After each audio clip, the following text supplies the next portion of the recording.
Global infrastructure is crumbling this evening as the Nintenbyte Podcast continues its unprecedented rise. In cities across the globe, fans are rioting. The Pentagon has issued a statement describing the Nintenbyte Podcast network as a pixel-based prophecy. Some say the rise was foretold, others say it's just a really good podcast. We're talking twisted nipples, milk, and a sock puppet who doesn't talk. It's dangerous to go alone. Watch this.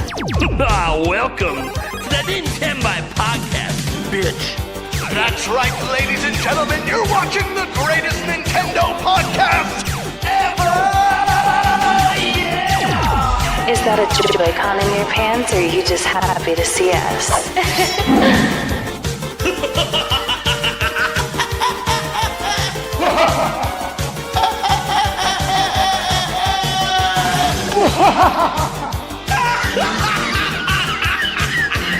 Shut up! Now feel the power. Everyone, do you feel that? Oh my god, I feel it! I feel it too, Gamer. What is it? It's the power of our podcast. I feel it! This is rad, Nintenbyte. So rad. Power.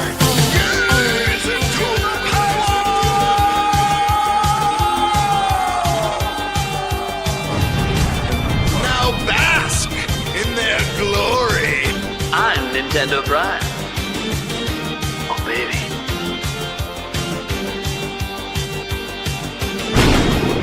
I'm Thunderstash.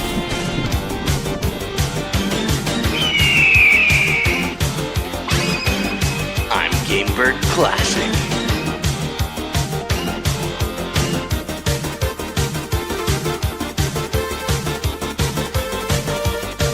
Nintenbyte rules. Let's rock. Hey everyone, welcome to the Nintenbyte Podcast Season 3, Episode 31. How's everyone doing tonight? We have a killer show for you guys today. You might see the headline looks a little negative. We usually don't have headlines like that, but we got some serious stuff to talk about with sales today because we have the November data. We have some stuff to talk about with the game card situation because looks like some new sizes are coming, but will it fix the problem? We'll see with that. By the way, the problem is obviously subjective. Some people don't care about game key cards, but for those that do care about them and are hoping to get less of them, this might help, or maybe it won't make any difference. We'll see. We'll talk about that. We also have to talk a little bit about some pricing stuff going on. The RAM stuff's going crazy out there. It's all kind of related to sales and could lead to increased prices in the future. So that kind of all goes together. And then I think the other topic we have here is Switch 2 editions.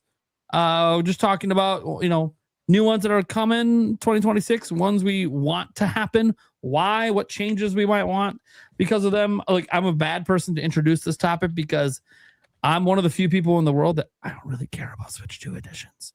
But again, I keep like so like I'm the person that would of course not care. Like, hey, I beat Tears of the Kingdom. Oh, cool, I can play it in 60 FPS and 1440p. I'm not going to.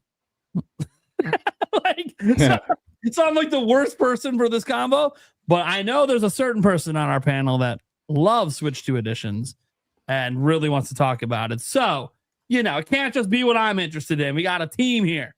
The team, where a team is a podcast. And then whatever the mystery topic is, I have no idea because I don't know if anyone knows because it's dealer's choice. So let's go around the room. Let's introduce everyone. First off, we got to welcome the honored and prestigious Tiger Time. And I say this. What? There. Okay. You have the honor and prestige to be our final guest of 2025.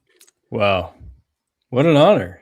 I knew it was an honor already, but thanks for having me on again. Wow. Yeah. Yeah.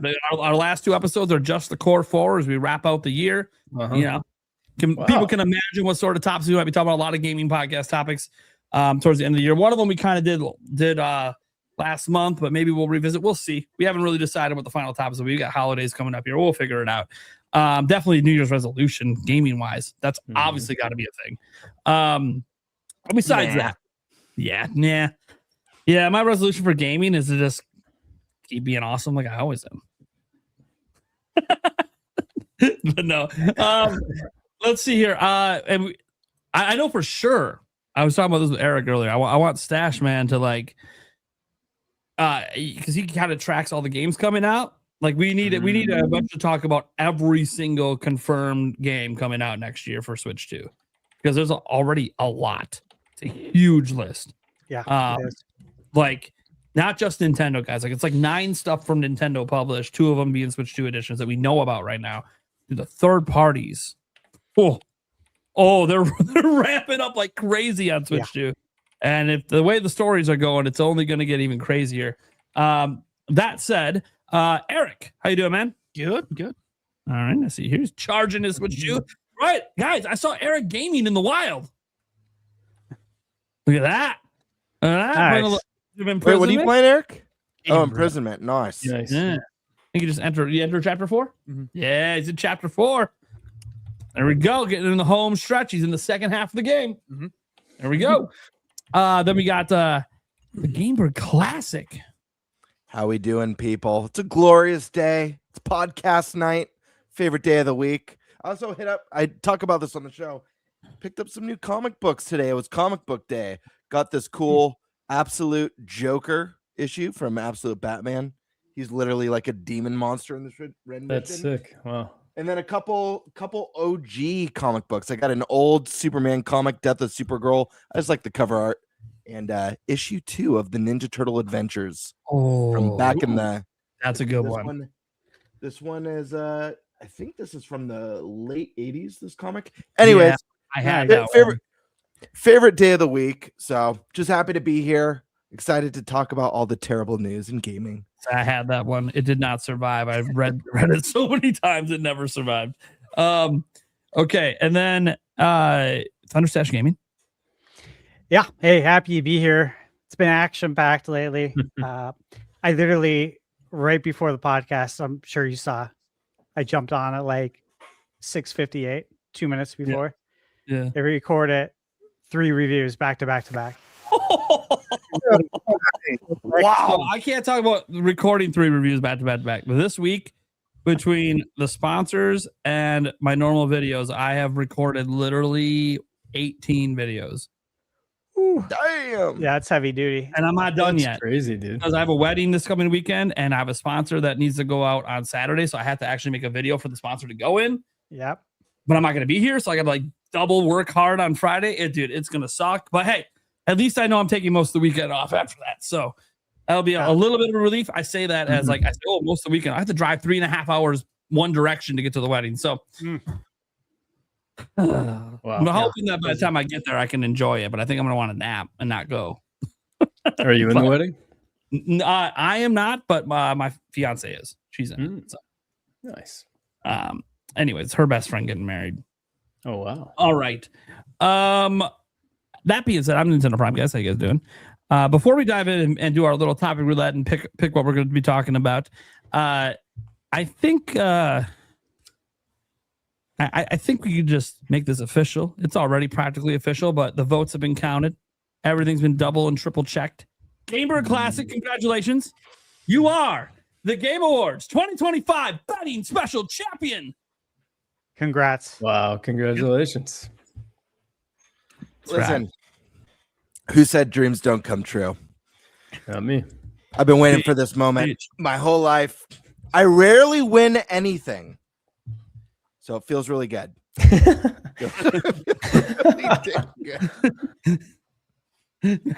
huge. Dark in a hurry. Was this a blowout?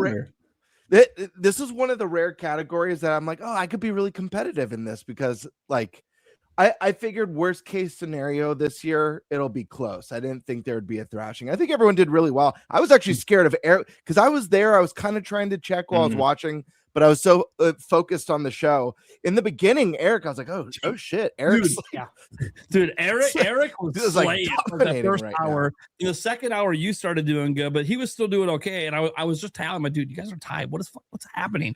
How is Eric at the top? And then he fell off. It's crazy, and I'm sure this applies for everyone else who competed. But but like there was a couple of my picks that were, and I said it on voting day. I know Stash was out. I was like, I had 3 ties, and 2 of the ties I got wrong. One of them I would have gotten wrong regardless, but one of them I only voted for Death Stranding because I thought, and this was my reasoning for picking it. I was like, there's no way we're going to get a Game Awards where Kojima doesn't win something. Like I just couldn't visualize it. So on best game direction, it was between Clair Obscure and Death Stranding 2. It was 50-50 tie. I saw a valid argument for both, but I ultimately chose Death Stranding only because I didn't think they'd go. That was wild. Kojima didn't win anything. But anyways, great show, guys. We got Mega Man's back. Yeah. Mega Man's back, baby. How wild is that? Dude, everyone was screaming. Yeah, what was it like in person, the show? It's a lot of fun. Yeah. This year was probably my least favorite year in person, only because I was sitting next to what had to have been like the shittiest people you could ever sit next to. Mostly because, listen, sorry, it was me. I get it. It's video games. Video games are awesome. They're exciting. But like also like have etiquette, cheer when there's a big announcement that you want to hear. But don't just like yell shit randomly throughout the show when people are talking and giving their speed. Like it was like that the whole night. I just wanted to stick a bar of soap in his mouth so bad. Just like I will end you, dude, with this bar of soap that I retrieved from the restroom. But no, it was a great time, and we got that really cool. What's it called? Orbital, the new Switch 2 game. Stunning, like hand-drawn, kind of like anime-esque art style sci-fi co-op. Really, really cool. So it was a good time. I hope one year we guys are all of us guys can do and then Nintenbyte Game Awards. I don't know, 5 years down the road, whenever it is, when the podcast explodes, but it'll be a lot of fun. But yeah, that'd be awesome. I'm honored. Thank you to everyone who believed in me, if anyone believed in me. And I'll see you next year, baby. Yeah. Obviously, just like Stash, will be a trophy arriving eventually. Yeah. So congratulations on that. To just kind of go over everything, Gamebird had 78 points with 20 correct. Thunderstash had 74 points with 17 correct. Nate had 68 points with 16 correct, and then I was at 50 points with 14 correct. Woohoo. So just to kind of go over the points there. Yeah, man. It was a thrashing for Eric. Sorry, man. Yeah. You started strong, you ended poor. Yeah. You didn't believe in Expedition 33 enough. Yeah. You believed in Jake Randall. He came on the show earlier today. He said it's winning everything. Yeah. Remember earlier this year? I know. Everybody play it. It's winning everything. Yeah. It is what it is, man. I was saying, you got a shot, man. You said you look at the chart because I highlighted like correct and wrong. Yeah. You actually were doing real good for a while. Yeah. So it happens. So it's all guesses anyway. It's not like any of us know. We're not part of the panel. And even if we were, what we voted for doesn't mean that's what's going to get chosen. So, all right, guys. Well, let's get to our topic roulette. Let me see here. Let's have Thunderstash go first. Really? Okay. I know. It like never happens. I know. I never have you go. That's what I'm saying. Like I feel like we always need to go Eric first or Gamebird first. I'm like, come on. Yeah. Let's switch it up. Okay, I'll do the Switch 2 editions. Okay, I figured that. I wonder who's the person who wanted to talk about that. Yes. All right. Let's go with Gamebird. I'll do dealer's choice. I don't have a topic yet, but I'm feeling You'll figure it creamy. out. Yeah, So. creamy. It'll come up. Eric. I'll go with are we concerned about RAM and SSD and sales? Yep. I know if that sounds confusing, guys. Don't worry. It'll make sense when we get there. That leaves me with the game card size options stuff going on, which I've heard some things about. So that's kind of cool. So you can kind of hear directly from someone who has their own sources. But most of the conversation is not really going to be about if it's true or not. It is true. It's, the conversation is going to go a certain direction. You guys will see when we bring the topic in. That being said, let's go ahead and go to, oh my God. Kim, we'll go to Thunderstash. What's our first topic? We're going to do this first? Yeah. Okay.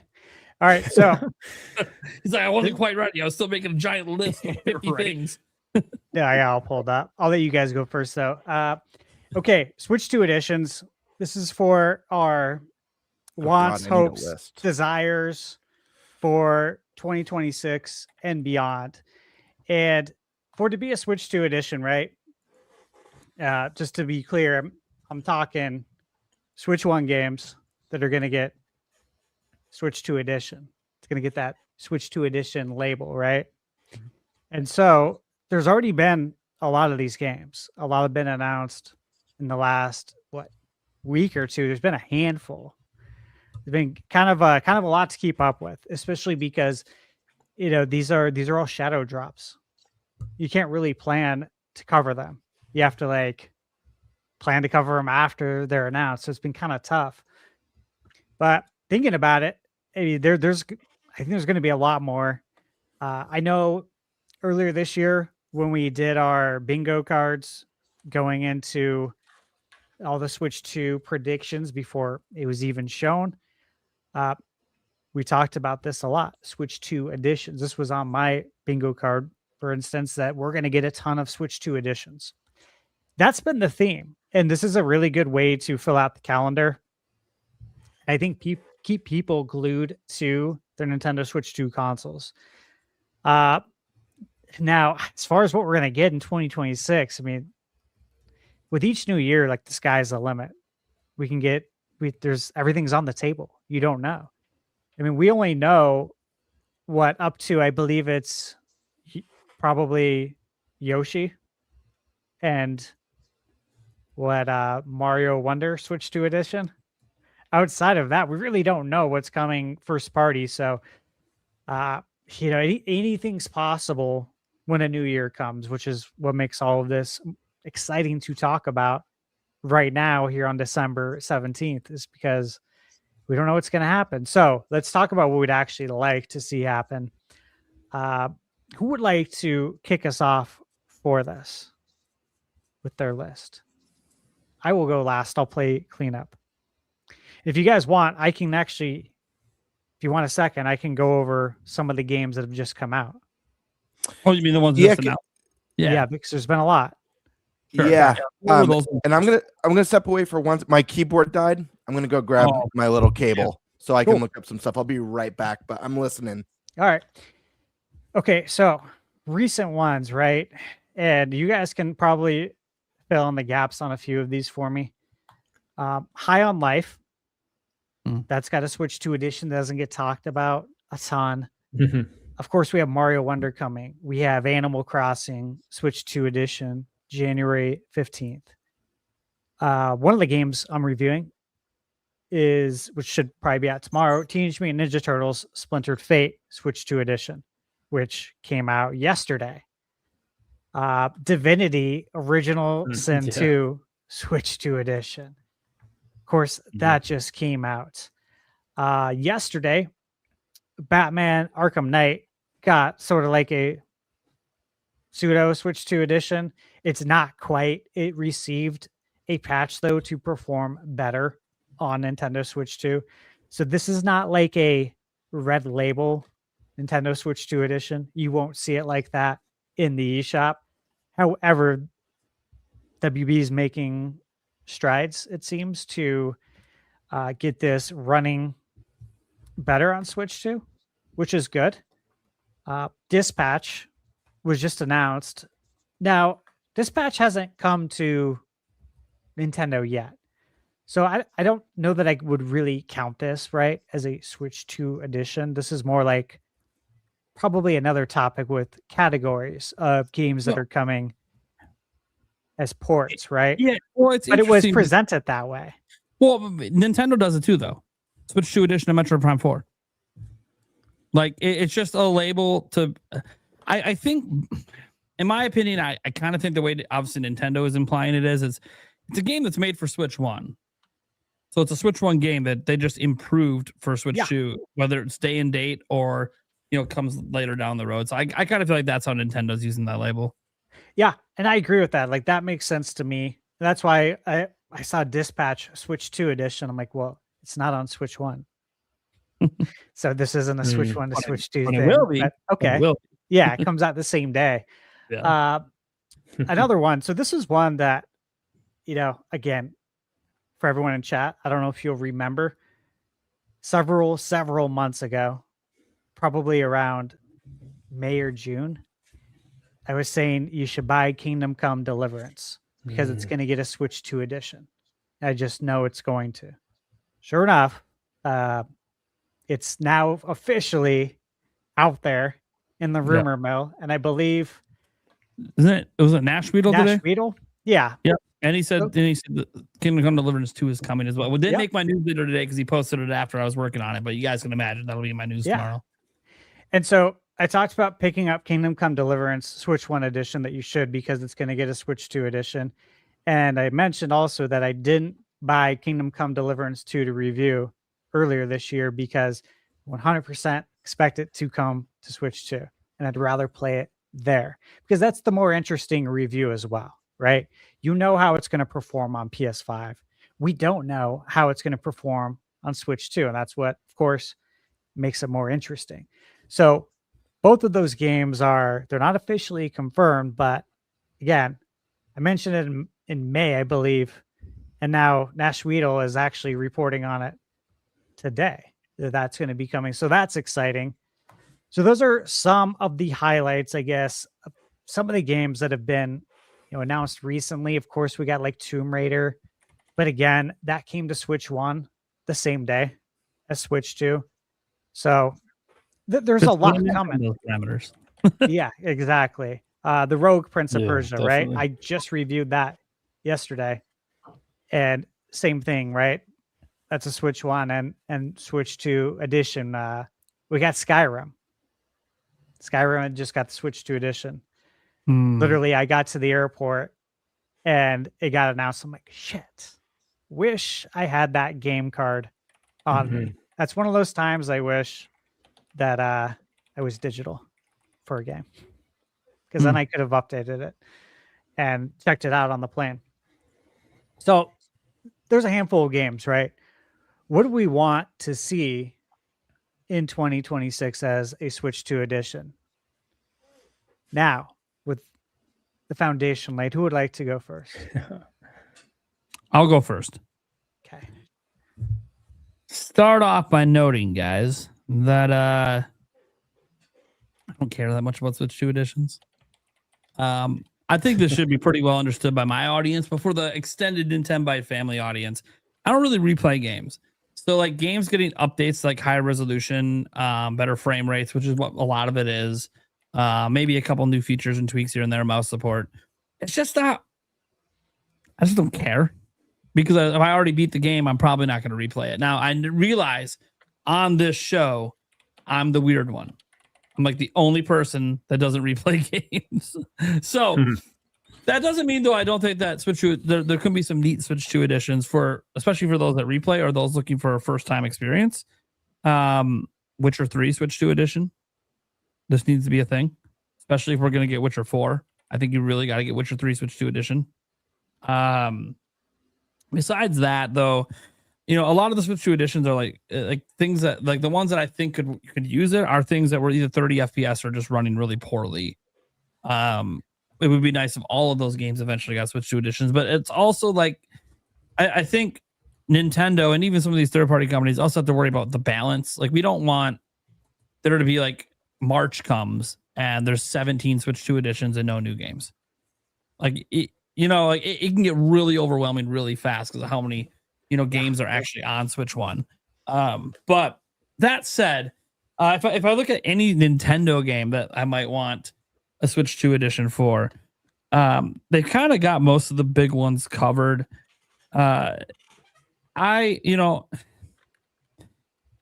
wouldn't mind if they did a Switch 2 edition for Smash Bros. That's kind of the one because they never really released it with all the DLC. Yeah. So if you do a Switch 2 edition, it would be like a deluxe edition, but then it would also probably run at like 4K or something like that, which would be neat. I don't know if that makes sense. It kind of depends on when the new Smash Bros is coming, because like there's going to be a new one. If it's coming next year, even, which is possible. It sounds like the Kirby Air Riders team was a temporary, not the same, not the team from Bandai Namco entirely. Like it wasn't some dedicated team. It was a very temporary side thing that he was working on. That's what it felt like to me when he said, hey, the team's going to be disbanding soon. Oh, so this isn't like a primary development team. So this was a side team. Yep. So they very well could have been still like him and Bandai could have been working on Smash at the same time is what I'm trying to say. So because like you guys know, Sakurai doesn't do all the programming personally himself. So like very easily these games could have been developed at the same time. So that's the thing. If there's a new Smash coming next year, then I don't think we'll get a Switch 2 edition. But if it's still like 2028, I can see a Switch 2 edition of that. Besides that, though, I had thought for a moment like Nintendo would never do it, but Mario Kart 8 Deluxe getting a Switch 2 edition that includes all the DLC and 4K would be awesome. They want to do that and even attempt to try to make World look worse. It is. So I don't. By the way, you can play Mario Kart 8 on your Switch too. It's not like they took that away. It's just not in 4K, and they're just not advertising it really anymore. Notice how there was no Switch 1 bundle this year officially for the holiday for it. I wonder why. It's like they want you to buy the Switch 2 Mario Kart. But yeah, so then I kind of lean towards like the third parties, and there's like so many third party games that were kind of rough. Like if we're gonna get Doom the Dark Ages, then I want Doom 2016 Switch 2 edition. Let's get that up and going so it kind of matches with what we're gonna see from Dark Ages in terms of performance and resolution. Anything that pretty much anything that's been put out there by Bethesda. We know we got the Skyrim one, but what about all the other ones? Like Wolfenstein, stuff like that. Mm-hmm. And besides that, I'm trying to think. I know there's some other games that ran really rough. So wait, I missed part of it because I had to step away. Is this only games that already exist on Switch right now that we want an upgrade for? Or like when we say Switch edition, is it just a Switch 2 version of a third party or first party game that already exists? Yeah, that. I think we can go with that because Nintendo's kind of phrasing it that way, like Dispatch Switch 2 edition. That's how it's being promoted. But there is no Switch 1 edition right now. Right. So, I think it's being used pretty loosely to probably encapsulate way more games. How about a Hyrule Warriors Legends Deluxe Switch 2 edition? Just keep making the name longer. Another one though that had some performance issues that it would be cool to have that one topped off as well. Same with Age of Calamity, actually. Would be really nice to see consistent performance in that with a higher resolution. But yeah, I can rattle off a billion of these. I don't want to take them all. But these are some ones that I'd be interested in seeing, but I probably wouldn't play any of them because these are all games like I already played, I already beat, I'm good. For the multiplayer games that never end, I've probably moved on to other multiplayer games at this point. I will say this, like if Splatoon 4, because of Splatoon Raiders, is going to be like 2-3 years from now, then Splatoon 3 Switch 2 edition could make a lot of sense. I'll throw that one out there. There's another Nintendo one that like it kind of just like here's the problem with the Nintendo ones for me is it's like, yeah, there's what I want, but then also am I going to care about it if a new game in that franchise is coming out around the same time? There's a Splatoon 3 Switch 2 edition. There is? Okay. Yeah. It got announced. Yeah, it came out like probably a month after Switch 2. No, when it was real hot and hectic. Yeah. I was too busy dealing with the Mario Kart backlash at that point. Yeah, probably. I didn't know that either. That's fine. Totally just well, I should check my system. Yeah. Maybe get Splatoon 3 updated. That shows you how long it's been since I even attempted to boot up Splatoon 3. It's been a while. And someone else brought up a good one. This one I think should only happen if we're not getting a sequel. Because if we're getting a sequel, then that'll be a key feature for the sequel to advertise it. And that is Mario Maker 2. Demonic Brawler, throwing that out there. Makes a ton of sense. Mouse support for that kind of game makes so much sense. That'd be the biggest upgrade. Forget resolution frame rate. Who cares? The mouse would make that game infinitely better for building levels. That said, again, if they are ever planning a third one or a 3D one, they might just say, we're not going to do that because we want mouse to be like this big special new introduction for a new one.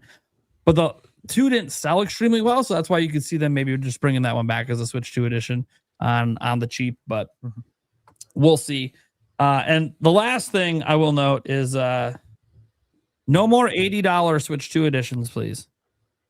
That's all I want to say for that. I don't care. I know a DLC, it's Star-Crossed World. I'm cool.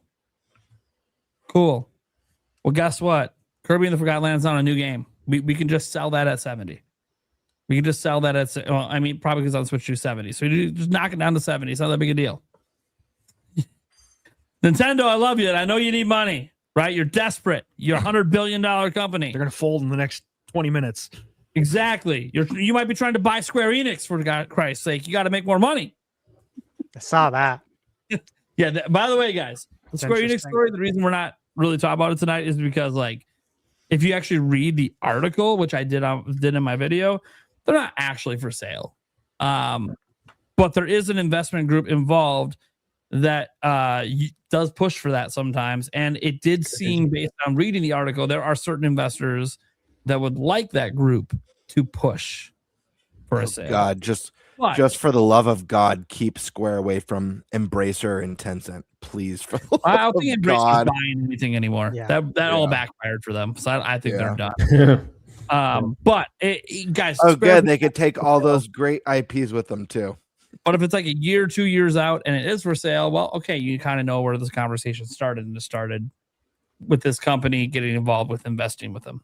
Anyways, so yeah, that's what I got. I'm good. Okay, who would like to go next? I got two. Oh, go for it, Eric. I just got two. One of the biggest ones I want is a Mario Rabbids Kingdom Battle and the. That was on my mind, yeah. Yep, get a Switch 2 for that one. Maybe combine them. Yeah, I didn't. So I was gonna bring that one up, and the reason I didn't is, one, I figured you might. Yeah, and two, they kind of already said, Yiz Guillemot kind of said in the past that we're probably going to be doing that anyways. It's just not announced yet. Right. But like he said this back when he's like, oh, Nintendo was right. We should have waited to release this for Switch 2. But don't worry, we're going to continue to support it, and we'll, bring it to Switch 2. It's okay. It's not announced yet, though. Yeah. So. And then the other one I could see kind of leaning towards what Nate had said, coming out before another one, Luigi's Mansion 3. Getting that out and up to Switch 2 edition before Luigi's Mansion 4 comes out, I think would be a smart idea. Dude, they put that in 4K. It's going to look right. Dude, that game already looks so good. I just need it to be not blurry on my TV. I do like this TV behind me. I just need it to not be blurry on it. That's it. That's all I need. Like that. So yeah. So those are my two. Those are the ones that I really want. All right. So. Yeah, I mean, for me, this is kind of a hard list to put together if we are looking at it in the sense of games that are already out there that we just want enhanced for Switch 2 that exist on the original platform. Just because, honestly, what I really want, and what it seems like we're going to get this gen for the first time ever, really, is day and date third-party stuff. It looks like that pattern is already starting to show itself with Resident Evil next year. So that's really, really exciting. But that being said, there are games that we do have that, and one of these, the first game actually I'm going to mention is one I was thinking about last week, because we got a little game called Metroid Prime 4 Beyond, and I've been playing it and enjoying it a lot. And then I've been thinking about, man, they should do a free upgrade for Dread. That way I can experience Dread, with the 120 frames or and just like all the Switch 2 glory. Just in that Metroid mood right now. And would love to see that one. Another one that comes to mind is obviously Bayonetta 3. It's a fantastic game. Had some performance issues. They could easily do a 60 frames 4K version of that. Beautiful, runs smoothly on Switch 2 the way the game is meant to run. Another one, this is a Game Bird favorite, but one that did not run very well, unfortunately, on Switch when it came out, is No More Heroes 3. You guys all know I'm a big Suda 51 fan. Wow. So that's one that could really use some love from the extra horsepower behind the Switch 2. This next one's kind of a twofer. I'd like to see an enhancement, but I'd also like to see the recent game ported to Switch 2. So either or, I'll take either or. But Diablo 3 Switch 2 edition would be amazing with added mouse mode support. You know, it's an ARPG. That it's a game that's as wonderful as that game plays on PlayStation and the OG Switch. The game's meant to be played with the mouse. Period. It's always going to be better with a mouse and keyboard. So I'd love to see Diablo 3 or 4 make its way. Nate, you mentioned Witcher 3. You know, I'd like to see Alan Wake 2, a Switch edition of that. It's, you know, we don't have it on the OG Switch.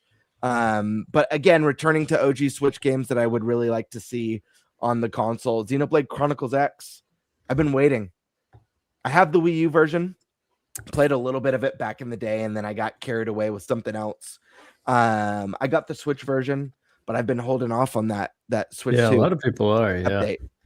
So I'm not touching it until it comes. And then Nate, you mentioned another one. I was thinking a lot about my favorite Hyrule Warriors, the original, the OG Hyrule Warriors, the mashup of all Zelda canon, all Zelda lore, all Zelda characters in one game. It's a full celebration of the entire series, and I would love to see that one beefed up for the Switch 2, especially coming off of Age of Imprisonment. But those are kind of the core ones. Outside of that stuff, I mean, there's tons that'll come to my mind. Doom, Monster Hunter Rise, you know, would be sick to see get some of that love and treatment. Smash Brothers, obviously, so many, but ultimately I just really want day and date for the new stuff, and it looks like that's starting to come, so I hope that pattern continues. And yeah, it's exciting. Good times. Absolutely. Indeed. All right, Tiger Time, you want to go? Well, heck yeah. So yeah, I put together a little list here. We talked about Resident Evil 7 and 8 got Switch 2 editions, right? They are. Yeah, they are. Okay, yeah. Yeah, they're coming out the same day as Resident Evil. That's right. They're coming in that triple pack. That's right, yeah. Well, they popped into my head, but that's going to be resolved soon here. But I kind of like the idea of using the Switch 2 editions for kind of, you know, like an advertising or a transition piece into the next game. Kind of like how Divinity 2, after that trailer from the Game Awards, just now they're doing the Switch 2 edition. I kind of like using that tactically like that. So, you know, I thought of, like, again, Luigi's mentioned 3, like Eric said, sort of, you know, not right before the next game, but kind of, you know, after the reveal trailer or something like that. Because, you know, that's the game that everyone talks about as kind of the peak of Switch beauty, basically. But seeing that in 4K, 60 FPS would be amazing. And that was like my big thing, because I remember when I played Breath of the Wild and Tears of the Kingdom for the first time on their Switch 2 editions, it was kind of like playing the games the way that my imagination remembered them, sort of thing. You know, sometimes when I go back to older games, it never hits like my imagination, but playing those games in the Switch 2 edition was like, whoa, this is how it was supposed to be played. I feel like this is how I played it, but I must not have. And so then you go back and check it out, and it really is a huge difference. So I just think of all these first party titles specifically, like if they did this with Arceus, I know that people kind of want that open world kind of experience that ZA didn't offer. So if they released a Switch 2 edition of, you know, of Legends Arceus, that's kind of meeting that middle ground and just making that 4K. It could just, because that game had some beauty, even though the textures weren't great. Like the night skies, there was some beautiful vistas in Arceus. So I think seeing that super enhanced would be money. But yeah, and then I think of Fire Emblem Three Houses. That's another game with Fortune's Weave kind of on the horizon. I think that if they did that, that would be really cool, because that's a game that, again, does still look pretty decent, but, you know, it could obviously look even more beautiful. The Thousand Year Door finally getting its 60 FPS that it deserves. I don't know if that's necessary, to do a whole Switch 2 edition necessarily for it, but if that's what it takes, I love that game. Maybe even for any of these two, doing kind of like a Kirby style Switch 2 edition where there's a little piece of content would be so freaking cool, especially for Thousand Year Door specifically. And then I think of Donkey Kong Tropical Freeze too was another one that popped into my head. Yeah. That would be sick. Yeah, I just love that game. I know we talked about it 2 or 3 weeks ago when I was on, but that's right up there for 2 with me in terms of the Donkey Kong 2D style. So seeing that game with even better textures, just possibly getting some DLC in the wake of hopefully whatever the next 2D Donkey Kong game is, would be really cool as well. So yeah, I think Ori also popped into my head, kind of in that similar vein. Like when I heard about the Silk Song getting a Switch 2 edition eventually, Ori was the first game that popped into my head. So those games are already beautiful. So just seeing what they could do with the Switch 2 edition would be great. But yeah, I feel like those are kind of the first few that popped into my head. But again, I just love the idea of using them in tandem with either a reveal or whether it's Zelda's 40th, somehow incorporating. I mean, most Zelda games have the Switch 2 editions that you would assume did, but just kind of using it with that piece would be cool. And again, I love them because they just kind of awakened my imagination to what the game can be. So yeah, exciting. Nice. That's a good list. I like that. Heck yeah. You definitely had some of the ones I had on there. Okay. So some of the deeper cuts, but yeah, I still have a lot, but I'm sure. Good. Yeah. All right. So let's see here. This is what I got. Again, Nate, you mentioned it. I've been talking about this nonstop. You guys know I have Smash Brothers Switch 2 edition. I fully expect it. I do really believe the reason why we haven't got a complete edition with all the DLC is because that's what we're getting on the Switch 2. Much like Mario Kart 8, same thing. Obviously, we didn't get one with all the DLC unless you get the Japanese version, which I do have. But they didn't sell that here in the US physically. But in the same vein that we had Mario Kart 8 and then on Switch, the deluxe with all the good stuff, I think we're going to get something similar here for Smash Brothers. And whether that's to hold over the Smash Brothers community or not, or if that's the actual game plan to roll with this game this generation, because hey, we're building Smash Brothers from scratch again. We're fully rebooting it. So this gen, you're getting this one, and we're going to add more stuff to it, just like we did with Mario Kart 8. I think that's a good proposition there, especially if they fix the net code. I think that'd make a lot of people happy. Pikmin 1 through 4. Look, Pikmin was on GameCube, the Wii, and Switch. Why would it not be on Switch 2? And I'm talking about not the IP, but the Pikmin games were on all consoles. There was a edition on the Wii. There was an edition on the Switch. I fully expect the Switch 2 to have 1 through 1, 2, 3, and 4 Switch 2 editions with the mouse Joy-Con mode. Just makes sense. It's just a matter of when they want to slot it into the calendar. That's all it comes down to for me. The Witcher Switch 2 edition, yes, again, this is a game that I said to pick up. When it goes on sale, buy it, because there will be a Switch 2 edition. I have more reason to think this too, that I'm even allowed to say. But I will say you should buy that. Again, Fallout 4, that was on my list since before the Switch came out, and sure enough, we're getting it now. So again, Switch 2 edition of that's going to be exciting. Elden Ring, of course. And again, some more recent footage came out of Elden Ring.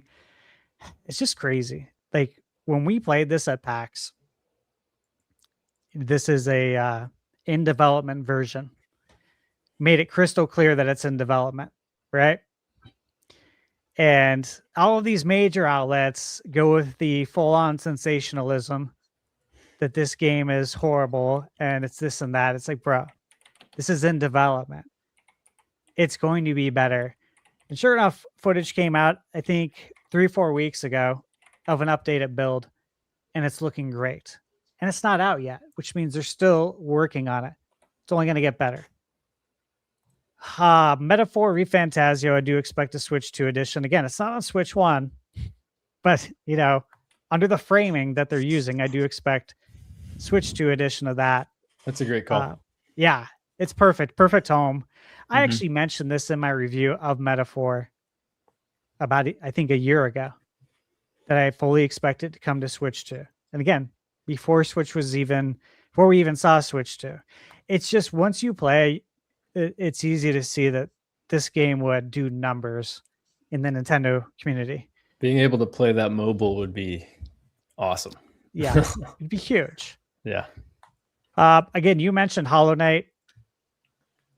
Also, you know, that's coming out. What was it? Q1. Forget if they dated it or not, but that's going to be really exciting. Games like we'll that. see if that. But yeah, I think it was either 1 or 3 for some reason. I can't remember.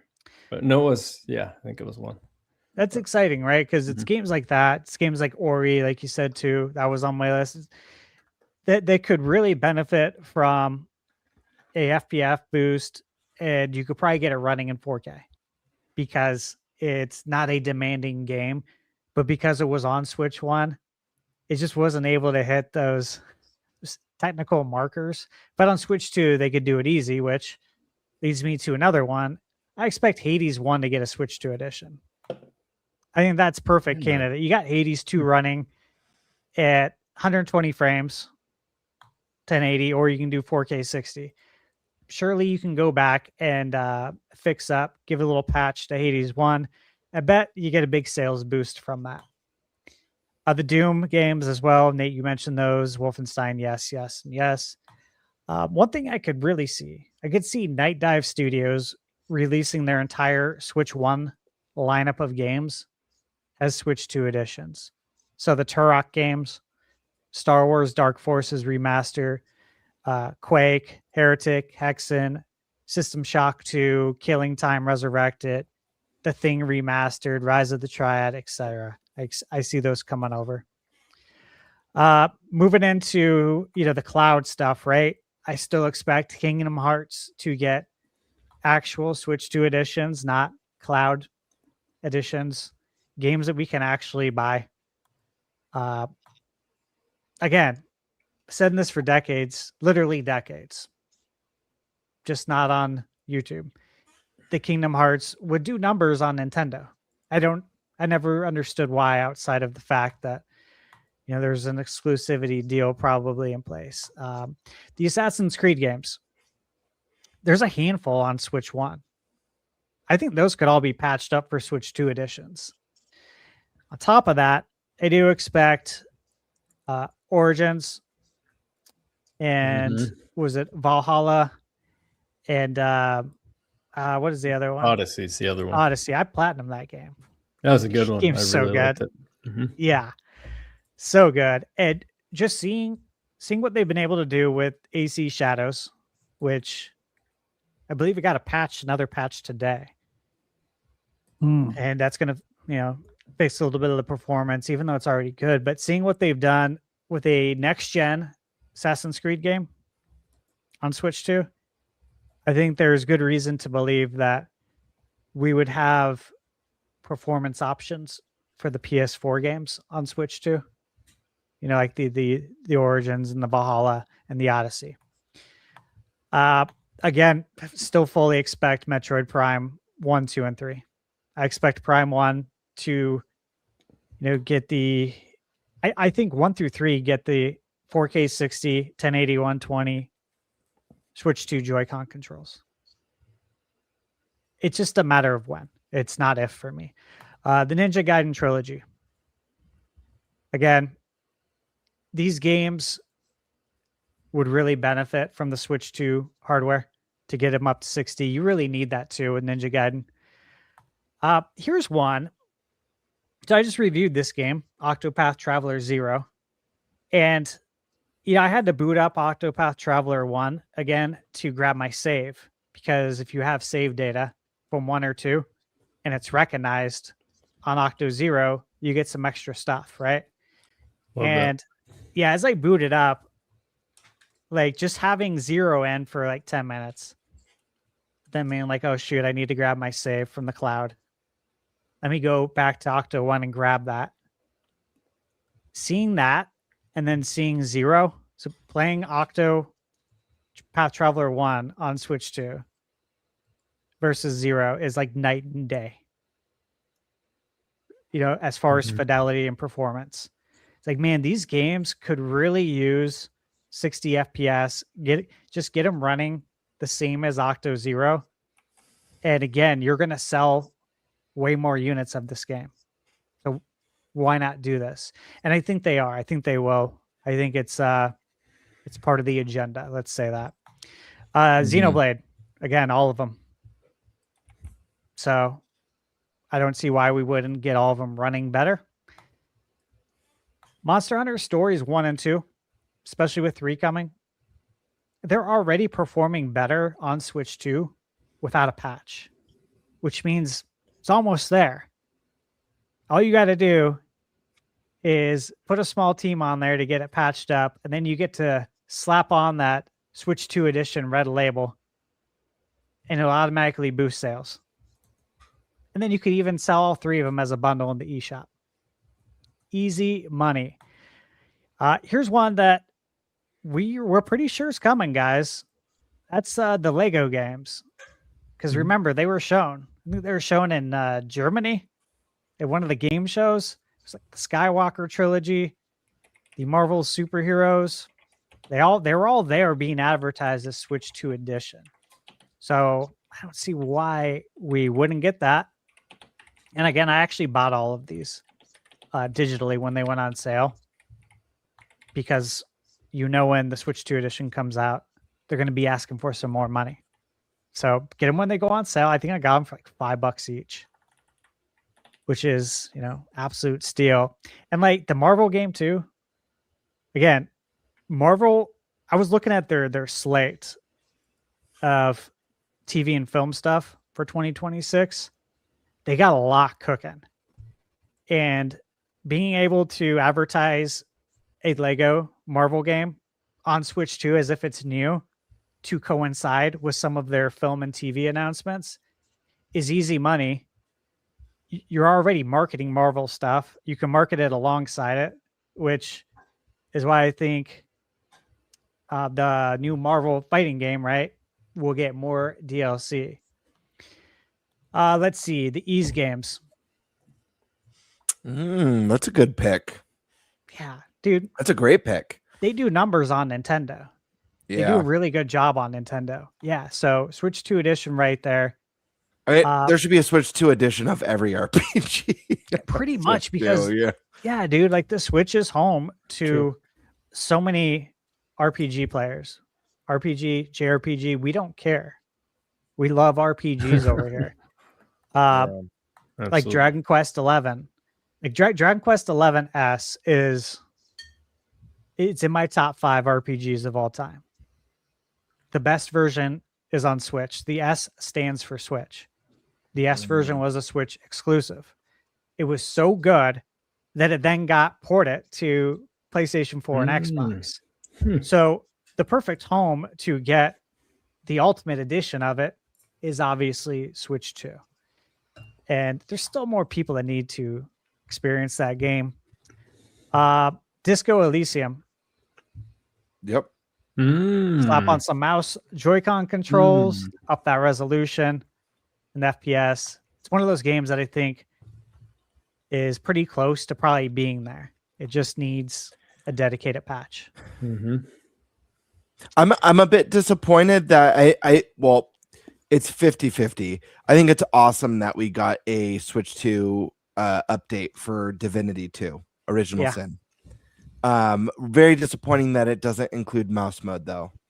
Yeah, they need to add that. I hope they are working on that. Yeah, I hope so too, because that's feedback. Those kind of games are always going to be better on a PC. They're just at the core of their design. They're meant to be played with a mouse. A lot of menus to navigate. I hope that's something that they change. And on top of that, keep those kind of games coming. Yeah. I saw Wink Demand just had a comment there about Super Mario RPG Switch 2 edition. I do have on my list Super Mario RPG, Paper Mario, The Origami King, and of course Thousand Year Door, because it's in the code. It's again, it's coming.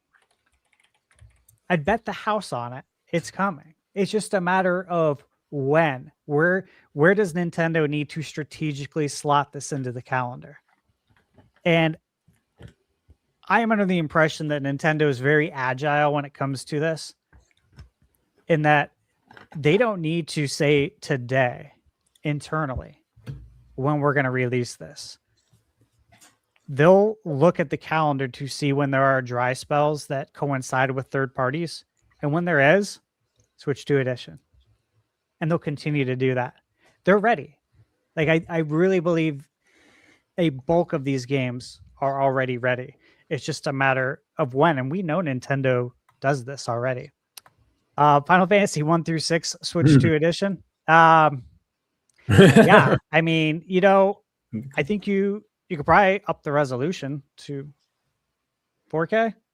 4K? I don't know what it is on PS4, PS5. I'd have to double check that. But I think that's all you could do. But hey, why not? Yeah. Dragon's Dogma, Dark Arisen Switch 2 edition.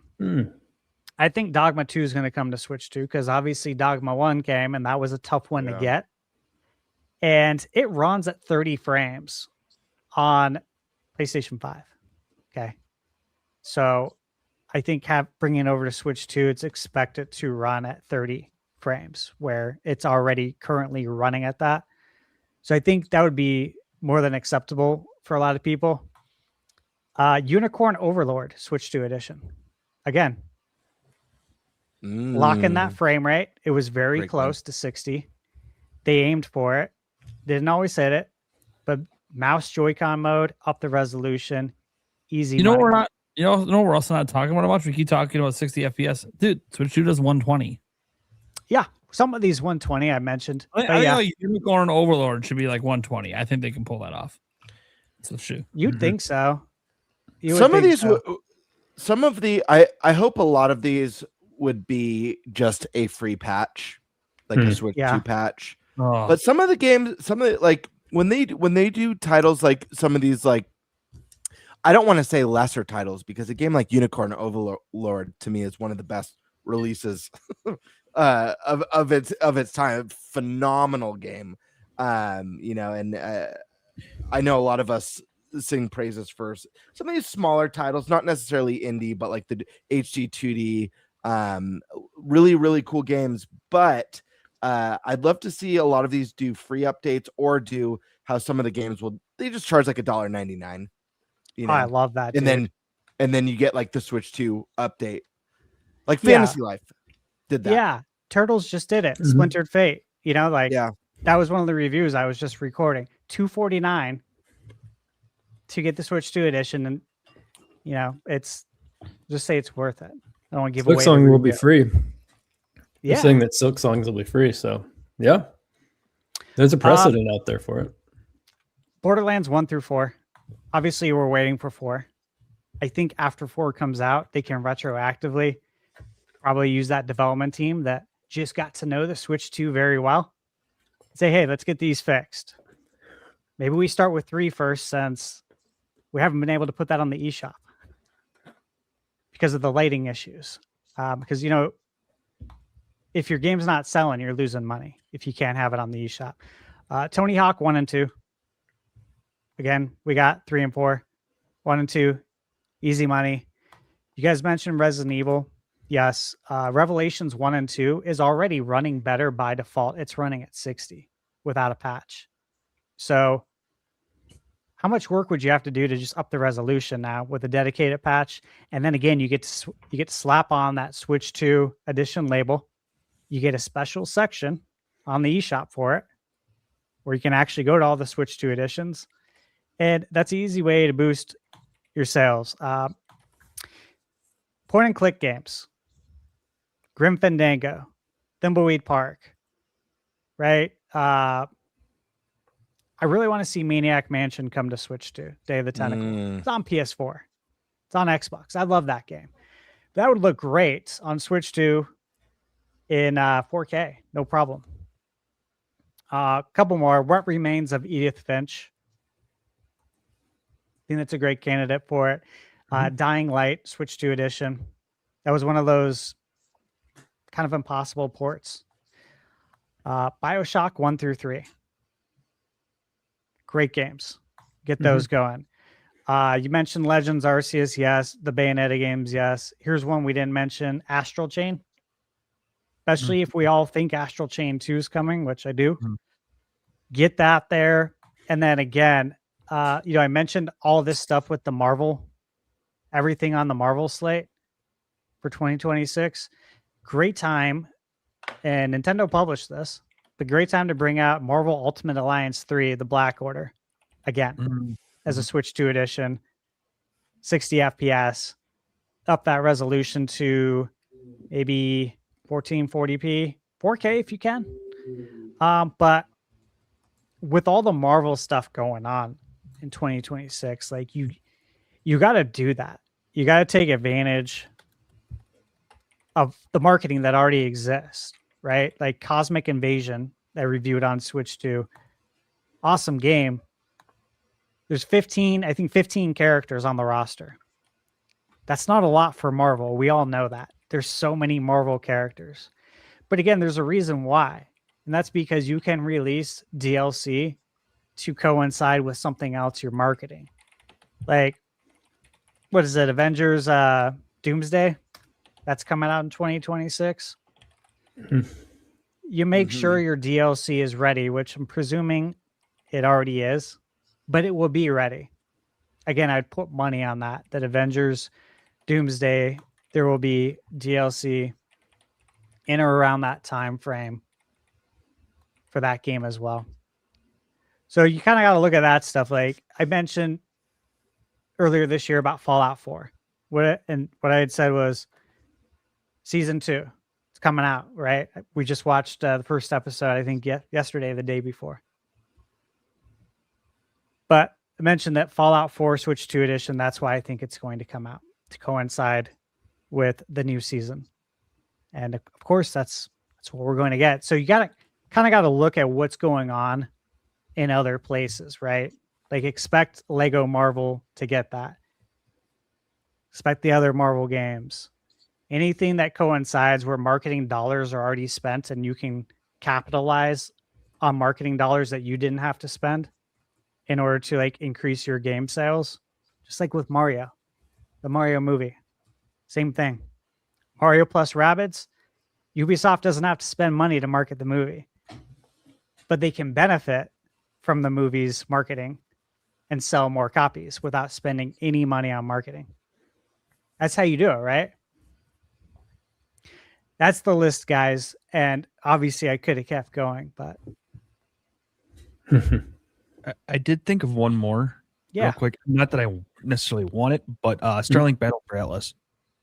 I think that could, if they updated the frame rates and stuff and, updated that one because of the Star Fox, DLC for Nintendo. I think that could have a small revival. They gave it a Switch 2. That's a good call. I like that. Let me give one shout out to HMon661. He said Portal Collection, Switch 2 edition. That'd be cool. That would be good. That'd be good with the mouse.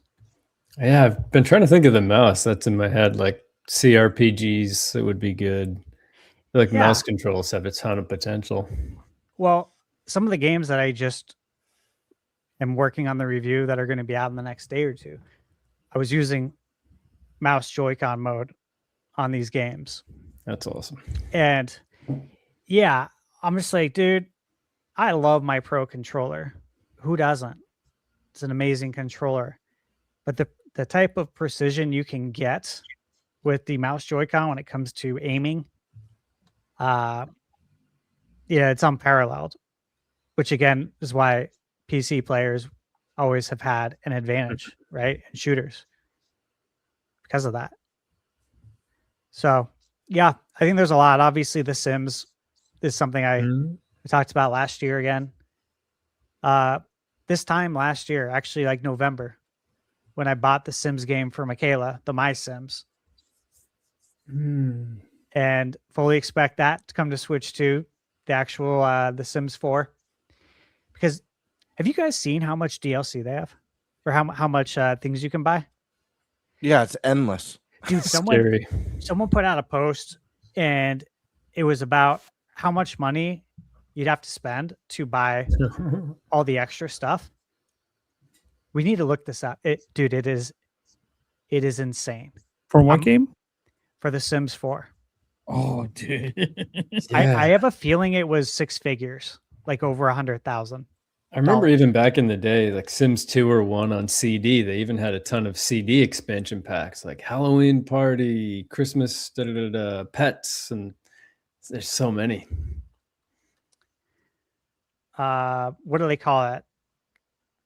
Packs, hits. They have all these different names for it. Packs, I feel like. As of 9 months ago, it was $1,929.10. 1,920. Phone, everything. But that is because they took a lot of the individual purchases and they put them into packs. That makes it cheaper to get them. Okay, so if you bought it on the individual level, there's much more, obviously. Right. So EA, who is now working with Saudi Arabia, right? Do we not think that they want this game to continue making more money, like on a platform that you didn't release on? So it's not like a PS4 to a PS5 edition, which I think is also going to happen alongside this release. This is, hey, dude, you haven't sold yet to Nintendo gamers. Did you know that they had the largest install base of any console with the Nintendo Switch? That means you lost out on the biggest piece of pie. You know they're going to be like, dude, get that game over there immediately. Evergreen it as much as you can. And people will spend the money. We got a comment from Joe Taku. That's a great call. Ooh, that's a good one. Yeah. Hopefully Hat That is in a good Time one. gets an It's a update. really cool game. It crashes on Switch too. I did see that. Really? Thankfully, the devs said they are aware and are waiting for kits. They're a cool little team. Like I'm glad they're Dutch or ready. something. Yeah, there's so many games like that though, right? That could really benefit from the Switch too. What's the other game? Was it by the Sega team? Sega's old team, the one that did Sonic, not Origins, but the other one, Penny's Big Breakaway. That could really benefit from like a Switch 2 edition. It's games like that. Demonic Brawler with the $5 super chat said, you know what's all BS aside? How about all Switch cloud only version games get a free native Switch 2 edition? Come on, Nintendo, what are you doing? And bro, I love that idea because Kingdom Hearts. Oh my god. Right. The cloud experience is not a good experience. So if you spent that money, I think if you own it already on the cloud, to give it to those folks for free. Everyone else, yeah, they pay whatever price you come up with, but to give it to them free for enduring it, I think that would be a really, really good call. And Wink Demand 07, I would love to see a Mario Maker 2 Deluxe with more themes. That would be great, but it would be even better if we got a 3D Mario Maker instead. Dude, heck yeah. I mean, I would love to play people's Super Mario 64 creations, whatever they come up with, because I love that game. Super Mario Maker 2, Switch 2 edition, add mouse support already from Demonic Brawler, $2 super chat. Thank you. And Demonic Brawler with another $2 super chat. Kingdom Hearts Trilogy Collection, Switch 2 edition. Dude, totally. And you could come out with a really nice physical collection for it. And look, if it's key card, it's key card, right? I don't think that's going to slow down sales for Final Fantasy VII Remake Integrate. You know, I really don't. Do we all want it physical? Yeah, of course. But we need actual editions for it. Demonic Brawler, another $2 super chat. Xenoblade Chronicles X Definitive Edition, Switch 2 edition. Jesus. Love it. Edition. Dude, We all know the it's coming. All It the was in the Xenoblade. code. It was in the code, right? Yeah. We know it. That Paper Mario, one of the Ease games had it as well. So we know these things are coming. It's just a matter of, hey, when is the best time to strike? Because we don't have to release games on top of each other.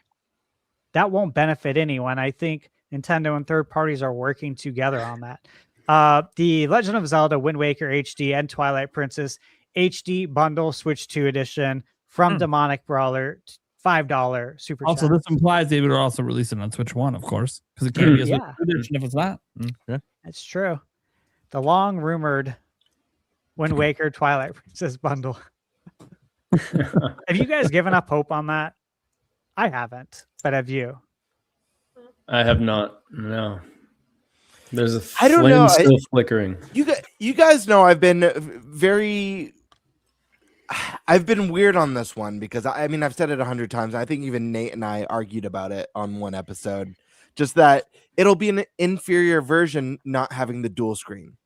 So how do they like? How do you? I mean, I guess they'd have to bundle them together. Maybe that's the selling point. You get both of them for the price of one.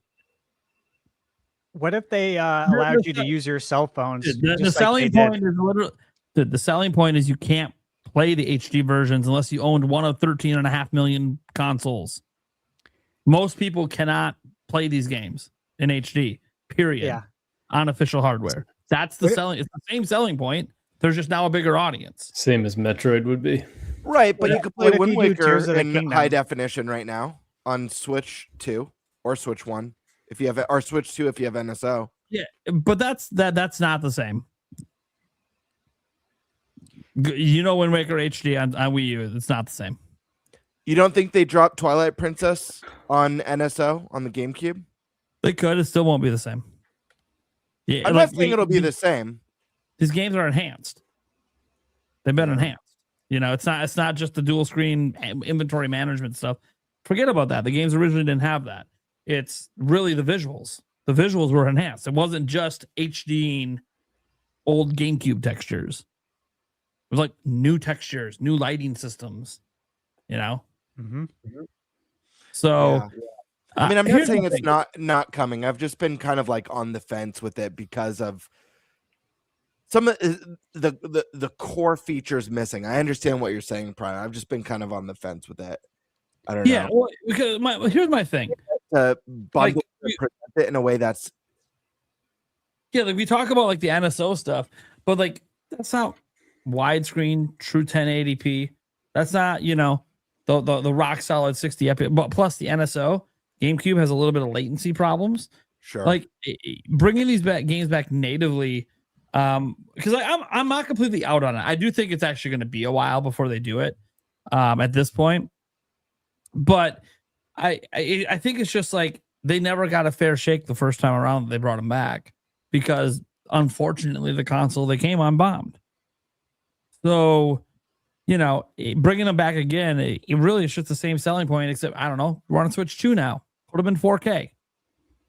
I wonder if they redid the UI on the Switch 2 on a Switch 2 version. If they redid the UI, they make it the same as Breath of the Wild UI. well, no, please God, no. I was gonna say like you know how Skyward Sword has like the radial menu where you could just pull up the radial and The Twilight Princess have that too. Does Twilight Princess? It's been so long. I'm pretty sure. It probably does. I'll double check. I'm pretty sure it does. I know Wind Waker didn't, but No. I'm trying to remember the GameCube and Wii version. I'm just looking right now. It's got to be like a screenshot of it. Pretty easy to find. Yeah. It definitely. Okay, good. I'm not an idiot. I remembered something correctly. about Zelda. My God, I'm like, I swore selecting your items, and that's exactly what it is. Selecting all your different items is the radio thing. Wind Waker's 25th anniversary is in 2027. That's insane. That's disturbing. I just double checked. I'm like, holy crap! And of course, Holy Zelda. hell, dude. The Zelda movie comes out that year. That feels like yesterday. I feel like they'd be split if they released. I don't think they do a bundle. I guess so. Maybe I don't have faith in that. But I think they'd be split. Also don't. Yeah. Why would you like bundle Metroid it? Prime Remastered? Yeah. They're not. It's not Galaxy 1 and 2. It's not the game and its sequel. These are two totally different Zelda games, different art style. Everything's different. That's why the bundle looks so appealing. For sure. Dude, I've seen the fan made box arts. It'd be sick. They're so good. They like contrast like really well. I mean, dude, this is actually kind of sick. It'd be cool. It would look awesome. Like, it doesn't really make any sense. It makes more sense to like, hey, if you're gonna do Wind Waker, why don't you bring Phantom Hourglass and Spirit Tracks as well and do a 3-pack bundle there? But well, they should get a Link Between Worlds for sure. You got to get that off only 3DS. That game's brilliant, dude. So good. It's so good. That's the only Zelda I've missed because I didn't have a 3DS. It ranked pretty damn high, didn't it? On IGN's it was high, top 100. Wasn't it like very high? And I think a lot of people who hadn't played it were like, oh shoot, like it's that good. And it's like, yeah. It's really so good. That good. It's and like the overworld theme has like acoustic guitar in it. It's rad. Like I remember like acoustic guitar kicks in and stuff. I'm like, holy shit! They're my cousin had it with this music. Yeah. The looked story's so good cool. too. Yeah, the story's fun in that one. Has given up on the Zelda bundle. He thinks it's just too good to be true. Unless they charge 70 or 80, which is exactly what they would charge. They would definitely do that. Sure. I mean, then you're asking either $34.99 or $39.99. I if it's bundled, I could see them charging exactly what they did for Galaxy 1 and 2. $70, or you buy them individually for $40 each. But that's about IP preservation. There it is. It's just Demonic Brawler. You read that one. Demonic Brawler says Nintendo Prime. You still forgot the ending of Ocarina of Time. I know. That's why I was giving myself credit for remembering something correctly. Stop it. I'm supposed to be a Zelda expert. But not to 712. Still holding on to my Z card. So, all right. Is that what we got for that topic? Then we good? Should we move on? Yeah. Awesome. I believe it's Gamebird. All right. We're going to dealer's choice already. No cartridge sizes. No, that's the last time. All right. Fair enough. Okay. What was my topic again? Hold on. Let me pull it up.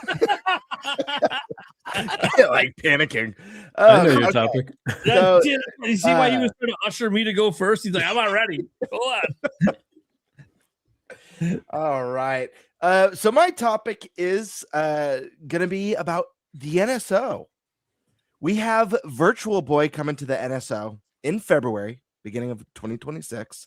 But my question for everyone here tonight is, how do we think Nintendo is going to continue to grow NSO in 2026 post Virtual Boy's release to increase its appeal? This means, do we see them adding new consoles? Maybe themes or music, maybe trophies or something unexpected. What do we think? Because I think this is obviously a service that Nintendo wants to continue to build upon. Obviously, they don't want it to be stagnant. They want it to grow. They want NSO to also be a reason why you convert from Switch 1 to Switch 2. So let's start with Primal. Look, I've been saying this whole time, it's very easy for them to massively expand the NSO user base. It's very simple. They just have to do what everyone else is doing, monthly free games.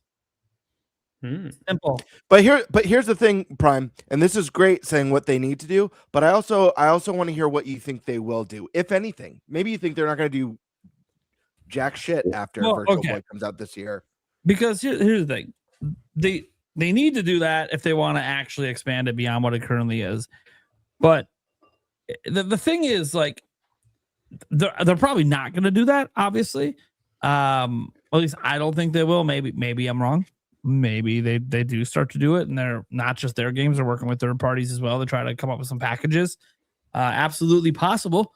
Will that increase the price of NSO? I would assume so, since they'd have to start giving more cuts to third parties. But in terms of what they actually will do, I mean, obviously continue along the way they've been doing, just keep trickling games out. But the games aren't really expanding anything. And part of me wonders, like, what Nintendo is actually willing to do.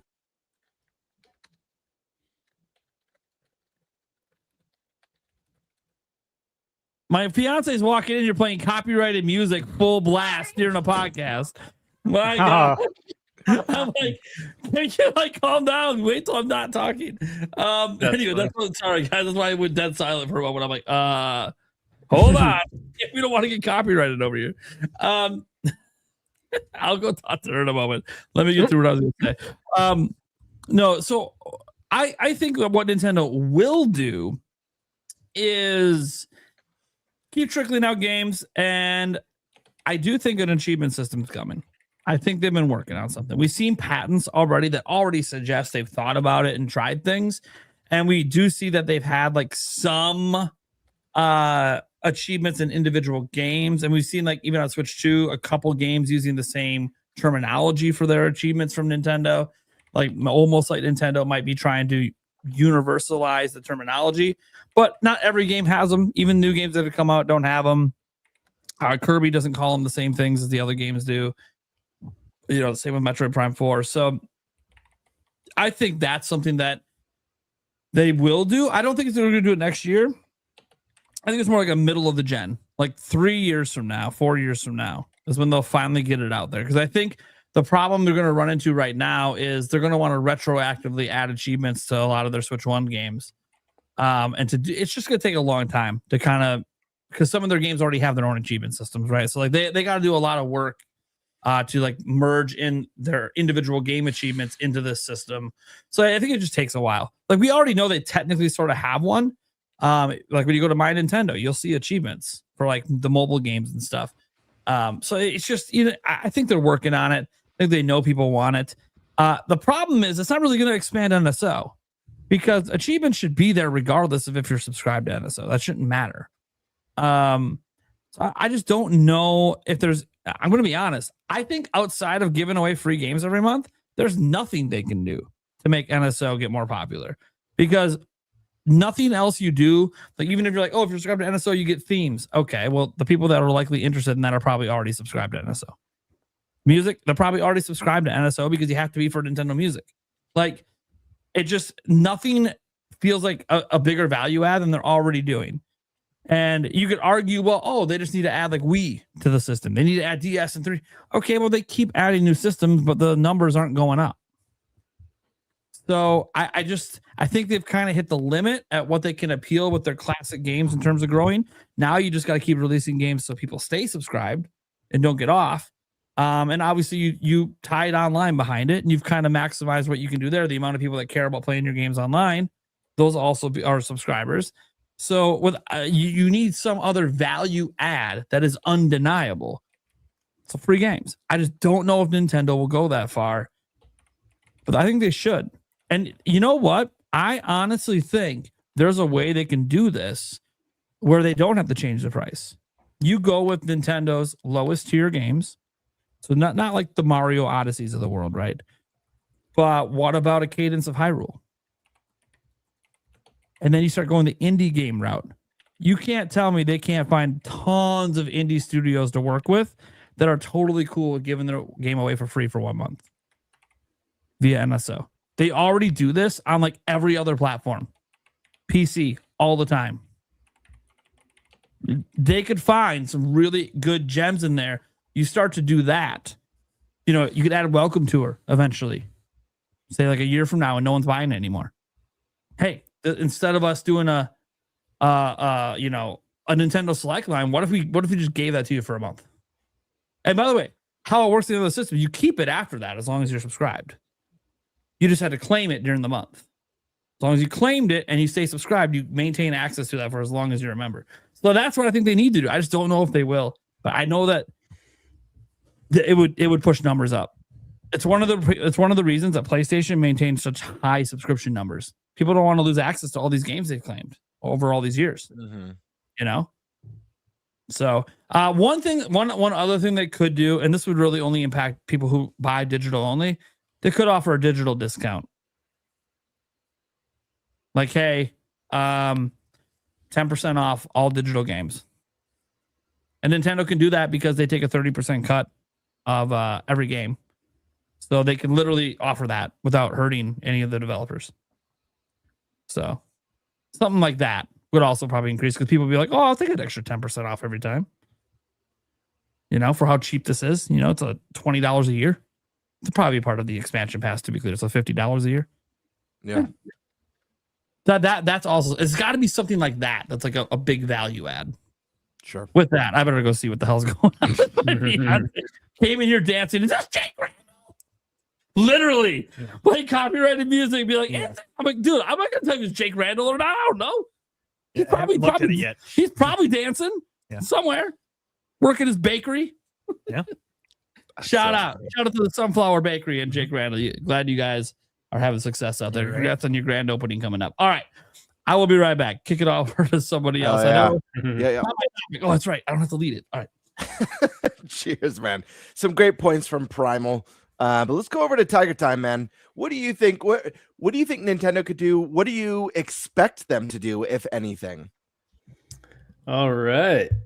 Yeah, I feel like kind of the inherent problem with NSO when I think about other things like, you know, subscriptions you pay for, like Netflix or any of the streaming services, is that, you know, they're always creating new content. And that's kind of the appeal. And just like how the Switch, kind of what sold the first Switch was the actual content. So like the games, the software sold it. And kind of, you know, same thing with streaming services. What sells Netflix is something like Squid Games or Stranger Things.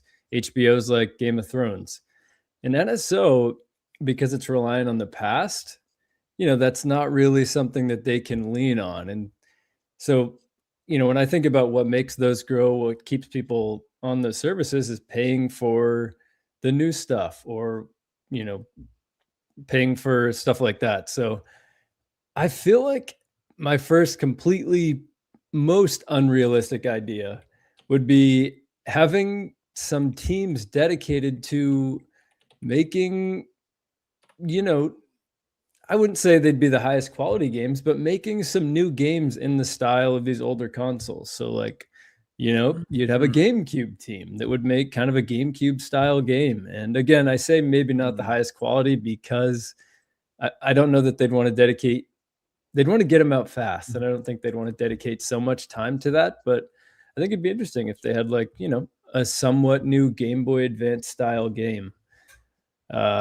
That's one that I can't. That makes me think of, not to cut you off, Tiger Time, but that makes me think of there used to be and I wish I could, maybe Thunderstash is back, so maybe he'll be able to help me on the point I was about to make. There used to be eShop exclusives that were games just made for the eShop, and I can't remember any of them. I believe, yes, they were like WiiWare games. And I believe there was one on the 3DS called Pushmo that was like an eShop exclusive. But that's kind of what I think about when you mention like kind of like maybe like lower budget exclusives for am I understanding right?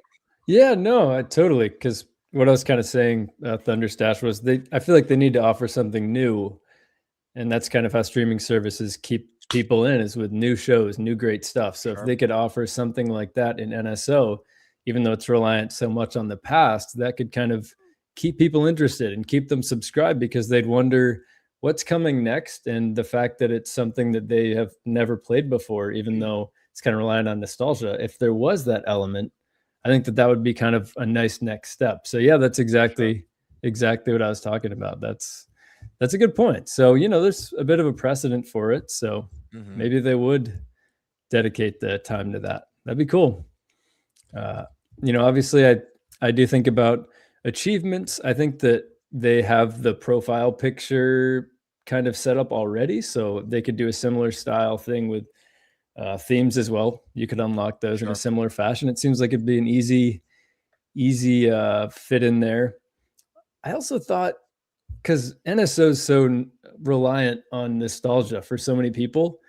So if they kind of really embraced that and put in, some cool touches like a CRT mode for all the games, something like that. I don't know how complicated that would be to figure out. I know that games themselves sometimes offer that, but they have it currently. They have the CRT mode. Yep, they have it for all of them. They went and added it. They just added it, right? Yeah, okay, cool. When I was at the Switch 2 experience, one of my videos, I made sure to test F-Zero GX with the CRT mode. So it came with the GameCube, and then they went back and retroactively added it, so you could play Mario 64 right now with CRT mode. And yeah, cool. It's a good point, though. I think that's a good selling point to your point. Yeah, thanks. Yeah, I think they'll do that. I'd love to see him go a little bit above that, because we do have some games that have a little bit more expansive options, the CRT mode, the scan lines. I know the Analog 3D just came out, and that has you could do CRT, you could do PVM monitor, BVM monitor, clean look, all the really customizable. So more options, the better. Absolutely. Yeah, totally. I also think adding in a way that makes it very simple when you're paying for that to interact with other people that have it.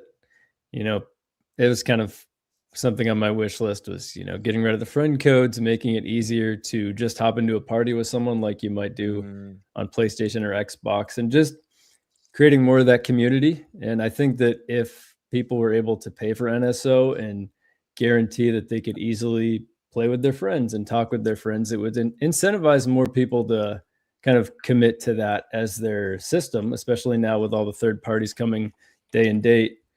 Maybe this will be our Call of Duty game, because this is really easy to just hop in here and we can all get in a party. And if they make that so much easier to access, I think that would incentivize people to really kind of lean more into NSO. In terms of just one button, basically like it is on the other consoles, and you can just search through your friend list, and it's a pretty simple process. So sure. But yeah, at the end of the day, when it comes to NSO improving, it really has to battle with the fact that it's so reliant on the past, and the past it's catching up. The past gets a hold of all of us one day. So, and it's coming for NSO. But yeah, again, I think just making new content, and it's really that sells a service like this. Sure. So if they could do that, that'd be great. Yeah. Okay. Very cool. Yeah. But in terms of what I actually think, I guess I didn't answer that part. What I actually think that they would do, I mean, I could see them definitely adding in the littler touches like achievements and themes and so forth. Okay. But I mean, I think that crazy. If they increase, I don't think so. I like the idea of adding in a lot of, indie games and making it more a space where people can discover games they'd heard about as a kid or they couldn't afford or something like that. And it's just like, oh, I remember my cousin playing that weird game. Let me subscribe to NSO so I can play that. And if they added in more of that, I think that'd be cool too. But I feel like they need to get games out faster as well. I think they might do that. That's something realistic. They'll hopefully increase, like the GameCube output would be good. Hell yeah. Awesome.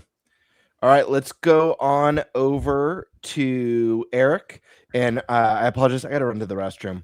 But so if I'm not back when you're done, Eric, we're going to go to the stash man. How dare you? You don't wear a catheter while we're doing the stream, right? I do need a Nintenbyte funnel is what I need. I mean, look, we could just do, depends. We've talked about this before. Yeah. We have, but we haven't branded them. We haven't started selling them yet.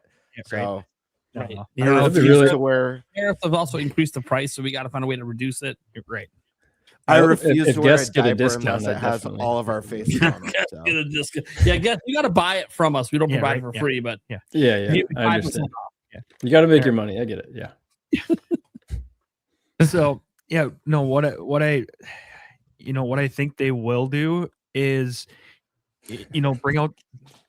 You remember the playtest? God damn it, Stash. What my peppermint crunch junior mints Oh my Crunch. god! Christmas edition. Oh man, that's amazing. Yeah, I'm pretty Those hyped look about this. amazing. I was yeah. saving it, That's so tonight. funny. but do continue. Christmas snacks got to be next week because that's it's Christmas next week. Right. But I'm gonna get some eggnog. I think for that episode. I have it ready. here we go. Are you sure that's not a bottle you're gonna drink between now and then? And you'll buy a new bottle. No, I'm sure this one's really special. Man, that Oh, bottle you whipped out on like a podcast or two ago looked super nice. Looked like there was like a nice glass bottle, like Lon Ranch style. It looked, Yeah. It's from pretty that cool. same company. They make a special, and it's a very limited batch, candy cane eggnog, and it is insane. That Yeah. sounds awesome. That sounds good. Yeah. That does sound good. I had to pre-order it.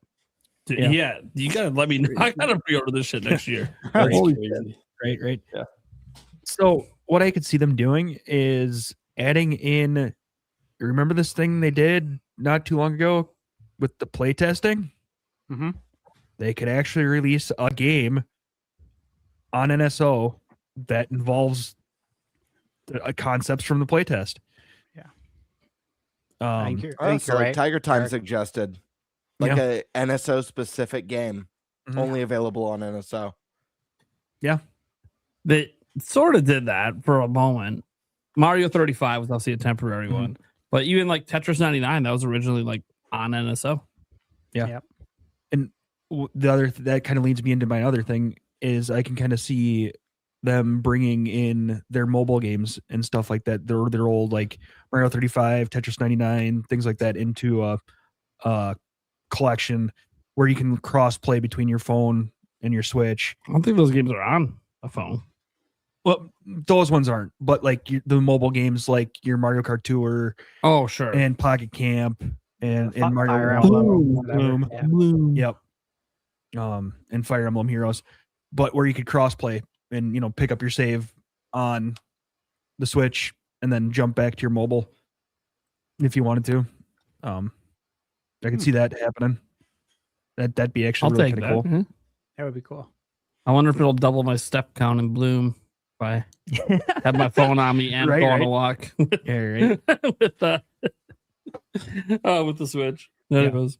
The other thing I'd like to see is bringing in expanding some of the ones that they have already with Sega, like bringing in the Game Gear, Dreamcast, things like that. That'd be cool. Yeah.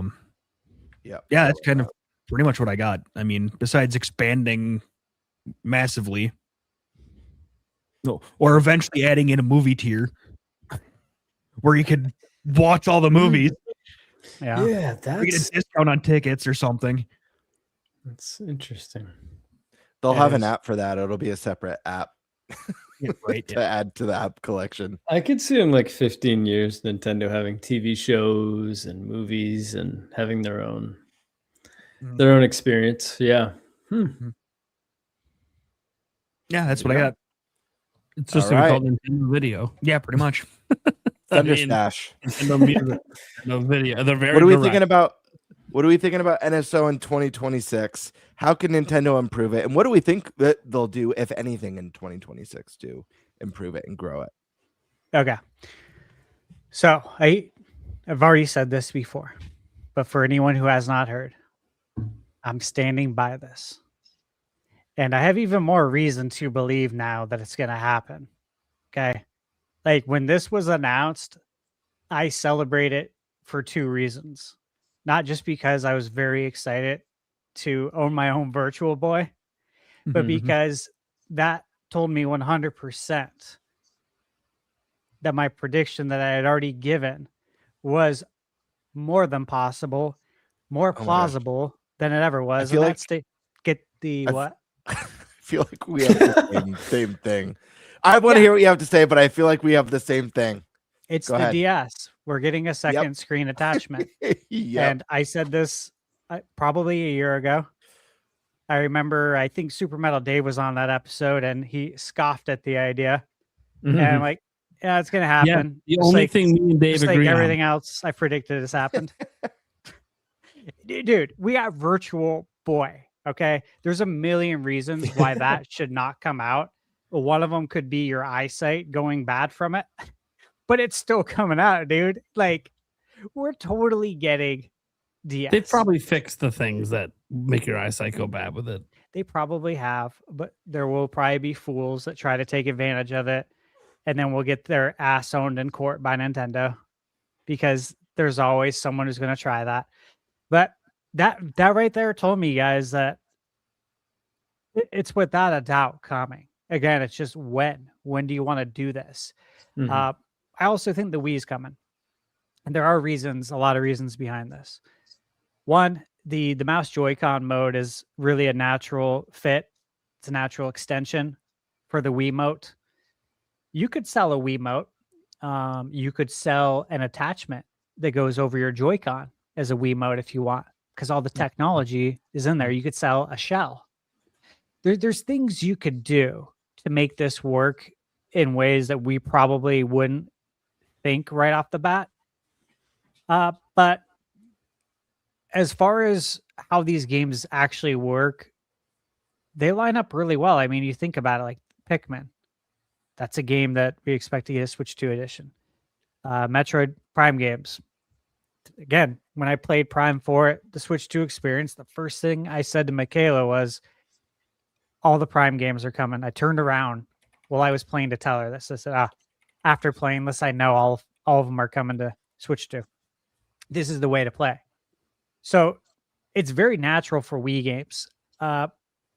Next year, we will be 20 years old, which is crazy to think, but also a really good time, I think, to bring it back. If you're going to do it on NSO, it's a great way to celebrate the Nintendo Wii. Like, hey, man, can you believe it's been 20 years? Wow. Time really flies.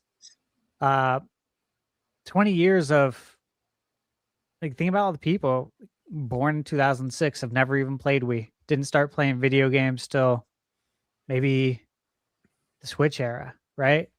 It's passed a lot of people by. It's a good time to bring it back. I mean, could you imagine Wii Sports on the NSO? Like, people would sign up to play that. And what if you have online play added to it? Leaderboards. all that stuff. Leaderboards. Yeah, now you can bowl against your friend. I think there's a lot of opportunity there. I'll kind of keep it at that because, again, I expect this to happen. I don't think this is very bold of me, but the achievement system, look, man, I want to see this so bad. I love competing. You guys know this. I think this would be so much fun, though, to compete on Nintendo's platform.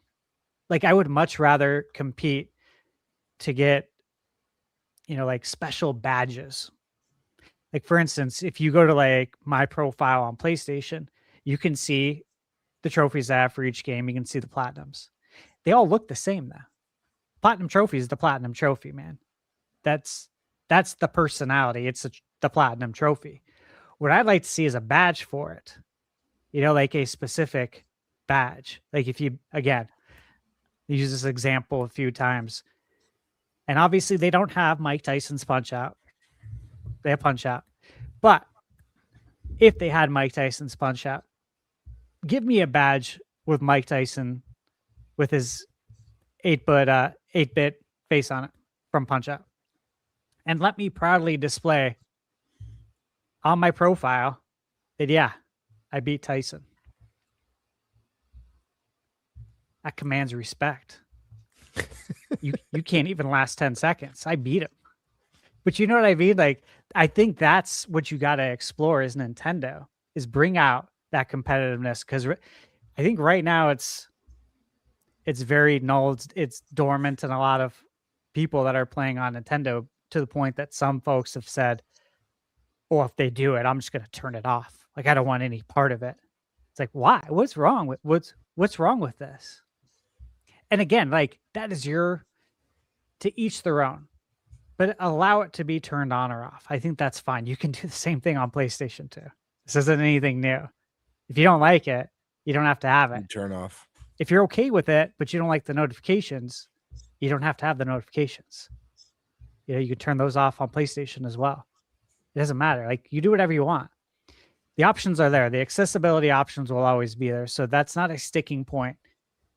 I think Nintendo would do this in their own unique way, showing their personality that they're known for, to where you're not going to just get a gold star or a platinum trophy. You're going to get something cool that you can display on your profile. Almost like, think about, what was that movie? Remember that movie Waiting? You were talking about all the swag that they had on their vest, right? On their work shirt, like all the badges or whatever, or like, you know, Girl Scouts, Boy Scouts, all the badges you have. Obviously, in a more serious note, like the military, right? Everything that they have on their uniform. That's something you get to proudly display as a gamer. Like, this is what I've done. This is my body of work. Right. I think that would be really cool. And I think Nintendo could make it unique. They could take everything Xbox and PlayStation has done good, extrapolate that, and then put your own spin and personality on it, which wouldn't be hard for Nintendo to do. So I do think that's coming. As far as themes, look, man, I think people would love it. I think it did well on 3DS. It is a way to make more money. Maybe they could sell themes. If you don't have NSO, like, you can buy it. If you have NSO, you can use whatever theme you want as long as you have NSO. I don't think that's outlandish. The music part, look, I enjoy music in the menus. I do. I loved the eShop music for the Wii. Absolutely loved it. So good, dude. Like, it makes you want to shop longer. And we kind of talked about this before, about the online shopping experience. Like, on the Switch, it was painful because it was so slow, so laggy. There's no music. It didn't have that personality. But with the Wii, you didn't have any of those problems, and you had the really good music. And when you go shopping somewhere and the experience is good, you tend to stay longer and you tend to spend more money. Like, it's not that hard of a formula. So the eShop's working great now, right? If you put some really good music in there, I might stay longer. It really might, if it's really good. Like, think about Mario Kart World. How sometimes I would just leave that on. I might be working on something, might be replying to emails. Like, I'll leave it on. Yeah, see what music I hear. You know, maybe I haven't heard all the songs. I don't know. They haven't released the soundtrack. So maybe there's stuff I haven't heard before. And it's so good that I want to hear it. So being able to add music would be very cool. And then I think that's it. Look, they're already releasing exclusive games there. Right? F-Zero 99. That's an NSO game. You need NSO to play it. They're already doing cool things, right? Like the Breath of the Wild and Tears of the Kingdom Switch 2 editions. If you own the game, you get those for free if you have NSO. Otherwise, you got to pay money for it. So they are doing some cool things. I don't see, personally, Nintendo ever giving games for free. With the way development is today, I also don't see it going any further than it is right now as far as exclusive NSO games. And I also think that if you do that, you might limit yourself. I think Nintendo's okay doing it because they're releasing their games there. But as far as a third party doing that and then trying to figure out what the split's going to be and how this is going to work, that doesn't sound like fun numbers to crunch or to figure out. I wouldn't want to write up that contract, but also it really limits you. Because if, say, 30 million people have NSO, but we have 150 million Switch users, take Switch 1, 150 million, 30 million NSO, you might come out with an absolute banger game, right? Like we've seen with these indie games, sometimes they just absolutely take off.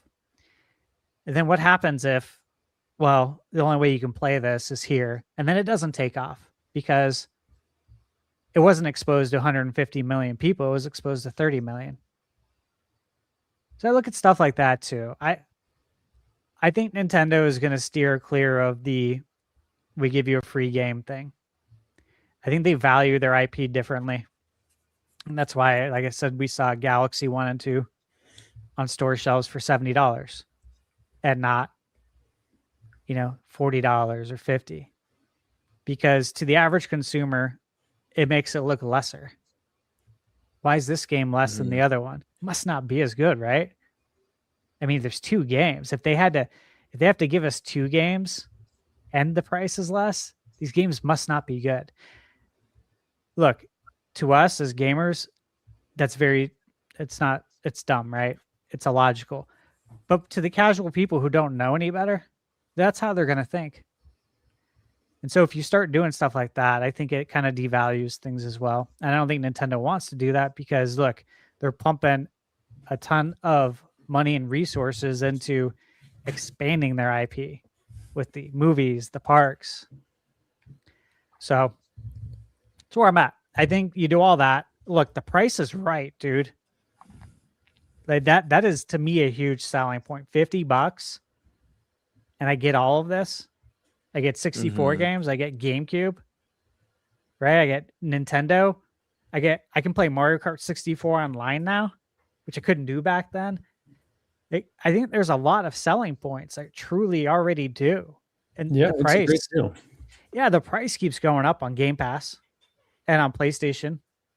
PlayStation Premium, I forget what it was. All I know is when I saw the price, I'm like, okay, I'm not going to be resubscribing because, look, I'm not taking advantage. The games that you're giving for free down the line are games that I was already interested in. I'm already buying or I've already reviewed them. So it doesn't make sense for me. But even before I was reviewing games, if it's a game I want, I'm going to buy it. And if you give it free a few months down the line, that's great for anyone who didn't buy it, but it does nothing for me. And same with Game Pass. If I want the game, I want to own it. I don't want to rent it from you. You know what I mean? Like it's not my idea of fun. I'd much rather just go to Blockbuster and go pay, $3 and go ham for a weekend and keep my save file. Because now I don't have to worry about anyone deleting my save on the cartridge. Because now we have different ways of saving games. I would just rather do that than spend. How much is Game Pass going to be? Is it $30 a month? $30 a month. Dude, 12, 24, 36, Xbox 360 a year plus taxes. It went from being the most consumer friendly and it went to being the best value in gaming to being complete ass. I want to say this too. About the old games. I see in my chat that a lot of kids don't care about all of these old games, and you're right. They don't. These old games, NES games to them are probably black and white movies to kids growing up. Now, look, I liked black and white movies. It doesn't matter. If the movie's good, the movie's good. However, I get it. The vast majority are going to look at it this way. But if you go back to the Wii and DS era, Iwata and Reggie spoke in detail about the virtual console. And it's not so much about the kids. Those games are not there for the kids. Those games are there for your parents. And they made it really clear in their interviews. I just reread some of it when I was actually flying.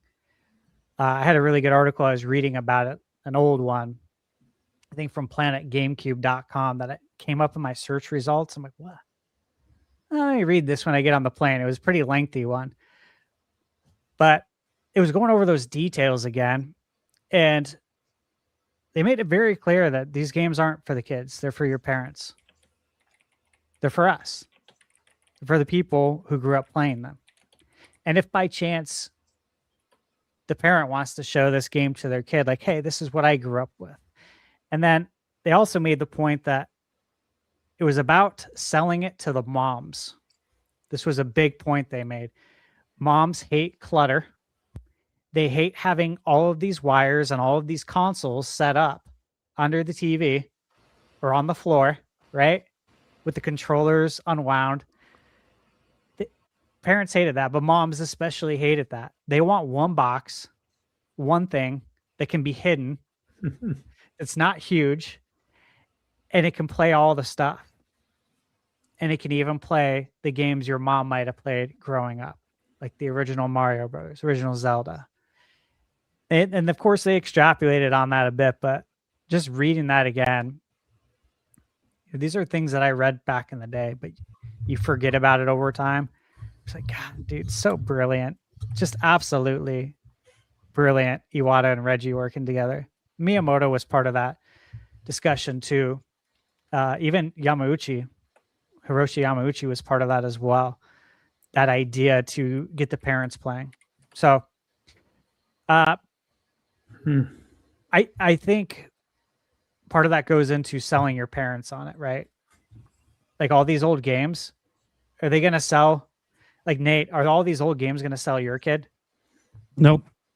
No. Now you don't replay games, but are they going to sell the parent? Is the idea? They're the ones who's got the money, though. They're the ones with the wallets. They're also the ones with the least time to play. Yeah. So as a parent, though, do you want to like have all these consoles set up? Do you want to dig out all this stuff and find controllers and hope they work and then buy each game individually? Or to be a lot better as a mom, right? To have one box that has the stuff there. I think that's the idea. And again, the price, dude, it's not even close anywhere else. $50 versus, again, Xbox is $360, $359.99 plus taxes. Look at almost $400. No one talks about the tax. It's really about $400. Well, and then you look at PlayStation Premium. How much is that? Again, I looked at the price when the prices went up again, and I'm like, when I saw it, I said, I'm out. I'm tapping out. I don't even take advantage of this. It's funny too, because like the thing you're talking about how like, parents might appreciate having all those consoles on like, one thing. Well, the appeal of the PlayStation and the Xbox stuff is it's modern games and classic, both, especially Game Pass. Like, I know we can talk about how like the value is shit, but they're adding brand new games day and date to Game Pass almost every month. Like when they'll come out. I'm not saying but you have to want to play them all for it to be a value. That's like the one thing. Like you have to actually value all of those. Whereas before you can kind of have it and only have to value like 3 a year or something like that. But I will say, and look, I think the price is ridiculous for Game Pass right now. Absolutely asinine. And I don't have to pay the new price for it for like a year. But I will say that like talking to the point of having things available, who uses Game Pass the most in my house? Yulia. Yeah. Constantly getting new games off Game Pass all the time on the Xbox. All the time. Like I said, hey, I don't know if I want to keep paying for this service. She's like, well, what happens to all the... Well, we could just buy the games. Yeah, but then I just want to start buying new games. What if I don't like them? I know. I get it. If you use it enough, it's still worth... It's like Netflix. It's still worth the $24 a month if you're using it all the time. Mm-hmm. Exactly. In a way, it's like you have a ton of demos. Yeah. Yeah, so like that's why even though the price has gone up specifically for the console, actually the PC didn't. If you're on PC, what the fuck do you care? It's interesting just because I do think, and this is the case like with Yulia, she's not going back to play the classics. It's all the new stuff coming out that she keeps downloading and checking out. So I think like that's the appeal for younger people or people who didn't grow up with the games, so they don't really have the nostalgia to go back and play them. You know, it's like I kind of feel like there is something to say about adding those new games in, and I do have to say, like, we can talk about the greatest, you know, deals, right? Like part of this topic was, how does NSO grow? Well, PlayStation has like 90 million subscribers, and it's because of the free games. Like, it's more expensive, but you're getting literally games every month. For PlayStation? Yes. They're just handed to you. Yeah, I was just looking. So PlayStation, if you buy it 12 months up front, it's $160. So Game Pass is $200 more. Yeah. But if you buy it monthly, which, look, let's be honest, a lot of gamers are buying monthly. They're not seeing the value. So if you buy it monthly, I don't think it's also the value. It's the people just don't have a spare $360 at once. Yeah. No, but for PlayStation, if you buy it monthly, it's $17.99 a month, which comes out to $215 for the year. But if you buy it all up front, it's $160. So you're spending PlayStation $75 more. They would never jack the price because they have such a huge user base. Xbox is doing it because the user base was already kind of shrinking. They're trying to I know that. I'm just saying the value there. Like, if you buy it all up front, if you buy the 1 year, it's $160. Yeah. If you buy a year, but you buy it month to month, you're paying $215. So you could save a considerable amount of money. Oh, no, you're not wrong.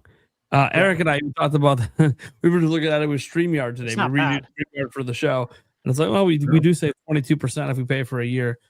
Yeah. I can't, dude. It's a lot of. I don't know if you guys know, we pay like $90 a month basically for StreamYard. So you save the 22%, but I still have to have a large chunk of money, like over $1,000, ready to go to pay for a year, and that's a huge ask. Yeah. So, but someday maybe the business will be so liquid, or the Clips channels making so much, we can just prepay a year. You know, Xbox doesn't offer 12 months anymore. I remember when I was I was trying to see, okay, how much would it be if I bought a year? You know, like that kind of like, but wait moment. Maybe it's not that much. Like, maybe there's some savings somewhere to be found. And I remember looking and like, why can't I find this anywhere? I looked and I looked and I looked. There's no answers. They had nothing on their website, on their Game Pass website. I'm like, did they get rid of it? And sure enough, they did. And I'm like, that's pretty shitty. So you offer no savings, yet at PlayStation, I save $75 if I buy it for a year. You guys offer nothing. Like, that tells me that they probably wanted to raise the price even more. If you're not offering any savings, that tells me the margins are extremely tight, razor thin, right? Mm-hmm. Yeah. That's not good. That's not good, man. You already raised the price of your consoles. You came out with a handheld that's extremely expensive. And I get it for what you get. It's not a bad deal. But where's the market for it? Right? I mean, look at the dent Steam Deck made. That's the biggest dent that's going to be made. You're not going to make a bigger dent than the Steam Deck. It's very interesting. I can't wait to see what happens in the next few years. The way all of this unfolds. It's going to be next fascinating. Year. Yeah, I'm excited. Just, you know, as a gamer, right? Like, I have Xbox. I play it. You guys know that. You know, it's my least favorite console. I think everyone knows that too. It is for a lot of people that own it, but there's obviously a dedicated fan base as well. So it's just going to be interesting to see how it all pans out. All the games that end up coming to Switch 2 and PlayStation. You know, like, I'm excited to play Indiana Jones on Switch 2. I love that game. Oh yeah. Well, I think you guys made a lot of really great points with NSO. I do think it's funny. Thunderstash and myself I'm calling it Team Thunderbird, guys, because we're on the same wavelength tonight. You know, And that's the street I grew up on. Is Thunderbird. Oh, did you? Yeah. I grew up on So a street crazy. called Thunder Drive Really? in Oceanside. Yeah, in Oceanside. That's crazy. It's wild. Kind of weird. Yeah, that's super weird. But yeah, we're on the same wavelength, man. Because listen, the best-selling Nintendo platform of all time is the DS right now. So it's the reigning champion, and it has a slew of incredible games that are just sitting there, just stuck there. That's not even including the 3DS. And so I've been talking about this for years before Switch 2 was announced, before any of that. I remember doing videos on my channel, doing predictions in the Switch Pro era about Switch 2 having a dual screen feature, and that's going to be what separates. I did a video with Andres on his channel and on my channel where we debated what Switch 2 is going to be, and I was like 100% in on it's going to have a dual screen.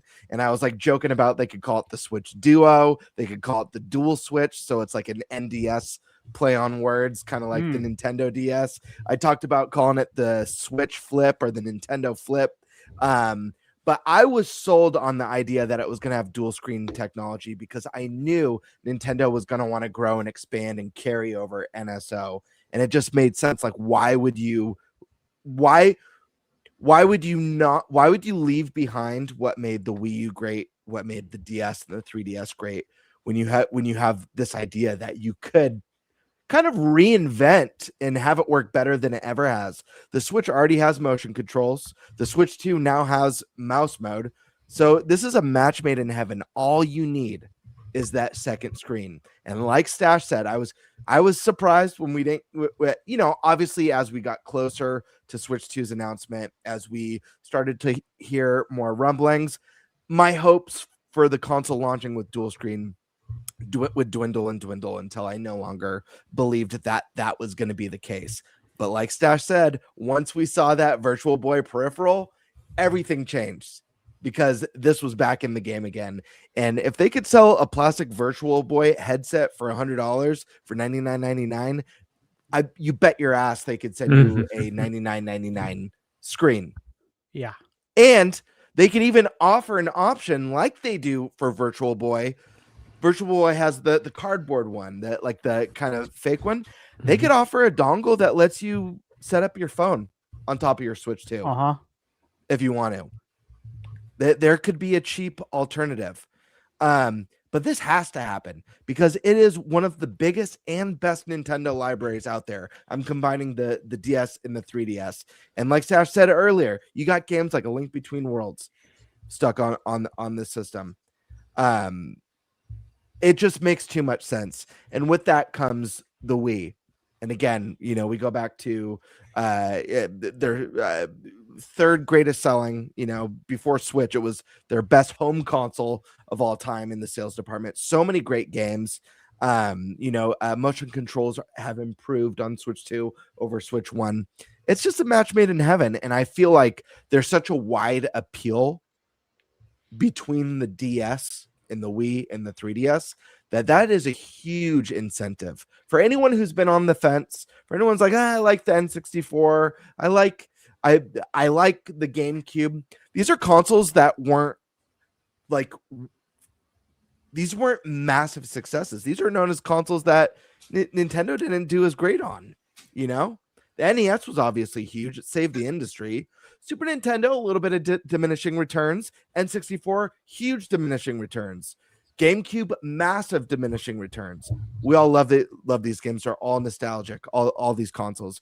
But the Wii, the DS, and the 3DS was when Nintendo exploded into the mainstream again and was, peak pre-Switch. So it just makes too much sense. It's leaving money on the table. And I think the themes is another one that just makes a lot of sense. Nintendo's already releasing free avatars, like monthly pretty much. They already have a system to do this. Add the themes, put it in with NSO, and like you guys said, charge, like give an option to charge, or do NSO exclusive ones. Maybe you sell some, maybe they're all free, but maybe sometimes there's NSO exclusive ones. I do agree with Stash And I don't want to put words in Stash's mouth. We've talked about this before on the podcast about trophies. I think Nintendo needs to add some sort of trophy system. I don't care that much about trophies personally. I enjoy them, but they're not make or break. They're not a big deal to me. But I've mentioned this 100 times. I specifically know people who will not buy the Nintendo version of third-party games because there's no trophies or achievements. I know plenty of people like that. I get that version, but there's no achievements. There's no trophies. So I'm going to stick with the PlayStation or the Xbox. Yep. So just add it. Give it a cool Nintendo spin. Where we might differ, I'm not sure, Stash. I don't think trophies should be locked behind NSO, simply because I think that's just going to be another reason for people to be upset and complain about Nintendo being greedy and locking things behind a paywall. There's no reason for that. Right. Themes I could get behind because that's extra. That's cosmetic. Whereas trophies, like this is something you want to be able to share with your friends. You want to wear proudly on your profile. And I mean, if anything, it's an incentive to keep people in Nintendo games even longer. So I think it adds a lot of value. Yeah, absolutely. It adds value to the ecosystem, like big time. I'll just add to like about the DS, right? Sure. Let me ask you guys one question. How many of you are working on 2 monitors right now? I am. Okay. Not at the moment, but I prefer to. How many of you work on 2 monitors at work? Yes. Okay. I feel handicapped without it. In 2004, how many of us were working on 1 monitor? I know in 2004, I was working at Wells Fargo, and we were still using a DOS-based operating system for the bank. It's called Hogan. And we're on 1 shitty monitor. Even when I was at Loan Depot, when I started there in January 2015, everybody was on 1 monitor. And I asked him, like, hey, am I allowed to buy another monitor and bring it in?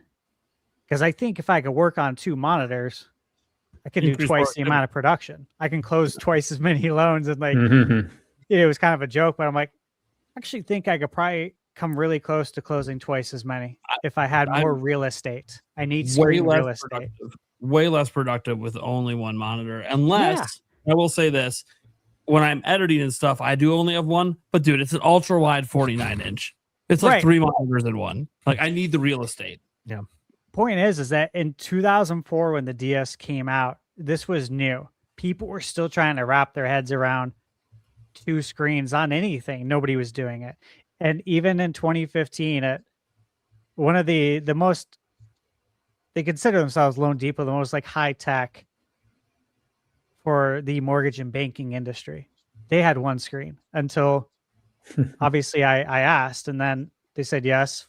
And then I'm like, okay, I'm going to go get actually like 2 like 25-inch monitors now and get it set up on that instead of this little, I think I had like a 17-inch one.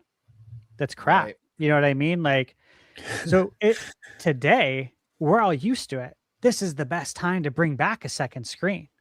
Yeah. Because now we're used to it. And I mean, your inventory management, all this stuff makes sense.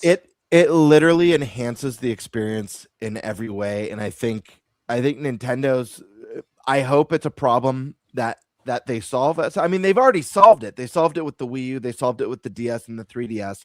But I hope it's a problem that they solve this generation or the next generation. And I don't know if that's your phone communicating with the Switch. I don't know if it's the Switch communicating with the dock, so you could have your tablet tabletop mode, and it's communicating with the dock to give you something else on the screen. Or they sell a $99.99 screen like they're doing the Virtual Boy. But I think like I said, I think it enhances the experience in every way. It makes things more immersive, and I think the fact that like Switch 2 is already built in with mouse mode like solves the stylus issue. I don't know. Absolutely. Not only that, but look at the retroactiveness of it. And again, this is another announcement that, well, one, they predicted on our show was that Mario Paint will come to NSO and we'll get mouse Joy-Con controls. Totally said that. Totally happened. What's cool about that, though, is it opens the door for everything else. So the fact they go back and retroactively add mouse Joy-Con controls to Mario Paint says, like, why can't you do it then for other games? Like, we just got a comment, I think, about Duck Hunt with mouse Joy-Con controls. Yeah, dude. Why don't we have it yet? Mm-hmm. You know, like stuff like that should exist. The games we never got to play. Super Scope 6. Give me Yoshi's Safari. I want to play that on NSO. You know what I mean? I don't want to track down a Super Scope 6 and then hook it up to my CRT because that's the only way it's going to work. Because it won't work on a modern TV. But if I can play it on NSO, that would be really cool.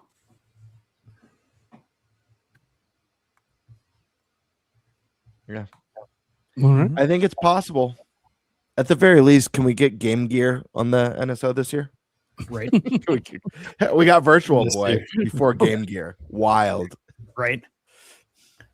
Dude. Yeah. Come Game on. Gear, Dreamcast. Dude, we are Yeah. like Saturn Come on, would can't- be the crazy one. ultra stop at Yeah. Genesis. Come on. We should get everything Sega. Mhm. All their Yeah. old consoles should come eventually. No Hell, deal. Tatsu Atari, make a deal, get some of their stuff over. Oh, hell yeah. You know, make it like a nice collaboration. You're never going to be able to get PlayStation to come over, and that's fine. But all the rest, they don't have services. Ooh. Let's go. Get a rare tier. Bring back all the rare games. You can't tier for that. They sold them all together as one package. I don't care. A tier for that? Yes. Can we just get rare replay? That's all I need. I don't think we ever get it. You would pay more for a rare only tier. $50 a year. Nate, you have the family plan that I'm on? Yeah. Well, you need to get the family plus plan so I can have my rare games. Yeah, it'll devalue NSO if they sell all What the if they- rare games. And I feel like one of the things Nintendo should be doing also, you know, now that it just came to me, I've thought about this before. When Switch 2 launched, NSO, if you're an expansion pack subscriber, you get some of the Switch 2 editions for free, like the upgrades are free. You know, Breath of the Wild, Tears of the Kingdom. Nintendo should offer that across the board. Maybe they're not going to offer free games, but like maybe if there's an enhanced version like that, it's just free. NSO. All Switch 1 games or like Nintendo published games are free enhancements if you have NSO. That's an incentive. Absolutely. I felt Yeah. great knowing that, like, you know how amazing it was knowing that I got to play Tears of the Kingdom and Breath of the Wild in 4K 60 frames and it didn't cost me a dime. Yeah, it was really nice, wasn't it? Yeah, that's $40 off right there. Mm-hmm. So All right. Well, we're ready to move on to the next one. let's do it. Yeah. What are we doing? We are talking about how concerned are we with the Nintendo Switch 2's future. This is based on two different things.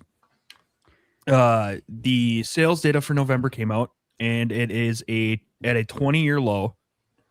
And then there's also things out there saying that one of the major RAM producers is now consumer RAM producers are no longer making RAM for consumers. They are now switching over to AI.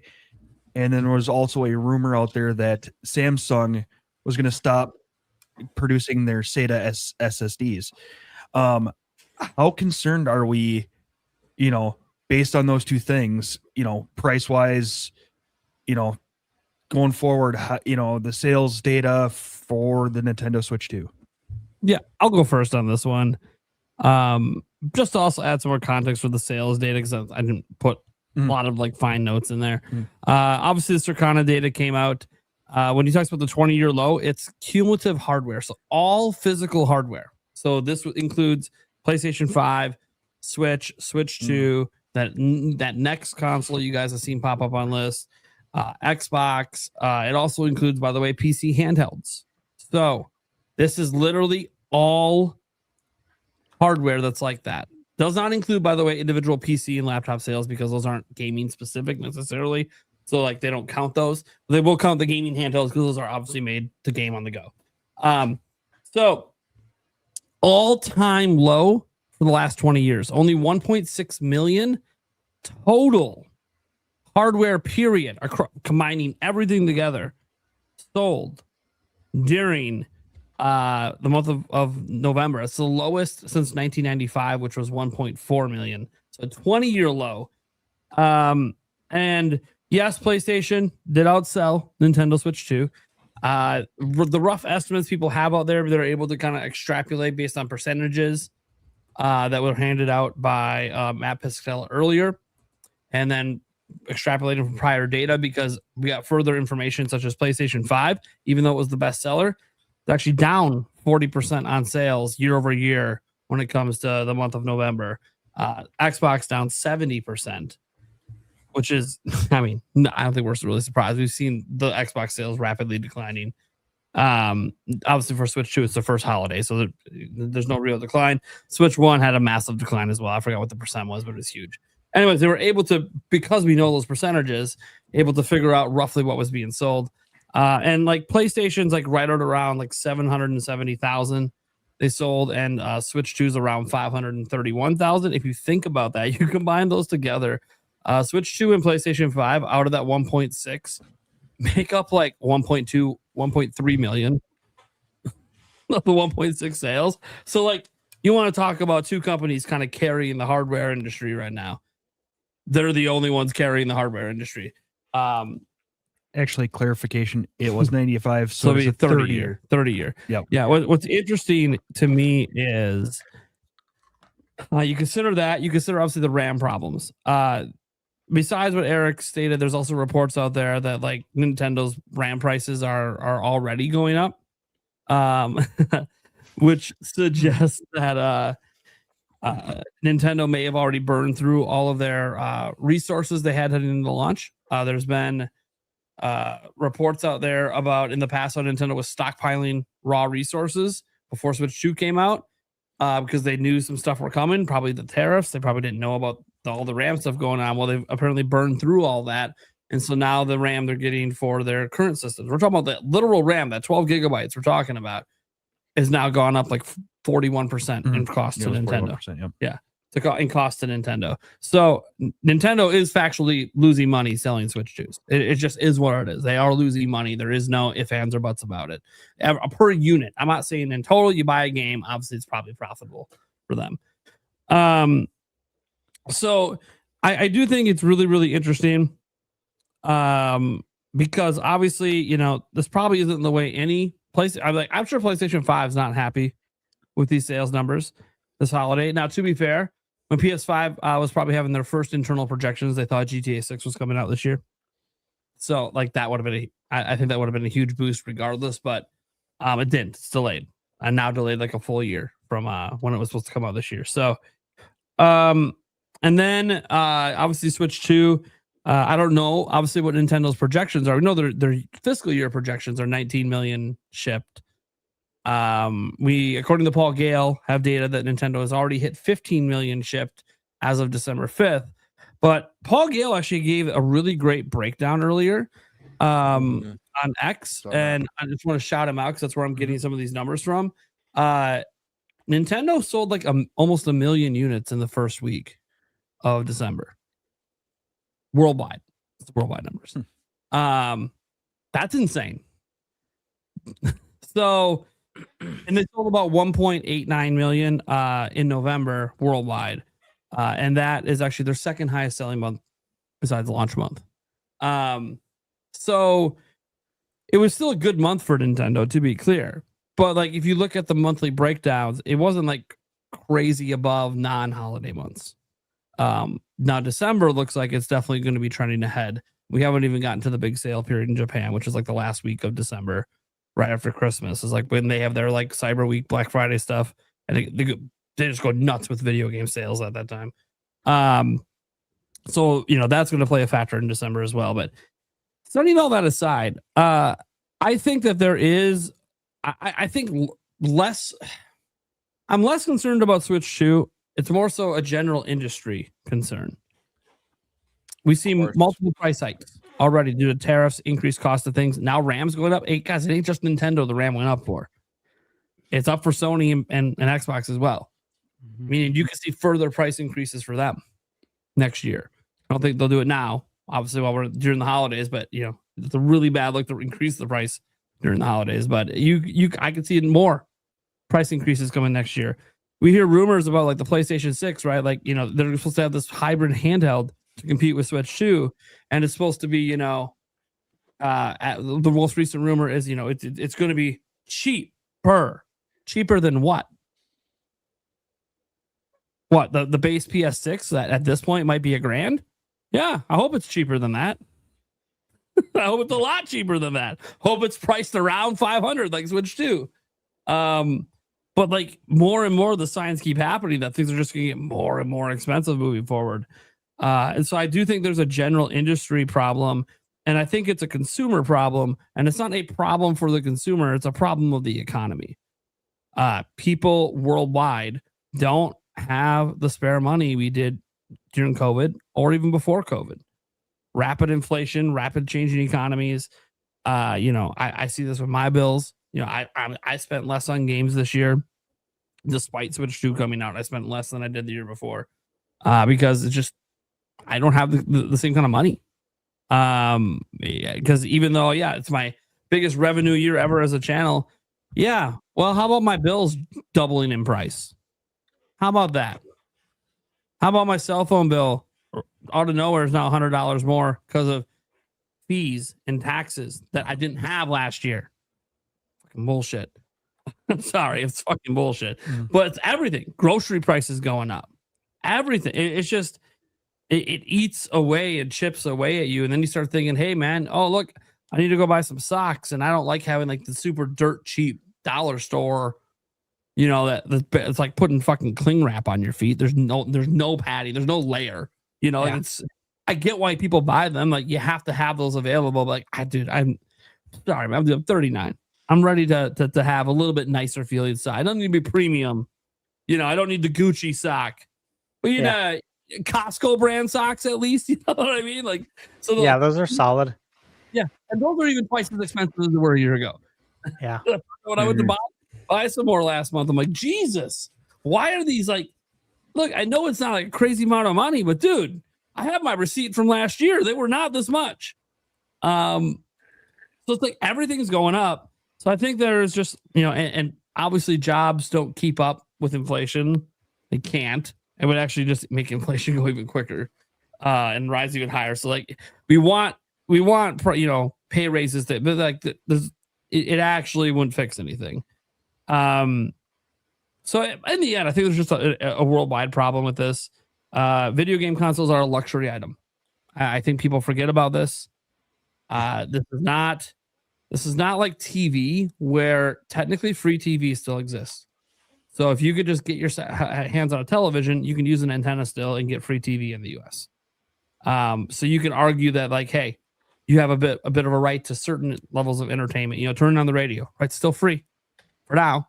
To turn on AM and FM radio, still free for now. I don't know if it'll. Look, we already have paid radio and XM. I don't know what would happen. Don't worry. They start charging for FM and AM. Don't worry, your automobile manufacturers are going to start charging you monthly subscriptions to the radio. To access the radio. Yeah, something like that. I've seen that. I could definitely see that. So I think that's a larger problem than anything that these companies are doing in particular. I think a lot of this is basically outside of their control. As much as people bitch about how expensive Switch 2 is, guys, you can literally, we already know it was costing $410 per unit to get it from manufacturing to the retail store, meaning the retail store had a $40 margin. That's what they were paying for. We know that thanks to someone stealing units off a truck.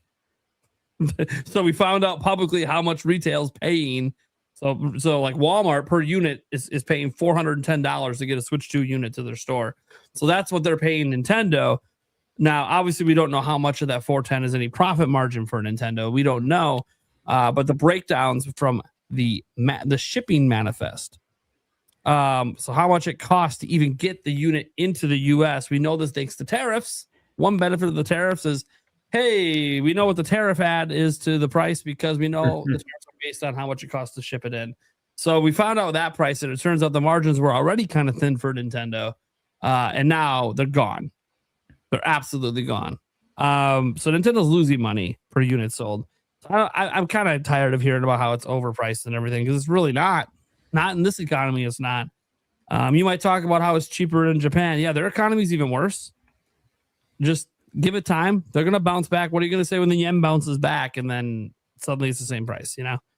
I feel like they're definitely in trouble in the sense that momentum could be lost quite quickly for all these consoles, by the way, because people are having less and less money to buy premium luxury items. That's what I'm going to call it. Not saying you can't buy entertainment, but the premium side, you know, cheapest PS4, $400. Cheapest Switch 2, $450. Cheapest Xbox, can you even find one on the store shelf? I mean, the cheapest what is the next box, and even go look at that, it's $250. Like, oh, that seems like a steal. I'm like, is it? It's a system that's never getting new games. It just comes pre-packed with a set amount of games, and that's what you get. For what? For $250. Now, what did you call it? The what? The next box? The next. Oh, NEX. Oh yeah. The one that actually did some numbers. Yeah. It beat out Xbox. Yeah. And it's obvious why it did. It's a nice little neat family system for, especially when you have kids, like young kids. I guess, it's basically revisiting the Wii days.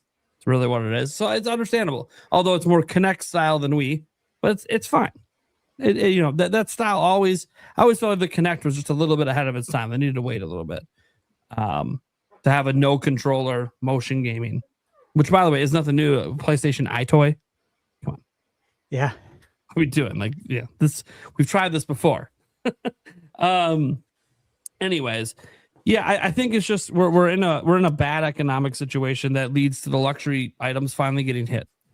They've kind of somehow, as Matt Piscatella put it, avoided really getting major hits this year, in large part because Switch 2 popped off so quick. It's also possible, and we have to throw this out there, that hey, because Switch 2 was never really truly sold out outside of like launch week, some of the sales that would have happened in November kind of could have happened more front end than back end for the holidays. And on top of that, Nintendo didn't release a single exclusive system seller this holiday season. Sorry, Kirby. Sorry, Age of Imprisonment. You guys are exclusives, but I don't think a lot of people are going to pick up a system just to play you. And while we have obviously Pokemon, I was hoping Pokemon would be better because of the bundle. They never restocked the bundle, so the bundle ended up not mattering at all in November. Yeah, so I really think they should have had a big holiday exclusive. I mean, I talked about it on the podcast all year. What's going to be the big holiday game? What's going to be the big holiday game? More announcement, then it'll be at the September Direct. It'll be at the September, and then it just wasn't. I thought for sure there would be something just because it that's what you do. So right? I like you have Mario Odyssey the first holiday. You're gonna have Kirby Air Riders, another racing game. Yeah, what? So don't be wrong, it's a fantastic game, but it's just not a system seller. You know what I mean? Sure. So I think that a lot accumulated to make Switch 2 not sell quite as well. I mean, 500,000 by the way is nothing to scoff at. It's the second best month since launch. Like it's nothing to actually like, oh my gosh, this is like horrendous. Like no, PlayStation and Nintendo still did numbers, and there's still demand for those systems, and they're going to continue. Like there might be the only things that continue to do numbers, but they're going to continue to do some numbers. But I think there is this thing where if Nintendo, especially like, and we'll get into this in a future episode before the end of the year about all the games coming out. Like even when you look at that list of games Nintendo has currently listed for next year, none of them are like system selling games. Like they're all we're still living in the B tier Nintendo scene. The big guns haven't been revealed besides Dustbloods potentially.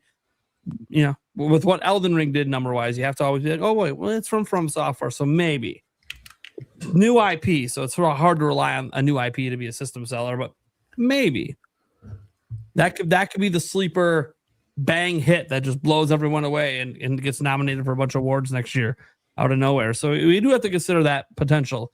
Everything else is like, sports games or, Yoshi and stuff like that. I know Fire Emblem unfortunately looks great, but Fire Emblem has never been a system seller.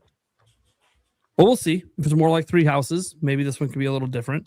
We think Gen 10's Pokemon is coming next year and will be exclusive, but what if it's not? What if it's another cross-gen Pokemon game? I think Nintendo goes big next holiday. I think they haven't revealed the big game for next year. At least I hope not. Yeah.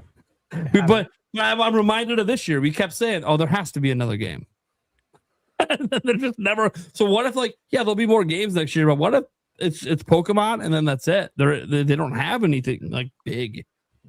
It'd be wild. I mean, that's the cool thing. No, Ocarina of Time remake might be one of them, potentially. I think they could find a way to make that be a system seller, because to people who got introduced to Zelda with Breath of the Wild, which is a huge chunk of the Zelda audience now, they might just view it as a new game, straight up. Yeah, and as long as it looks modern and great, it actually might do some crazy numbers for them. I know it'll obviously do numbers with the people like me and others that played it in the past, but I think that's got a chance. And even then, as long as the problem is it's not going to get a 99. Like, how do you live up to the legacy of a 99?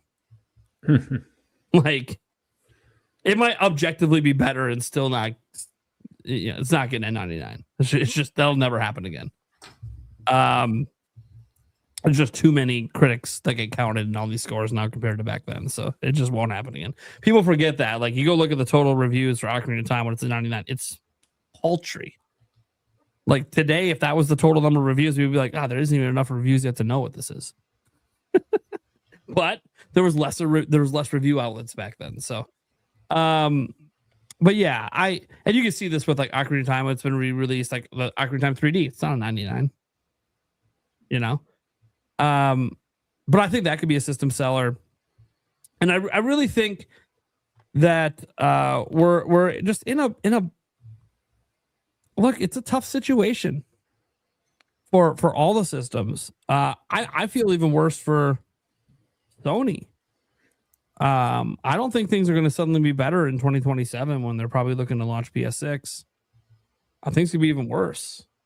And I don't know how you launch a premium, under your TV powerful box in 2027 that has to clearly have a price point that's still going to be a loss per sale, but is going to be higher than PS5's current price, which is pretty expensive.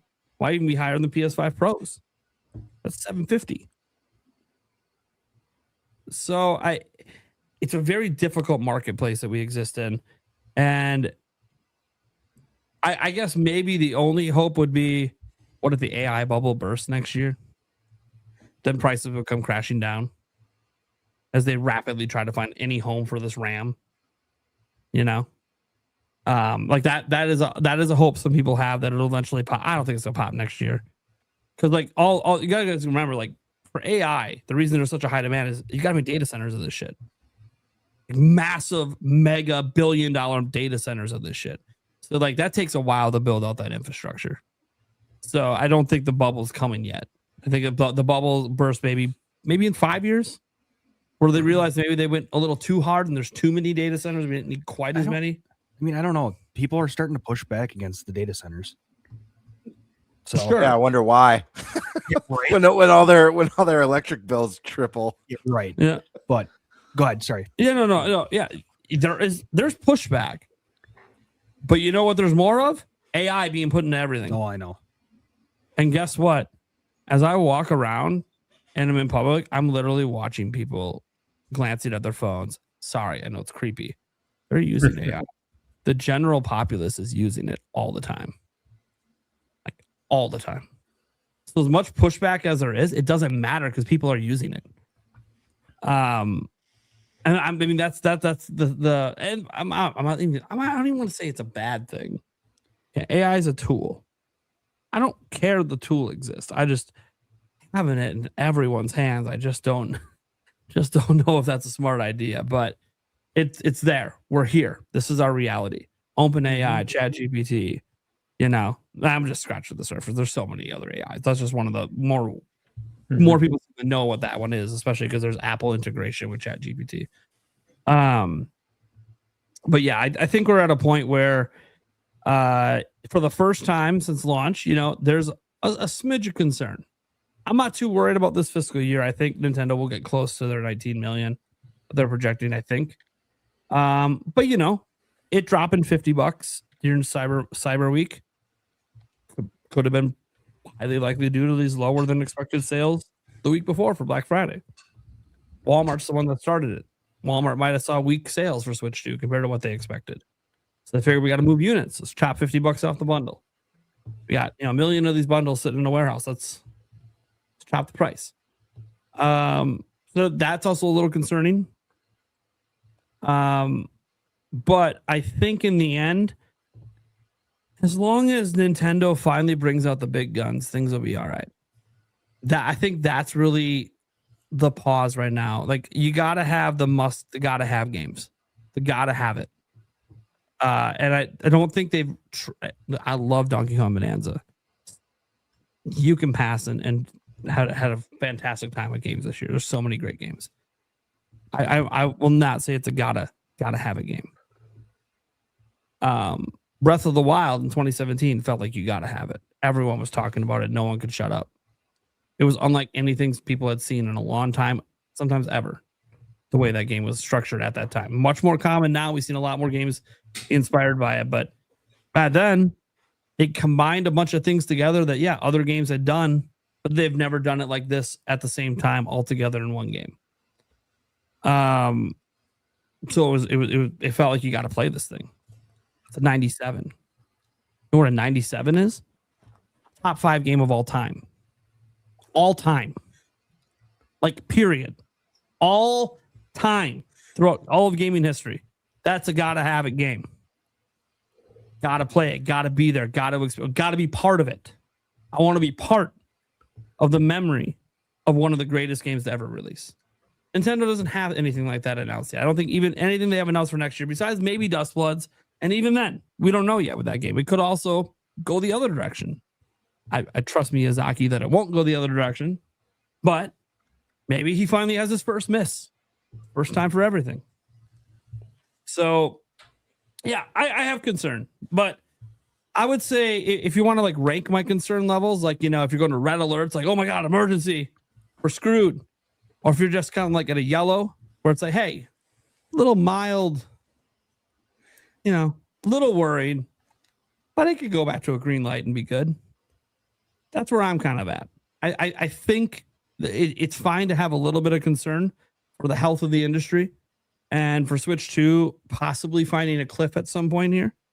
And I don't just mean cliff like falling off the pace of being the fastest selling system ever. It's going to fall off the pace, I assume, at some point.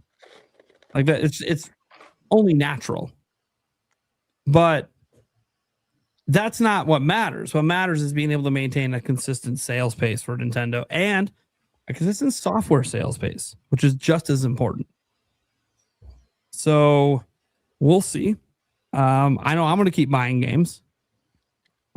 All of us on the panel will, but not everyone will. So people are cutting back. So it'll be interesting to see if Nintendo can release some bangers that make people go, you know what? Fuck it.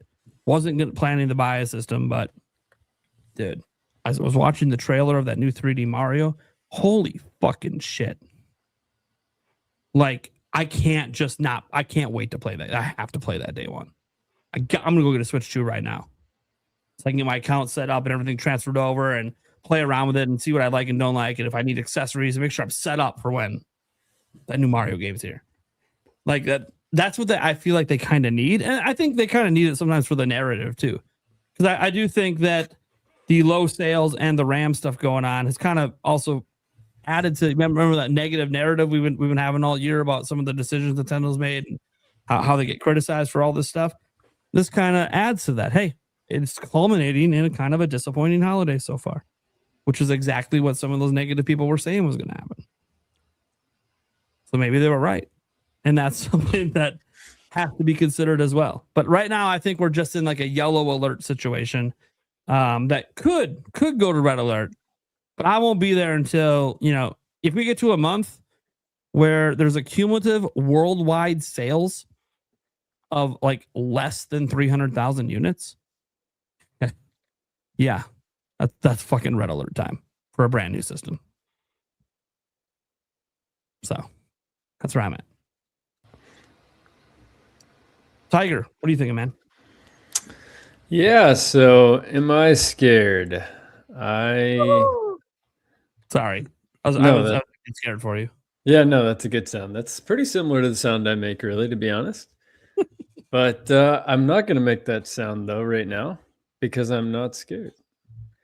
So basically, when I see these numbers and I see how Switch 2 is still setting records, even among all of the bad press about what's going on with tech right now and the price of everything.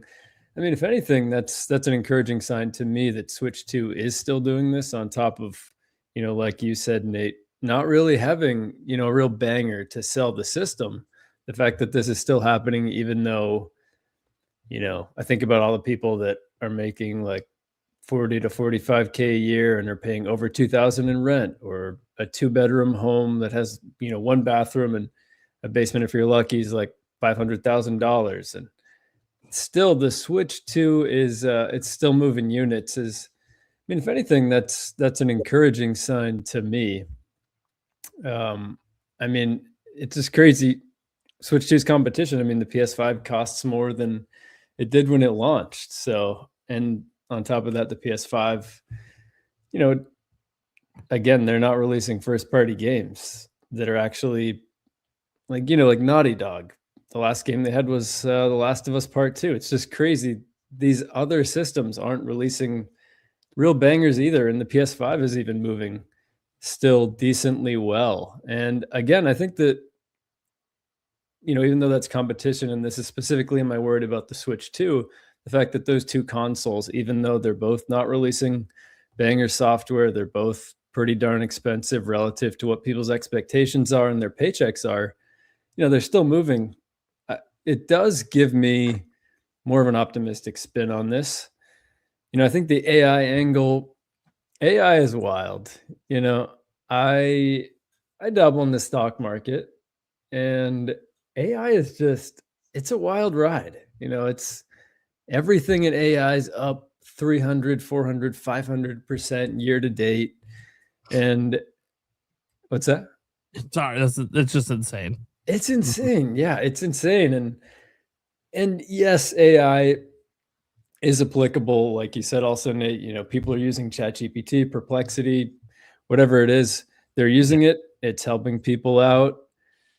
Browsers are trying to integrate it in every way they can.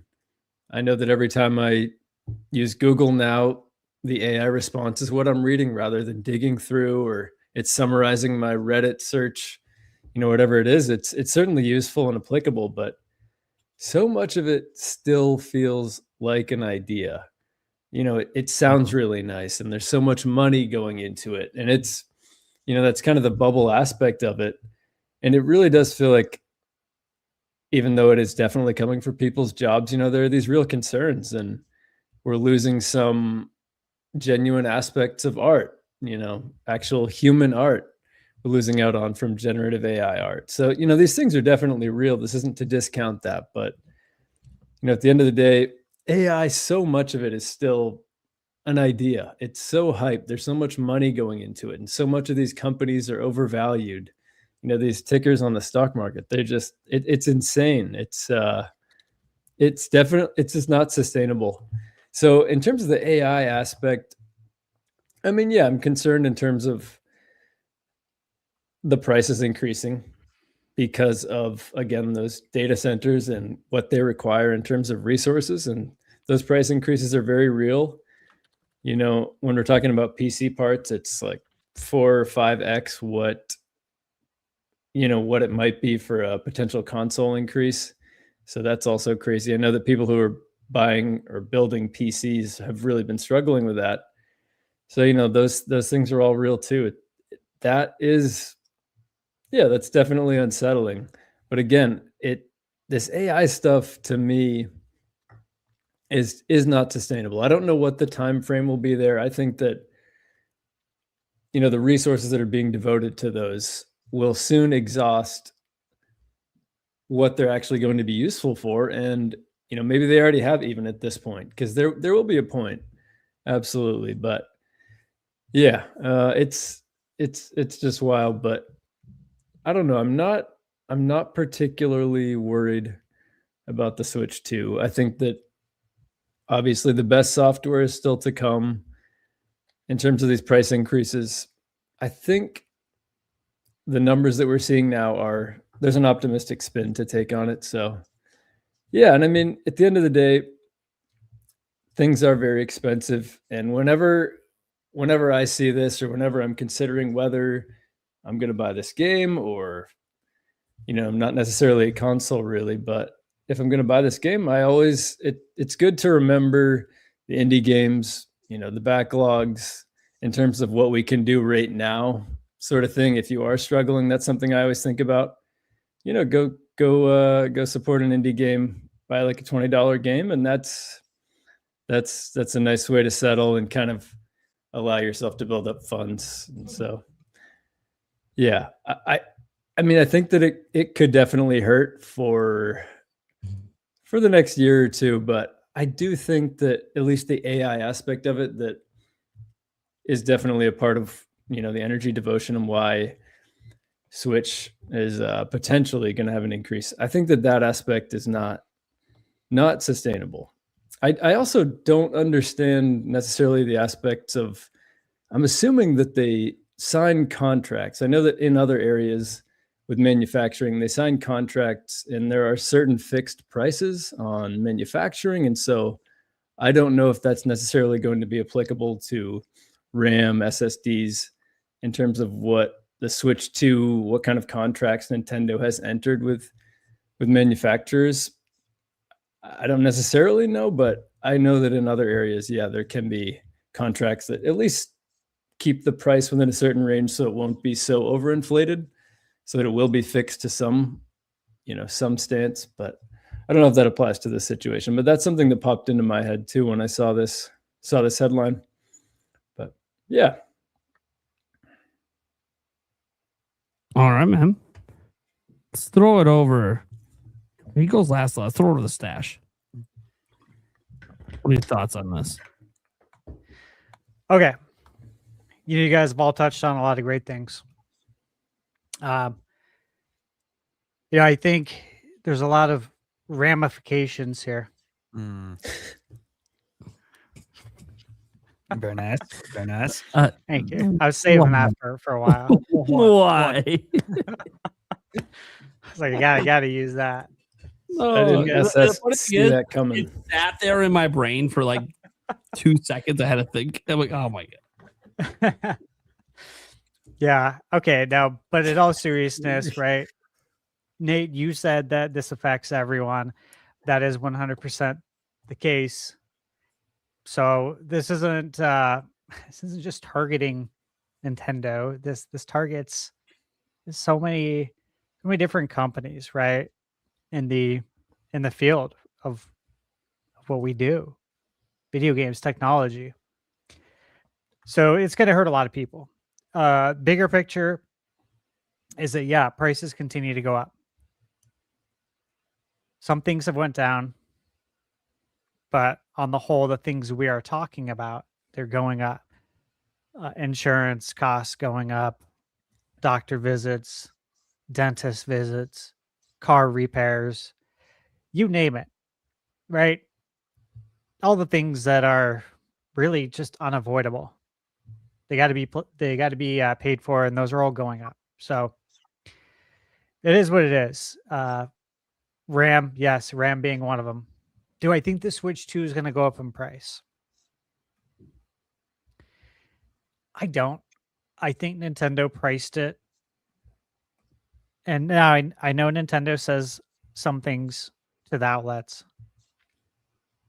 but the reality is often different. And I do think they priced the Switch 2 appropriately for factors like this, rising costs. I do. I think they're going to be fine there. So I'm not necessarily concerned. As far as AI, since we were touching on that, right? Yeah, I have my thoughts on it. Look, I was saying in chat, Michaela knows this too. I've been talking about AI like in a very, very, very serious manner. I remember even talking about it once at Lone Depot when I was giving like a speech in front of several hundred people. And I was talking about AI and how it's going to take a lot of jobs, a lot of people here. It's going to take your job. I remember when I talked about this, it was probably 2017 or 18. And that was the moment where some people were like, this dude knows something. He knows stuff. And then other people are like, this dude's batshit crazy. You know what I'm saying? Like, there's a lot of people who are like, this guy thinks a robot's going to take our job. It's like, no, you're not looking at the big picture. You're not looking at what I just explained. So I think AI is here. It's coming. It's going to take jobs. It already is. And again, like, you don't have to leave it up to your imagination at all. All you have to do is look across the world, go look at what's going on in other countries. China, okay? I looked this up earlier when you guys are starting to talk about AI, so I could have some little bit of details. But in 2025, approximately 54 to 77% of jobs in China are estimated to be at high risk of substitution due to AI. While all jobs have not been taken, entire categories are seeing massive displacement as China implements its AI Plus plan to reach a 70% penetration rate for AI and applications by 2027. So we are 2 weeks away from 2026, right? So they're saying a year basically from now, 70% of the jobs will have AI agents and applications. And they're even approximating that up to 77% of jobs will be replaced by AI. Here's the thing that they don't talk about. They don't talk about how many jobs it's already replaced, which is a lot, which I have that list. But data entry clerks, accountants, bookkeepers, translators, legal assistants and clerks, customer service reps, receptionists, check-in clerks, telemarketers, coffee shop baristas, already happening, assembly line workers, warehouse and inventory managers, courier and delivery dispatchers, quality inspectors, entry-level programmers, illustrators and game designers, market research analysts, drivers, truck, taxi, delivery, bank tellers, medical transcriptionists, on and on. This list is very long. Okay. Fast food, obviously, we've already seen that. That happened in China a long time ago, actually. You know, when I was at Lone Depot, our owner, Anthony Shea, talked about this. And you know, he came down to Arizona, gave a great speech, but he was talking about the social credit score in China and how that will come over here. And I do believe it will too. I was looking at it. I'd seen a report about the number of suicides every year now in China because of people's social credit scores. that they're actually getting like locked out of society. Because you can't fly, you can't ride the bus, you can't go buy groceries if your social credit score doesn't check out. There's a lot of things that go into it, and so people are just offing themselves. And the number of suicides it went up. I think it was like 3,000%, which is just insane. But again, like there's different parts of the world that are testing different things. And those things, a lot of them will come here. So again, like you don't have to use your imagination much. So those are like the real ramifications that I'm thinking about on a global scale, because it will come here. And so when we talk about RAM and we talk about video games, people get in arguments online over this shit. It's like, bro, you have no idea what's coming. Like people are going to be in a world of pain in ways that you may not ever understand. Like, you won't understand. Yeah. And so I look at those are the things that are going to impact price. Those are the things that are going to impact whether you can buy something. How can you do it without a job? We deal with it too. All of us do on YouTube. Look at all these AI channels that are just popping out videos. There's no face, right? And now what's interesting, I think we talked about this 2 weeks ago, maybe. The amount of stock gamers put into a score, a number. You minimize this game that was worked on for 5-10 years to a number. You don't want to be thought of as a number. Nobody does. But we put that on a video game. And that's just exactly what's going to happen now. That's what it'll be minimized to. It's not a good spot. I'm not trying to put out like fear porn, but this is serious. I've been talking about this for a very long time. It is coming. So yeah, I think people do best to just mentally prepare yourself for some of the things that matter more than all the things that we're talking about as well. Those are the bigger ramifications, is my point. Yes, RAM going up sucks, but let's look at the reasons why. Let's extrapolate that. Let's drill down. And then we start looking at everything else. What's going to happen? That's probably for another podcast, not even this one. Mm-hmm. You know what I mean? Like a whole different topic. Because it gets into some weird territory. Yeah, it's important not to underestimate it, for sure. Yeah. But it's very easy to do because, like you said, people did think in terms of robots, but it's really more invisible and silent than that. And it's so easy to overlook because it's something you're not even really seeing. It's interesting. When I was at Lone Depot, they wanted the gal I worked with, Kristen, she was the VP, I was the director. They wanted us to basically start like implementing and training AI to take jobs at the company. Mm-hmm. We both had like a real serious talk together, just her and I, like we always did. More or less, like how you feel about this? Like just on a moral level, okay? Like shoot straight, because this is coming. I know this is coming. Us saying no isn't going to stop anything. Us saying no is going to mean we don't get a paycheck anymore. And they bring somebody else in to train AI, right? That's the gist of it. There's so many people right now that are doing their job every day, and they don't even know that they are training AI. At least we knew what was going on. But there's software that are installed on your workstations that watch everything you do. And that's training AI. People don't even know that they're training their replacement. It's going to be very interesting, guys.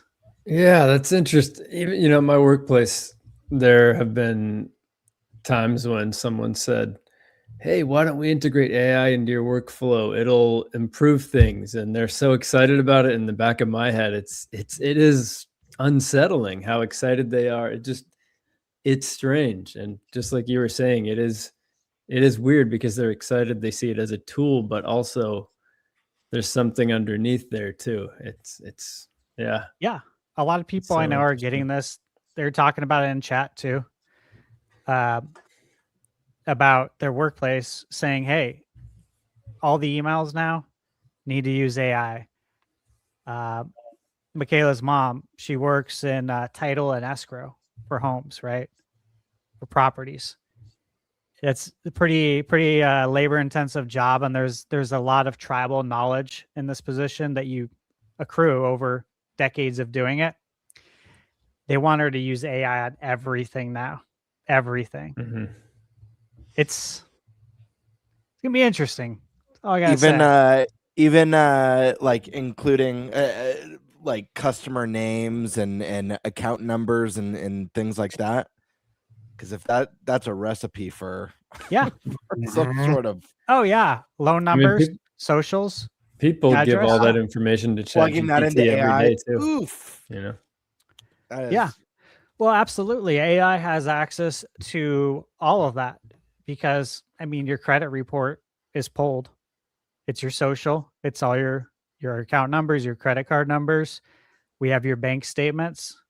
Yeah. We have everything that is of any value to you, all your assets, liabilities, you name it. So AI has access to all of that. This is why when the YouTube career ends, guys, I'm going to be living in a ditch. The only thing they can't take from me is me, baby. And your mustard stained shirt. Yeah, dude. That's if I even still have a shirt, because they could take that, you know. I don't know. I mean, I've thought about that too. You know, like where do you go? What happens? Live off the land, baby. Boy Scouts by the river. True. So glad that I had Boy Scouts, baby. I'll survive off the land. Yeah, that's good. That's good training, man. Yeah. I mean, in a way, AI even has our brains, you know. It's like so many people use it. So many people use it as like their psychologist and like their mental health. You know what's scary? Yeah. It's crazy. So like you talk about, you know, how like AI is obviously not at the level of being necessarily more intelligent than humans, because all it can do is regurgitate information, right? It can't necessarily do more than that. But I will tell you this, having been in the room with certain people in my life, I'm going to tell you right now, I get why people talk to AI. Some people, guys, some people are not very bright. Guys, the topic is Switch 2 holiday sales. What is happening? Hey, dude, there were other topics we had in the past, and then all of a sudden, you and Stash are both like, yeah, everyone's got mental illness. That's the problem. I'm like, it's out of fucking nowhere. Which we've been proven right. Hey, here we go. Let me give you my final answer, though. I guess I'm not concerned about Switch 2 sales. I think it's doing fantastic worldwide. I think there's going to be system sellers in 2026. I think we're going to get crazy third-party support. But also, I think the biggest two things we don't want to underestimate that are really going to help drive sales is the Mario movie, because it's going to have that domino effect for all the other Mario IP. And then the following year, the Zelda movie to do the same. So, again, you look at the numbers when the Mario movie came out and how it benefited greatly all the other software, because new people were buying Switches. I think we see very similar things happen. Okay. Yeah. All right. Let's toss it over to Game Bird. Birdman.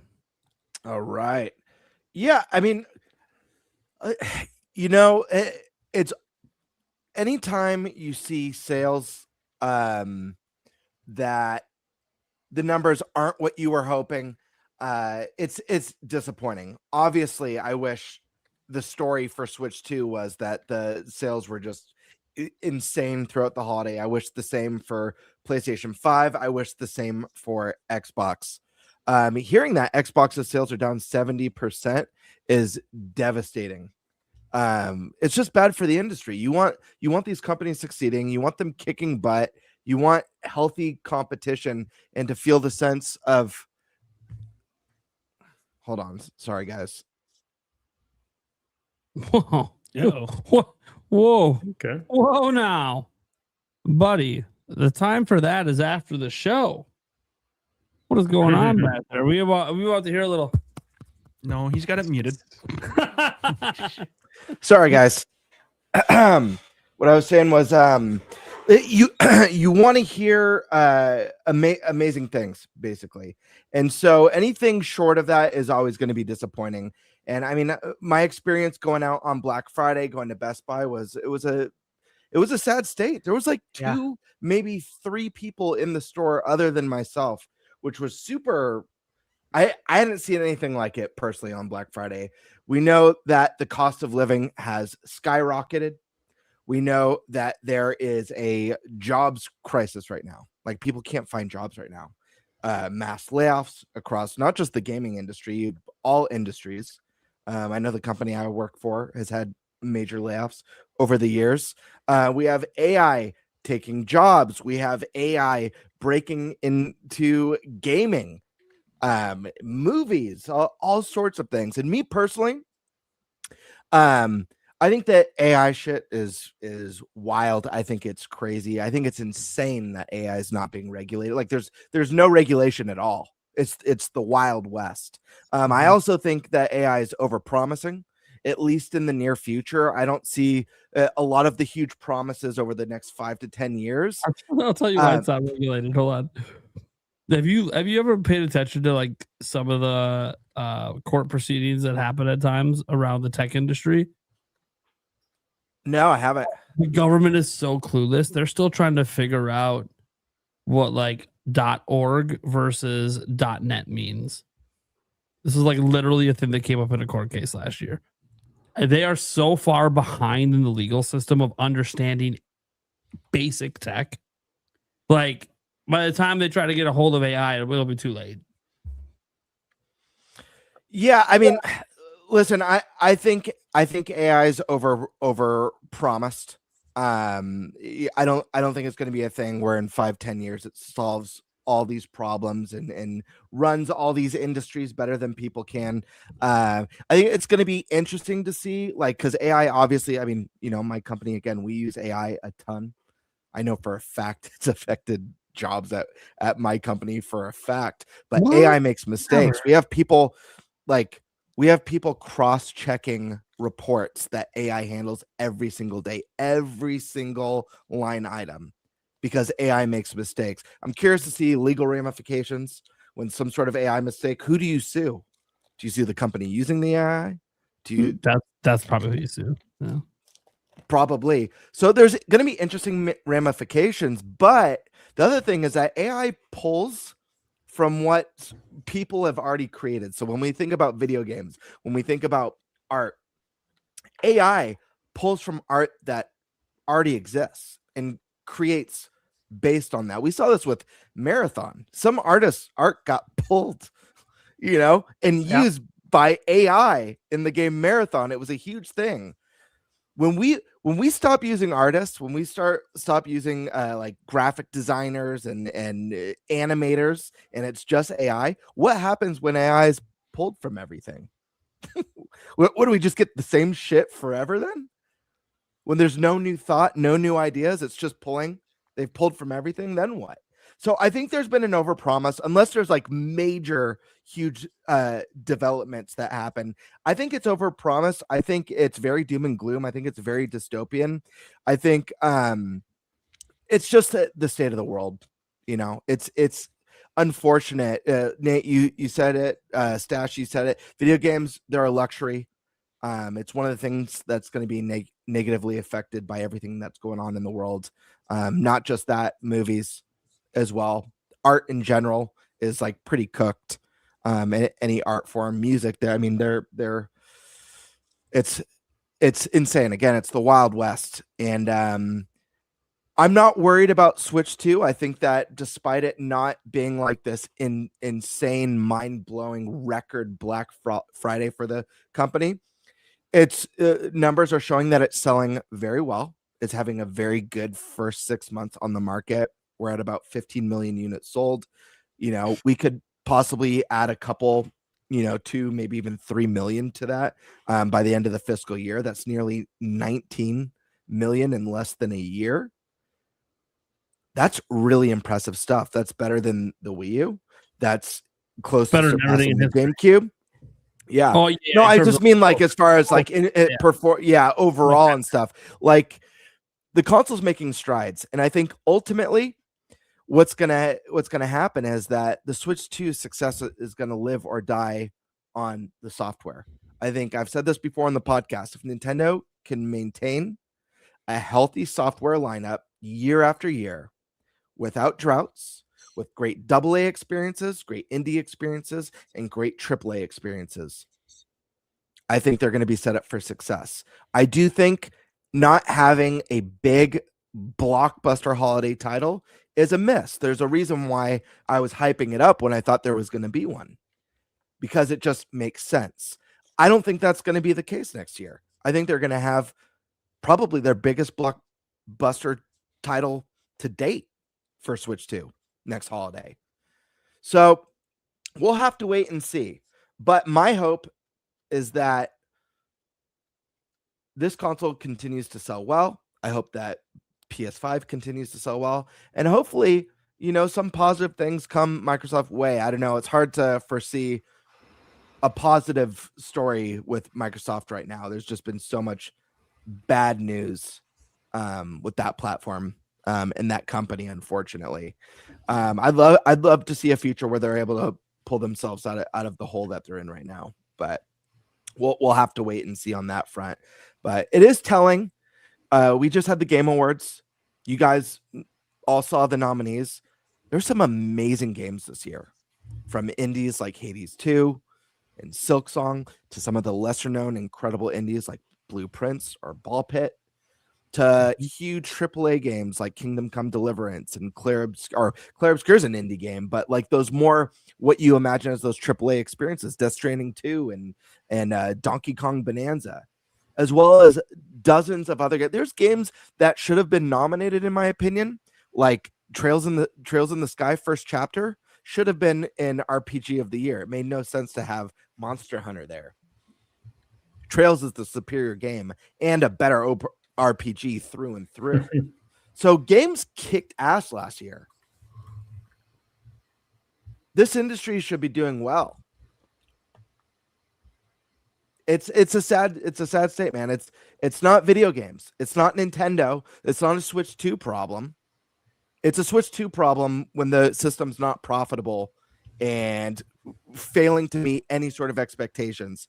That's a Switch 2 problem. We're not there yet. Hopefully we never are there. I don't foresee that happening. But we just have a worldwide problem in all aspects of life. It's coming for us. It's dystopic. It's jacked up. Buckle up, grab a bag of popcorn, and enjoy the ride, because it's all gonna burn. Oh God, we went from being a show to a cynic. All right, Eric, bring us on, buddy. It's your topic. Yeah. So to clarify a couple things, Micron is the company that announced that they are going to stop producing consumer crucial RAM. Yeah, crucial consumer RAM. And I did look. I should have did this beforehand, but Switch 2 does not use SATA SSDs. So technically, if Samsung did stop creating those for consumers, it wouldn't really have any sort of effect on the Switch 2. But still, damn it. And anyways, with those two kind of corrections / a little bit more insiders, fuck AI. I fucking hate it. Do I think it has its uses? Absolutely. But I think they're very few and far between. And I think it should only be used to enhance things, not generate anything, not do anything else. Fuck it. That's all. I mean, that's really all I have to say. I'm so pissed right now. I literally just absolutely hate AI. Amen, brother. Am I concerned about the Switch 2's future? Maybe not right now, but I can definitely see how things could eventually get to a point where this will affect not only the Switch 2, but the whole industry, and it's gonna topple. It could. It's an industry thing. At the end of the day, Switch 2 is the affordable barrier of entry. And the reason, I mean, I could have titled this as, concern for the industry, but we're a Nintendo podcast, so that's why I kind of added the Switch 2 twist in there.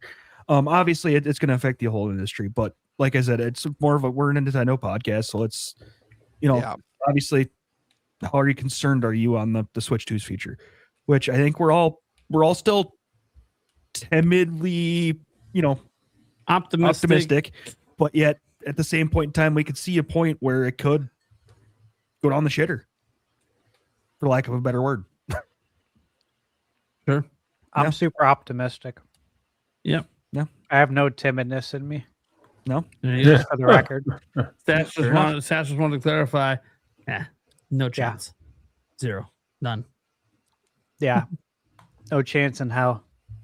Like Vince McMahon would say. That's right. So if it does go bad, going down with the ship, baby. Mm-hmm. Yeah, if it goes bad, everything else is going bad. Because my whole channel relies on Nintendo being relevant. So no, if it goes bad, we'll have other problems to worry about. Yeah, right. There will be greater ramifications. I'm sure plenty more industries will go under before gaming will, but still, this was kind of, I just saw some of the news and thought this could be an interesting topic to touch on, just because of how it could affect, the industry and the Switch too. Yeah. It's really important to have these conversations. Mm-hmm. Worst topic of all time. Yeah, right. Or that. I had to slip it in because I'm like, he's about to say, yeah, right. Let me slip in something. Worst topic of all time. Yeah, right. Yeah, right. Yeah, no. I mean, you're probably not wrong. So, all right. We'll get into our last topic here before we get to the Q&A. Just a reminder to everyone watching the live show, you can super chatting questions if you want for anyone on the show or the whole panel. I obviously feature super chats as well, as you guys have seen throughout the topics, when it's really about the topics and not necessarily a question. So you guys can obviously be part of the show in that way as well. Sometimes we read them off, sometimes we don't. Kind of depends on what's going on. But we do actually read off the questions and answer them during the Q&A segment. That said, let's go ahead and get into our last topic. And this one has to do with something I actually was texted about this morning from my own sources on Nintendo now offering third-party partners size options for game key cards. But setting aside me, you ain't got to take my word for it. Nintendo Deal and like 17,000 other people seem to be all hearing the same thing. And that is that Nintendo, as of today, is manufacturing and offering as an option to partners different size cartridges besides 64 gigabyte for Switch 2. Couple caveats on this. The sizes are rumored to be 32 and 16. I haven't heard anything about an 8, so they might not possibly make an 8. Also, the price difference between 8 and 16 is like 3 cents with the tech they're using, so really doesn't make sense to have an 8 for that cost. That said, the other caveat, the caveats are basically this: they're slower. So that's one thing. They're slower than the 64 gig. Not as slow as the Switch 1 cards, but they are slower. So I don't know if they're just using cast-offs for the 64 gig that didn't meet spec. And that's a way to try to save a little money and reuse pieces. That happens sometimes. Like the on-branded microSD Express cards at Walmart, those are casted off Lexar chips. When Lexar, when it doesn't meet their speed requirements and everything, still can meet the requirements to be microSD Express, but it doesn't quite hit the targets. There's always percentages of manufacturing that don't quite hit what you want. But so there's that. And then when you dive even deeper, The other caveat is basically that the price of these things is really supposedly not that much cheaper than the 64 gig. Whether it's a 32 or 16, we're talking between $3 to $5 less. And you might go, well, that could be a lot. Yeah, that would be a lot if it was only $10 for a 64 gig card, but it's not. It's $22. So you're talking about a price difference that drops it down to like 17, maybe $15 on the lowest end. And you might go, well, that doesn't sound too bad. Yeah, except for indie games that are $10, they ain't gonna go on physical. They'll lose money. Oh, Silksong. You think Silksong? 30% of that goes to Nintendo. They lose money. So it's one of those things where, like, if the idea of because one of the number one complaints about only having the 64 gigabyte cartridge is game key cards, right? There's a huge chunk of people that don't like game key cards. It doesn't matter what we think about them. Doesn't matter. I know Stash doesn't give a shit. But we do know there is a huge chunk of people out there that do. They do care about it. They do literally refuse to buy any game that's on a game key card. And that's their prerogative. Everyone can make their own purchasing decisions. No one's going to fault you for having that opinion or having those stances, because you have to stand up for what you believe in.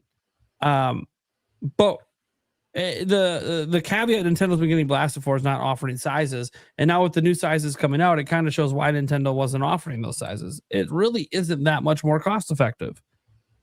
It was just something I brought up a long time ago, by the way, that like one of the reasons they probably only went with the one size is because it's really that much cheaper to offer the other sizes. So who's really going to use them?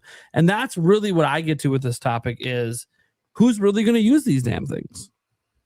Because they're still stupidly expensive. And there's not much you can do about it because they're the only company offering physical in a handheld format. On top of that, game key cards aren't going to go away. And even if they, you could force companies into using them, but Nintendo won't, because then there could never be physical digital games. Like game key cards, literally you would never see a physical indie game if they got rid of game key cards, because they're not going to lose money to use cartridges. Or you'll see an even bigger Switch tax. Oh, a $5 digital copy of a game. Physical format's like $30. So they can cover all the price differences. Because it's not, by the way, we just talked about the cost of the cartridge to indie developers. You got to buy the case. You got to make a cover. You got to pay someone to make that cover, like even design the damn thing. Don't worry, you can just use AI. Many of them probably do. What was that? I think Asmongold. I think I saw a recent clip of a video where he was playing one of the world's first 100% made by AI video games. And it's not a great game. It's not a game that's going to do super well, but it was fine. Like it kind of felt like a college kid's first game.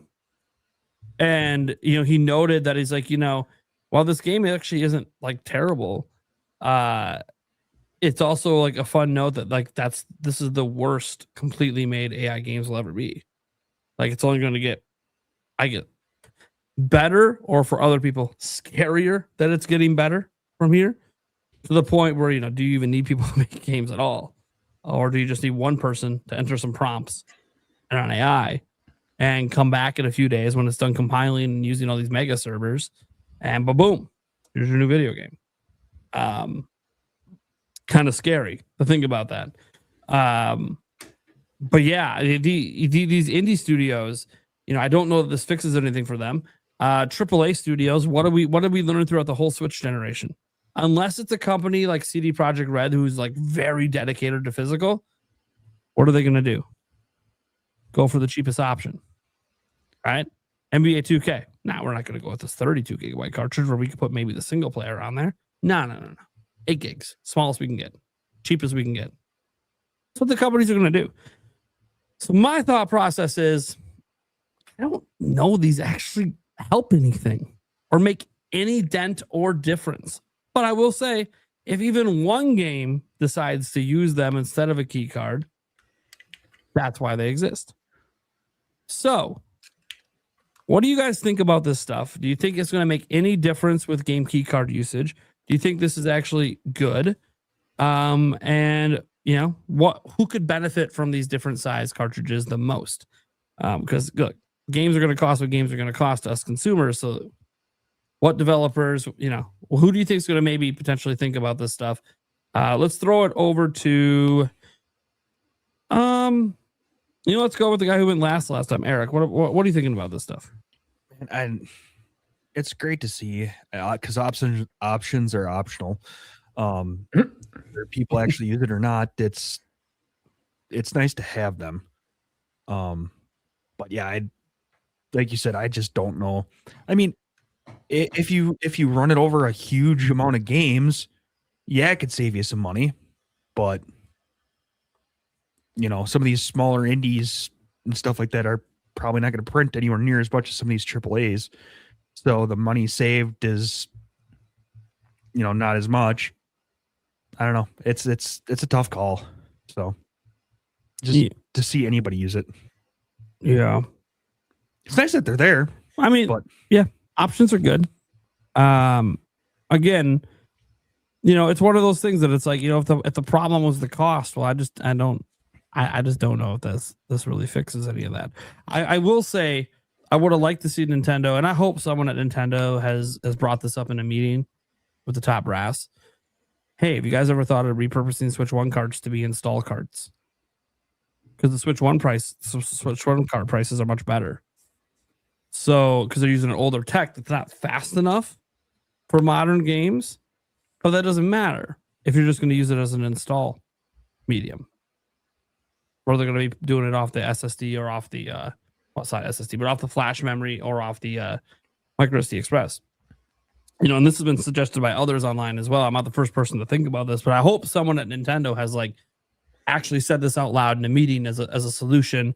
If game key cards keep not selling as well as we have seen, that game key cards haven't seemingly moved off shelves as well as physical games, that full physical. That I hope someone's brought this up in a meeting is, hey, even if we drew these new sizes, what if this doesn't work? What's our next plan? Maybe it's time to embrace game installs, but optional only if you're using this optional cartridge that now they got to come up with a new symbol for, of course, to let people know, oh, this is an install cart. This isn't a normal one. It's also not a game key card, which also can just add more confusion to the consumer as well. As now, we're looking at all these different boxes and symbols and wondering what the fuck is going on. So as an install card, are you just talking it dumps from the card to the like we used to memory like how PlayStation works? Yeah, how computers just work. Put the disc in, install a game. Okay, yeah. You still need the cart to play. I figured that's what we're talking about, but I just want to clarify. Yeah. So that's I think that would be a nice option. That would have worked. If they would have, I think it's hard to implement now because I feel like you should have thought about this before the system came out, to be honest. But yeah, I don't know. Tiger Time, what are you thinking on this? Yeah, I mean, I love the feeling of popping a cartridge or a disc or whatever it is into a console, and love how you can instantly play it and the collection aspect of it. But at the end of the day, yeah, I'm kind of in the same boat as at least Thunderstash up there. I've pretty much embraced digital. I still like to get the first party Nintendo games when I can, but for the most part, yeah, I have accepted the digital future. And when it comes to this stuff, I mean, it seems like you were saying, Nate, the actual cost in terms of the margin is pretty slim when you do the math out. But I think that there is a nice aspect for potentially indie games, smaller studios possibly getting that physical coverage of having a cartridge and being in a store. I think of a game like the first time I saw Celeste, I only got that game because I saw it there. I saw the box art and I was like, this is a game that I need to try, I need to play. And, it's physical. And I think that is one aspect that's lost here beyond just all of the collector stuff and wanting to play a game instantly in the smaller game sizes and everything. I think that's another one, is that these games, if they can make it to that physical space, that retail space, it is kind of an extra level of connection. And again, like we were just talking about, a topic ago, in terms of affordability, just these games that would physically exist that people could see in the store and see next to a game that's $70 or $80. See, okay, that's a $40 physical game, not on a game key card. I think that could make a subtle enough difference. But in terms of overall, based on what I quickly read about this, it seems like I don't think that it will make a large difference in the long term here, but I think it's a nice option for people to have and for developers to have, smaller developers. So yeah, those are really my thoughts on it.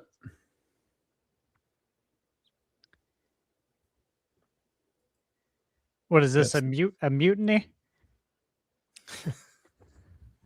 I think we lost. What? I think we lost Tiger Time's voice. Oh, did we? Oh, I can hear you. Okay. Oh. No, Nate and I were discussing something here. Just in the backside. No, But, yeah. Apparently, Puka Nakua can't afford a home Oh, I in see. the place where he actually plays football back. because he only makes like $500,000 a year as a 5th round pick. Even though he's like a huge important player for them, he literally can't afford to even live there. Yeah, people aren't liking him lately, huh? This goes to like the economy. This is a guy making $500K, and he can't even afford to live where his job is. But that's insane to think about. Like, damn, dude. Obviously, crazy. I assume he's gonna have a big payday coming eventually his way, and then he can, afford there eventually. But that's still insane. And I just gotta throw out what's also insane. It's happening again. It's just happening again. Yeah, I noticed the dollar amounts here. Here we go. T is coming hard at Stash. He's dropping it again. I think last time he did this, he hit all of our channels a little bit. And then the time before that, I think he gave Stash like 1,000 in one night. It was insane. I don't know what is happening. Yeah. Literally, this is Thunder Stash's #1 fan. He's been super sweet in the chat. He's been saying some really nice stuff. We could just like officially declare that this is the #1 fan of Thunder Stash at this point. Like, yeah, T's awesome. We love you, T. Beast, yeah. I read some of your comments on his channel. You're a good dude, man. All right. Anyways, sorry, that was insanity. Are you done, Tiger? Should we move on to the next person? Yeah. That's pretty much my thoughts on the situation. Yep. Okay. Let's throw it over the Birdman. Yeah. I think if true, this is cool. I mean, more options is always great.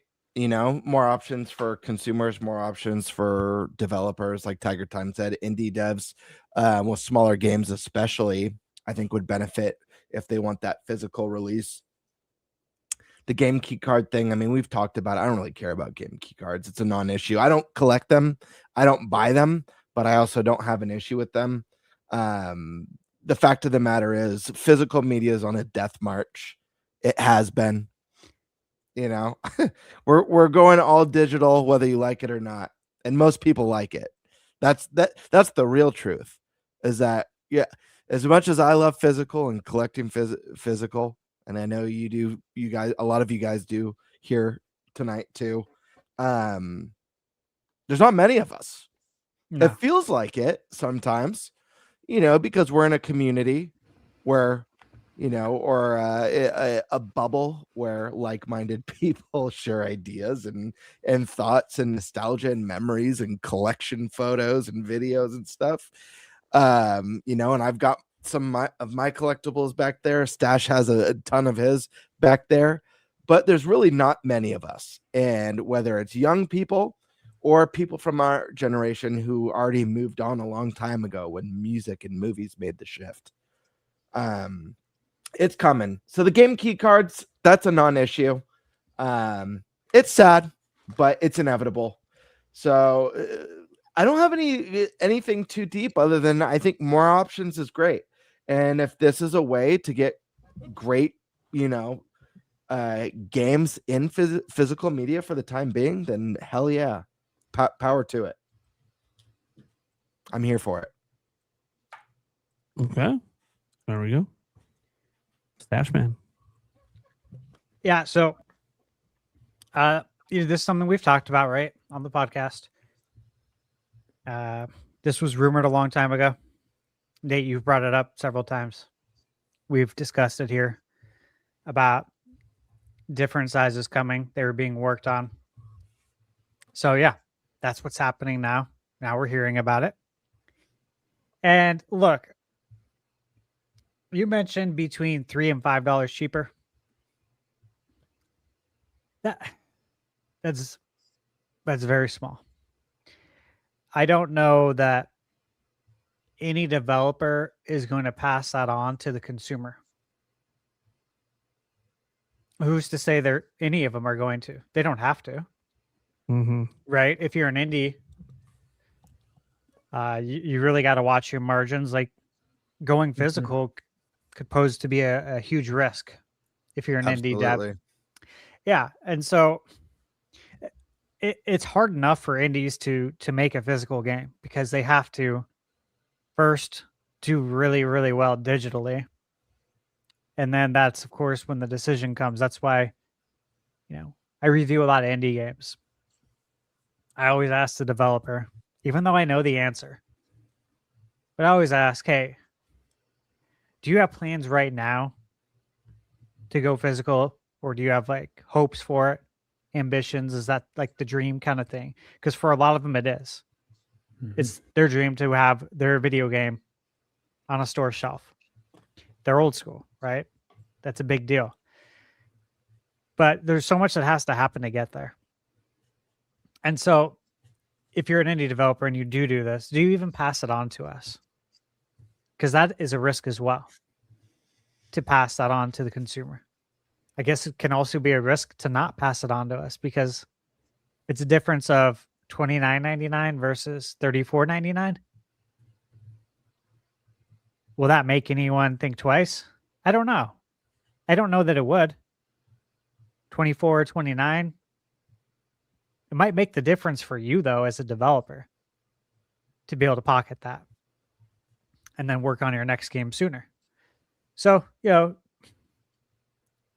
I'm just not confident that it'll be passed on to the consumer. As far as the big AAAs, I don't expect it at all. I expect really the only type of developer to think about it for longer than 5 seconds would be indie developers. I think the AAAs will pocket it. That's if they even release it on a card with data on it. I'm guessing the big AAAs really won't, outside of, again, you mentioned CD Projekt Red. There are some companies that are trying to do it. R-Type Dimensions 3, which is a game I'm actually going to be reviewing on Switch 2. I talked to that developer, and they were just interviewed about trying to find a way to get their game physical. It was just in the news in the last day or two. Yeah. Yep. That's by INN. And so, they're old school, though. They get it. And they understand why some fans really want that, especially for a game like R-Type. Super R-Type was a Super Nintendo launch game. It's very nostalgic for a lot of people. And they want it physically. That's your age group. That's the age group you're selling to. You are not selling to the 18 to 24, the 25 to 32. Nate? Yeah, I just wanted to briefly bring this up because you brought up INN. One thing we did learn that we didn't know is that Nintendo does not allow multiple format releases.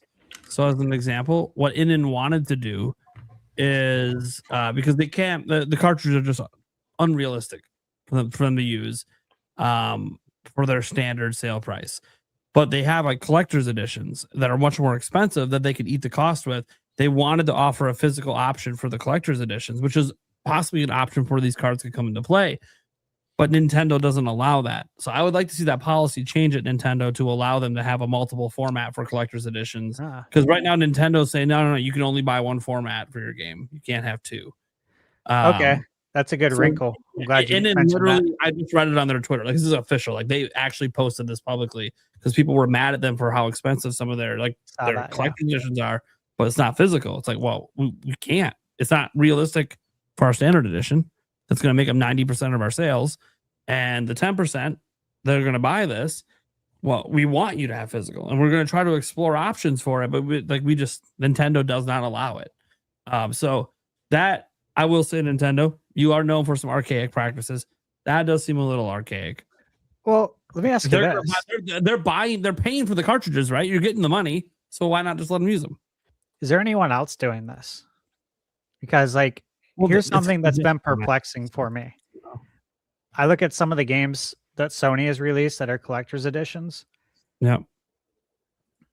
And it'll literally come with a steelbook, but no game. You're like, yeah, I hate when companies do that.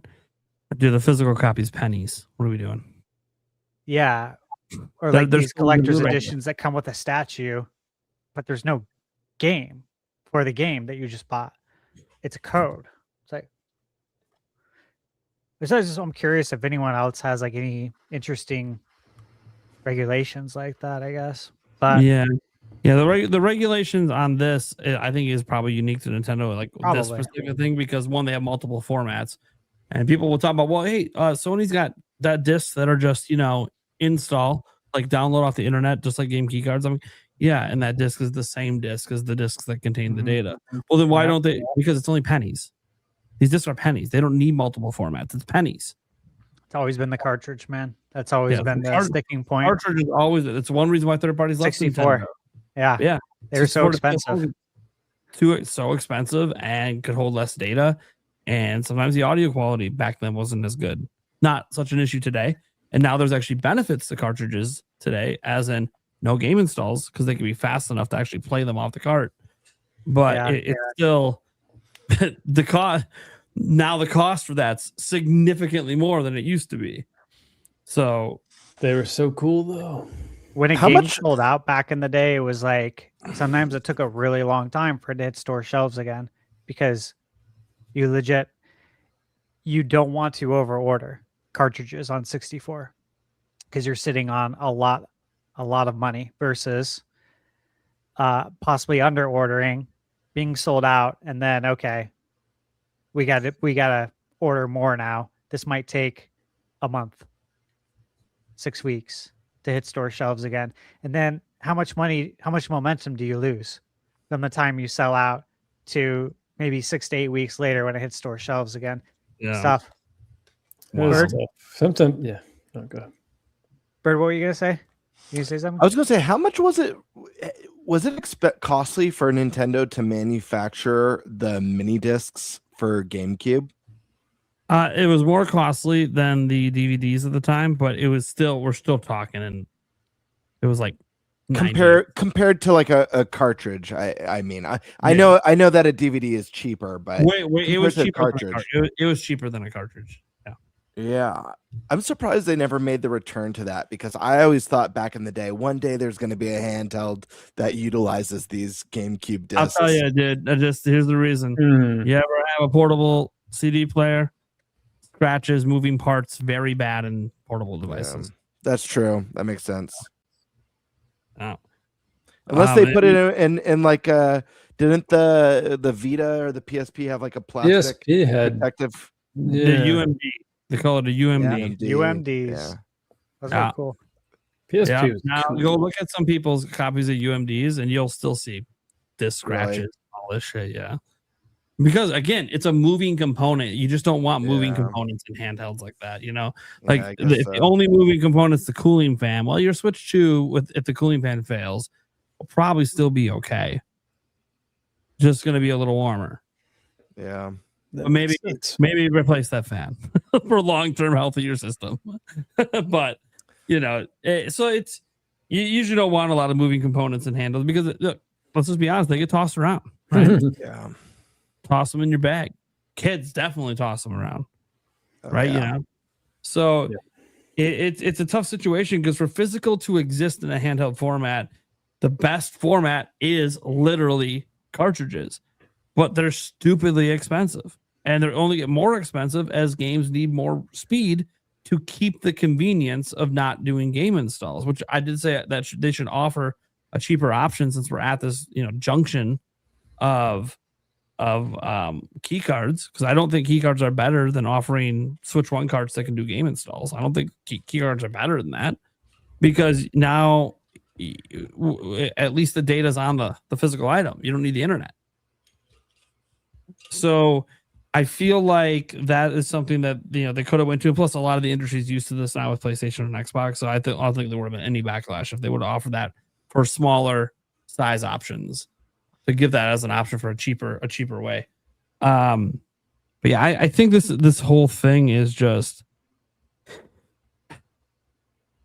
maybe a PR stunt, because it gets people off Nintendo's back saying, "Oh, the problem is you don't offer multiple sizes." No, we do. Now what? Now what's the excuse on why they're using key cards? Well, if you just didn't sell the key cards, they would use the physical, or they just wouldn't release a physical game at all. I don't think they'd waste their time with that, to be honest with you. Just as a, I don't think they really care that people complain about it. They're ordered. For me, as an example, and then pointing out Nintendo's policy that you can't have multiple formats. I think that's just an old policy of Nintendo. You know how sometimes old policies, just like we have old laws that don't consider current today conditions. Like key cards didn't exist on Switch One, so they probably have the multiple format rule to be like, well, you can't be NBA 2K and your standard game releases on an 8 GB, but then your deluxe edition's on a 32 GB. We're not allowing that. That's bullshit. But that would make sense in that case, because they're both full physical and you're gonna have to download data either way. And so they wanted to prevent companies from maybe doing something like that. But now keycards bring this whole new aspect in, where maybe a company now, hey, as much as Nintendo, you tell people game keycards are physical. Come on, it requires the internet to use. It's not physical, at least the initial use to download. So I would like to see at least that policy get fixed. Because if that policy gets fixed, then I do think we'll see these carts, these other sizes, get used a lot more. But you know what? Time will tell, obviously, if the carts continue to get used. All right, I will be right back.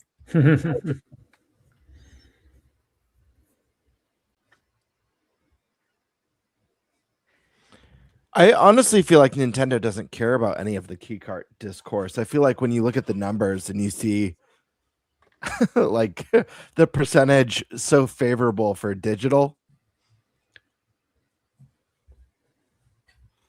I mean, are they really worrying about keycard and the discourse online about that? Because if keycards don't do well, they just stop making keycards. It doesn't mean they're going to increase the rate at which they make physical media. They just dude. The market's so easy to read. There's no predicting involved. Yeah, because you just have to look across the way at Microsoft and Sony and see what they're doing over there as far as digital numbers. Yes, Nintendo's the outlier, and they know that. Right, because this is where the old heads congregate, the real old people, right? That still want to support physical. That we're the modern day folks who, boycotted against the internet and wanted to get our newspapers delivered to us and wanted our news the next day. We are a very modern equivalent to that, and as we all know what happened there, this too will come to pass, and it's fine. I just don't see this as something that's a really big deal, right? I think a lot of the folks talking about it are the ones that are online 24/7 and that aren't really even playing video games.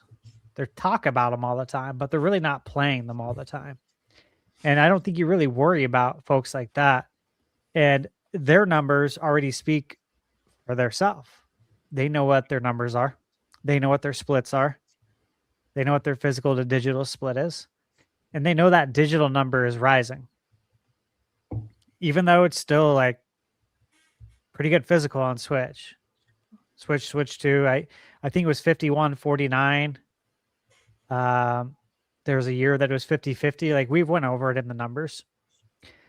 However, it used to be, say like 60-40, 60 physical. So digital keeps rising. It's going to continue to. And so this is eventually going to be a moot point. Right? Yeah. We don't have to talk about this anymore. Nobody will have to start these bullshit boycotts online about key cards and trying to tell people how to spend their money. Yeah. Spend however I'll you want. tell them how man. to spend their money. I'll tell you how to spend your money. If you know it's good for you and you're smart, you'll buy all digital. There we go. I don't. I buy physical. I prefer physical, but I'm just saying.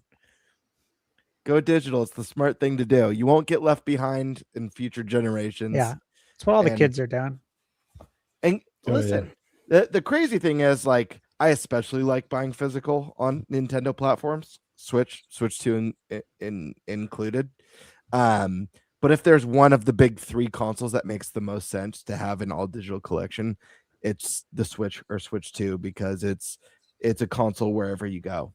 Yep. It's pick it up and walk out the door with it. So just having your entire Nintendo library in the palm of your hands at all time is that's playing with power. Yeah, it is. The whole game key card too, like the actual being able to transfer your games to your friends, like allow them to play your digital games. Obviously that's Nintendo trying to build a bridge over that water, right? To help the old folks like us to give in to digital. Like that was a big thing. If I own it physically, I can let a friend borrow it, right? If I have it digital, I can't. Except now you can. And if you want it back, you can take it back now, which was a downside of owning something physically. How many times have you lent something to someone and they don't return it when they say they're going to? Or better yet, they still have it and 5 years have passed. And now you feel like you don't even own that game anymore because that friend hasn't given it back to you in 5 years. Or you don't talk to them anymore, or they can't find it. You know what I'm saying? Like this was part of the hurdle at some point. But with this, I can take it back whenever I want. Like if I can rent it out to you, I can give it to you for 14 days. But if I want it back in 10 days, I just go into my Switch and I take it back. I don't need your permission because it's my game. I shouldn't, right? So this is Nintendo. We already know this, that they're pushing us to that digital age, man. There's more new young gamers playing Nintendo for the first time than there are old gamers either playing Nintendo for the first time or still playing. Because there's a point where we die off too. And then it's the young kids playing. And they don't know anything about physical. They don't care about that. They don't want the clutter. They don't want any of that stuff. Mm-hmm. They don't own movies like on disc. They don't have 4K players. Their dad might. They might think their dad's weird for having that. He might own these CDs, and they probably look at CDs the way we looked at records. Like, why do you have that if you have CDs? Mm-hmm. All these, we talked about this maybe a month or two ago. I forget. I brought up a list of all the things that have went digital over the years. And it was a lot. It was a lot of things. So it's really all about, I feel like it's two big things. One is I get the ownership aspect.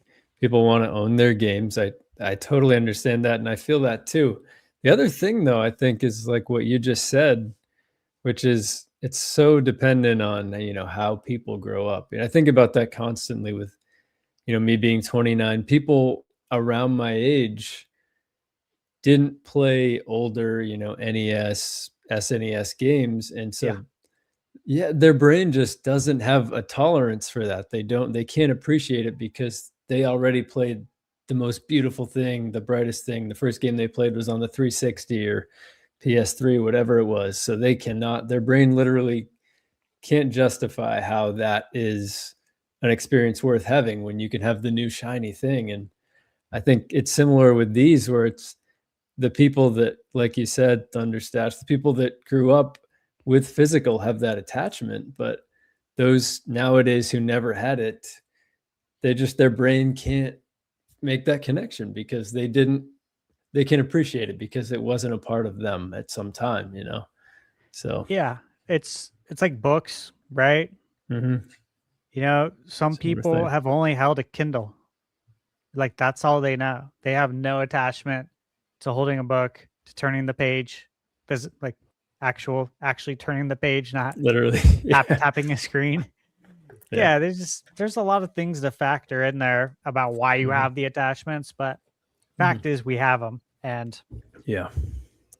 we ain't gonna be around much, as long as the young kids. And there's a lot of things that have went this way. Like I'm sure you guys remember growing up, all the infomercials for encyclopedias, the Britannica encyclopedia set.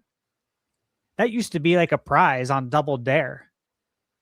Remember the show Double Dare, right? On Nickelodeon. Like that used to be a prize, a full Encyclopedia Britannica set. And it's like, that's so funny. Yeah. Kids don't go to the library and rent out encyclopedias anymore. Like you had to hope that your letter wasn't rented out. Like whatever project you had at school, you had to hope that that letter wasn't rented out, because that was your source. That's literally what you're sourcing on your paper. And obviously nowadays, I mean, that stopped becoming a thing about 30 years ago with Encarta 95. That's what I used for my state report in 5th grade. It was on Idaho. I got stuck with Idaho. I was pissed. They got nothing going on here. There's no sports teams. This is all farming, agriculture, potatoes. That's it. But I was out sick, so I got stuck with Idaho. It's funny. But point is, all these things change, man. All the things, they all end up going away. Retail. Very true. Malls. Everything. Everything goes away. I opened up the show talking about comic book day and some of the things I picked up. Yeah. Comic books, they're going away. You know what it is? It's digital comics. There's apps with all the new releases.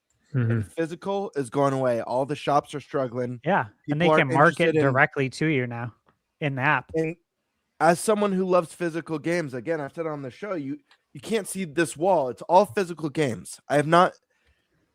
I very rarely buy digital. It's usually if it's the only option. Period. Yeah. Everything that I love is a dying industry.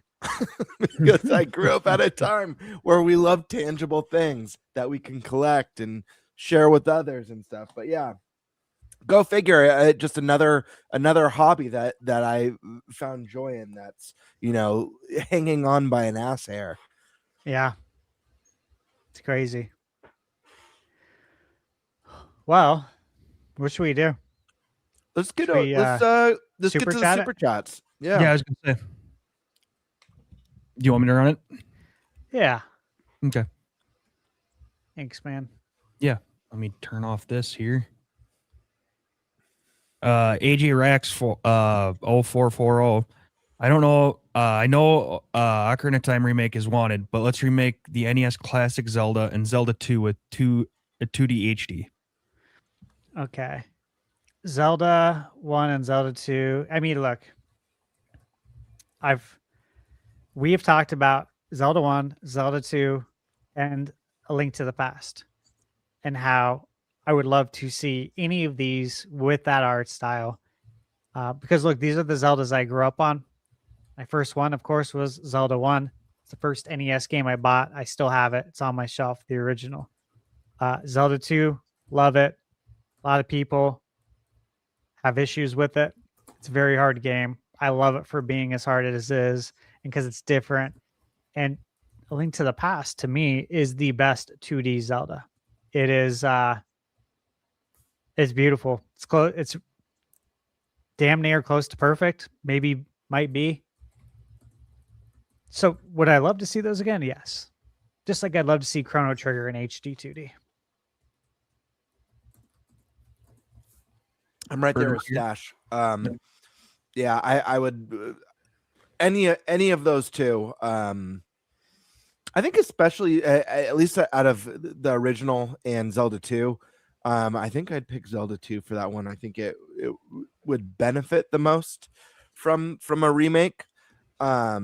But I'd be happy with either. You know, like Stash, the NES Zelda, the original, changed my life because that was my first video game ever. The gold cartridge with the hand-me-down NES. And it changed my life because it you know, this is the series that turned me into the gamer and the Nintendo fan that I am today. It all started with Zelda. So I'd love to see that. I do think that A Link to the Past is a perfect game, but I would love to see it in HD 2D as well with a orchestrated soundtrack. Like the way I played it. Yep, if there's a way for the best to get better, right? And it's not just blowing smoke. Like it's really the best can get better. I mean, dude, I'm all for it. I think if you look at what Square Enix is doing with Dragon Quest, with rebooting with HD 2D, like there's a good test subject for you. You guys are friends with Square. You guys are tight. I'm sure they'll talk sales numbers with you. Let's see if this is feasible. Yep. There's one more item that I wanted to mention that I would love to see. And while it's not necessarily a remake, it would be a very special announcement. Obviously, Capcom got to make 2 Zelda games, Oracle of Seasons and Oracle of Ages. There was a third game never released.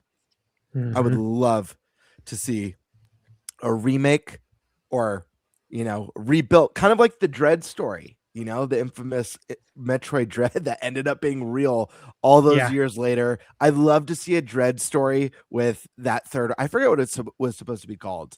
Dread. You're talking about the third Zelda?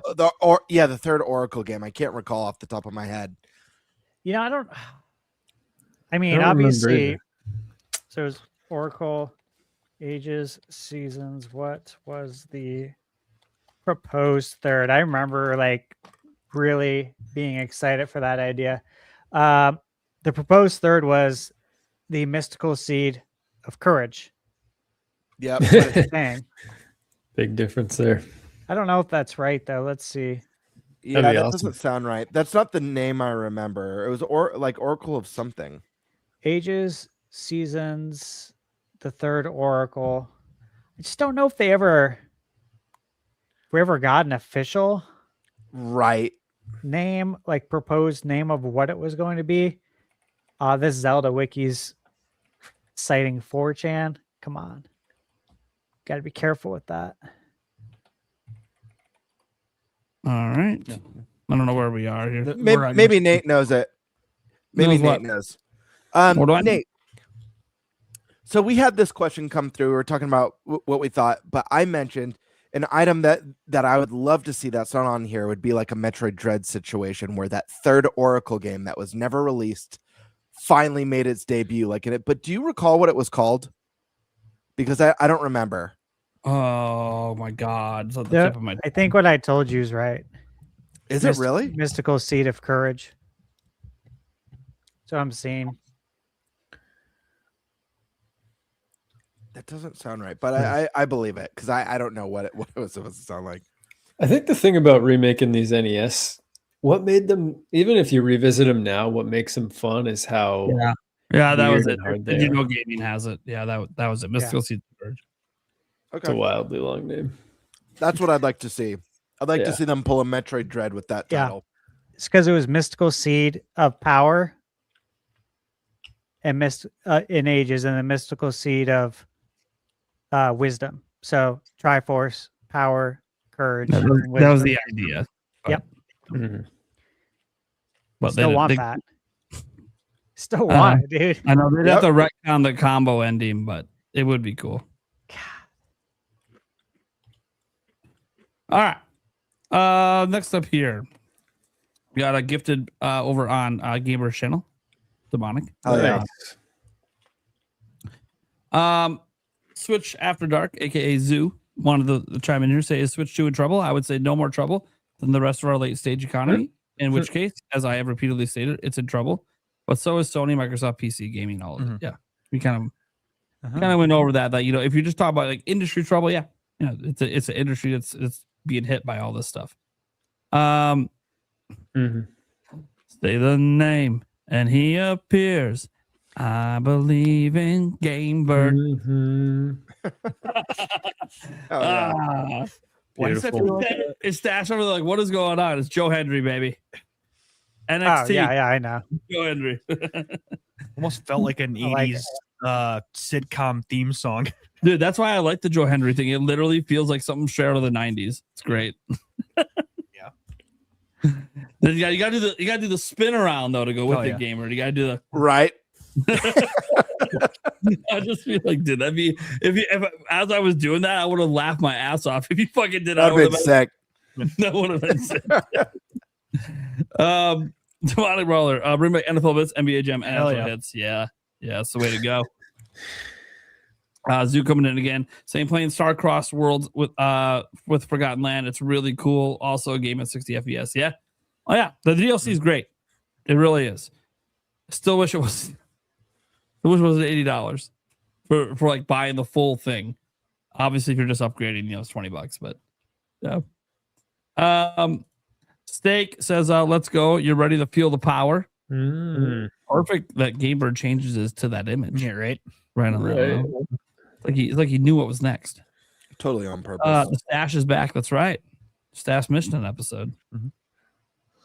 Heck yeah. I mean, he was still part of the episodes. Technically, made an appearance. Yeah, pre-recorded.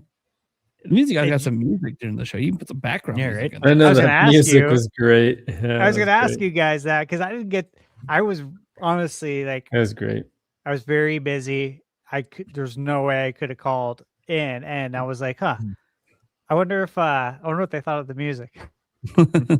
As a viewer, I was chuckling. Like, it was usually great. silent this whole time. Yeah, right. And if people want to know why we don't do background music, it sometimes like screws up all the audio stuff. So, but like when we're just watching a video, who cares? Yeah, right. It was great. I loved it. It was. The I DK really music enjoyed it. was great. It was a nice touch. Yeah, I was really excited for the indie music.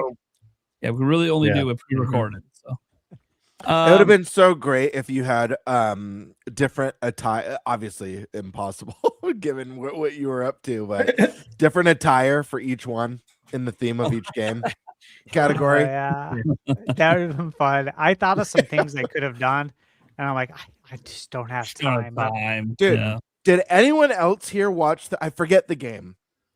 Thunderstash reviewed a game. I forget what it was. That Western first-person shooter. I watched it.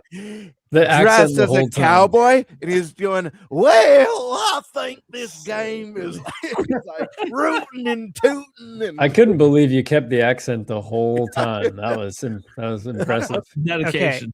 Look, I'll tell you guys something real quick. It was years awesome. and years ago, I was bored at work. This was when I had started Islands, and I was serving, and I decided to use a Western accent just for fun, just to screw around. And I introduced myself as Big Tex. That was my name. Tyler, like, folks call me Big Tex. And like, I just started using all this different lingo, and I would like be thinking of new things to say that are stupid, but would be really fun and would make sense for this character. These are just things I was thinking at work. And before you know it, my manager at the time was like, Steve, I have people calling me asking if Big Tex is working tonight. Can you stop doing that? Like, they're going to find out you're lying. I'm like, no, what do you mean? I'm bringing in business. This is good. So I actually was channeling, honestly, I was channeling that from like 20 years ago. And so it was kind of normal, but nostalgic for me. Dude, I got to see this accent in person. Big Tex over there. Yeah, it's fun. The Modern Brawler, Kirby sucks and blows. Good games though. Mm-hmm. There you go. Come on, bro. I'll drop the 5 gifted on my side. Thank you so much, buddy. Nice. yeah. Karkun, waiting for Mina the Horror. Irico Pipistrello. Hollower is what I think he meant. But Oh, Pipistrella Pipistrella. Yeah. game. Yeah, I have it physically. Great game. Divine Brawler, Kingdom Hearts 4. Will it be on Switch 2 day and date? Not that game that we all saw before. That one's canceled. That was like a tech demo. that was bullshit. How long ago was that? Oh, a long time ago. Long time ago. Dude, there's no way that's Kingdom Hearts 4. That legit was a tech demo. Whatever Kingdom Hearts 4 is will not be that. I guarantee you. It's like vaporware. Mark That was my like words. Mario 128, Right. which then turned into a tech demo. Still, will it be day and date? Yes. It should be. Square said to go multiply with everything, right? I mean, I think you got to. Yeah. I think Why? so. Why would you not? I mean, the only way it wouldn't is if it would have to be like delayed in order to get it. Yeah. Because you have some different, I guess, very powerful shareholders there with Disney, and you have people you got to appease there. So I don't think you could do it even if you wanted to. So as long as it's ready to go, though, yeah, day and date, man. It has to be, because then it's just a matter of, do you want more money or less money as a company? less. Exactly. Always less. It's really at that point. That's all it is. Do you want to sell in Japan? Okay, better be there. Yeah, is what it is. At the streak here, thanks to Steak 1024. Thank you so much, buddy. Zoo's coming back here again. So the economic angel of death is coming to the gaming industry. Everything bows to macroeconomics and geopolitics. It's time to stop overshooting the market and time to stop making fames for themselves. Yeah. Damn. Got it. Oh, by the way, before the T-Man popped off with the 50 and hundo, he did the 20 as well. Damn. To clarify that, Making I it rain. feature his lowest super chat. Sorry, buddy. You don't have to do 50 and hundos for me to feature him. That's funny. Wake Tomato 7. How about AI feature for the Switch 1 and 2 UI? Just can we not? Eric, for the audio listeners, is holding up the middle finger, letting them know that the bird is the word over here. No, the bird is the man. Can you tell that Eric has had very bad experiences with AI? Yes. What a surprise, given your work field. Honestly, it hasn't really affected my work field, but Let's it's just Yep.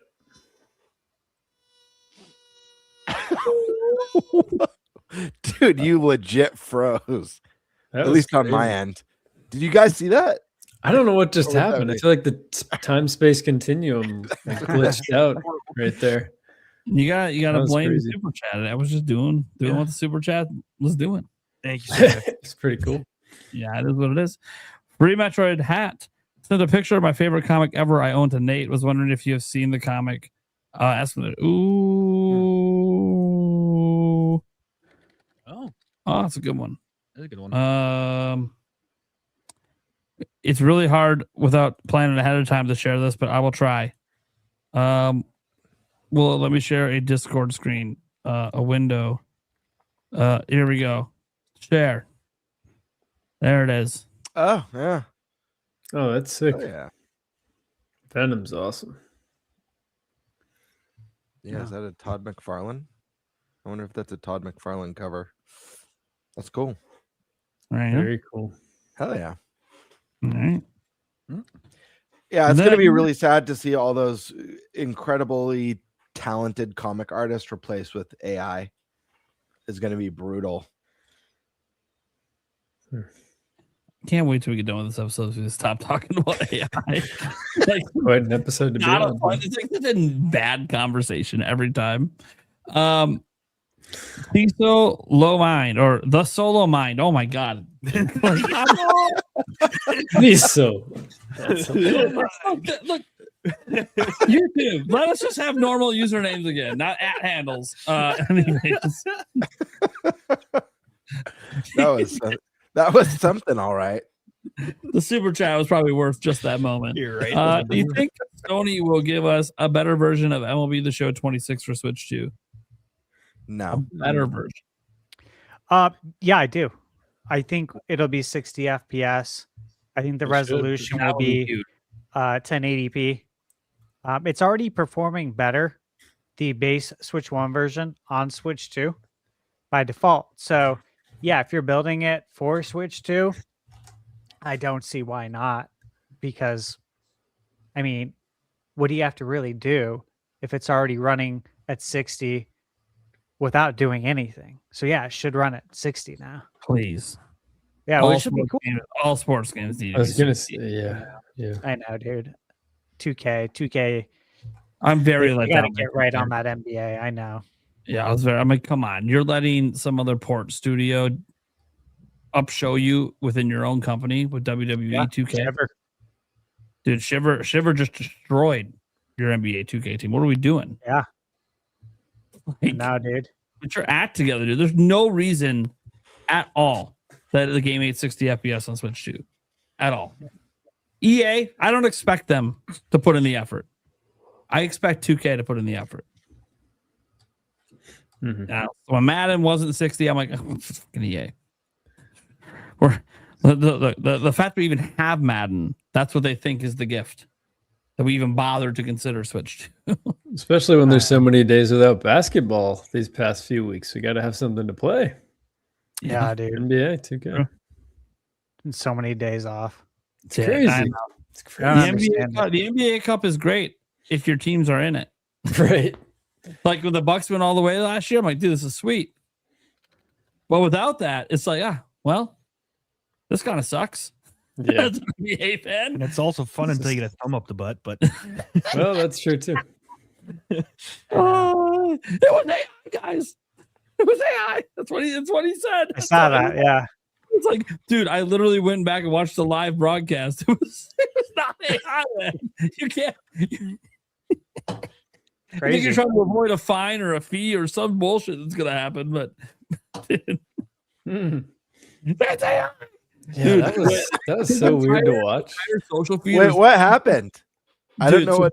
Okay, so You're the talking about Josh Hart. The New York Knicks won the NBA Cup, and they were like doing like the trophy presentation and like holding it in the air and stuff.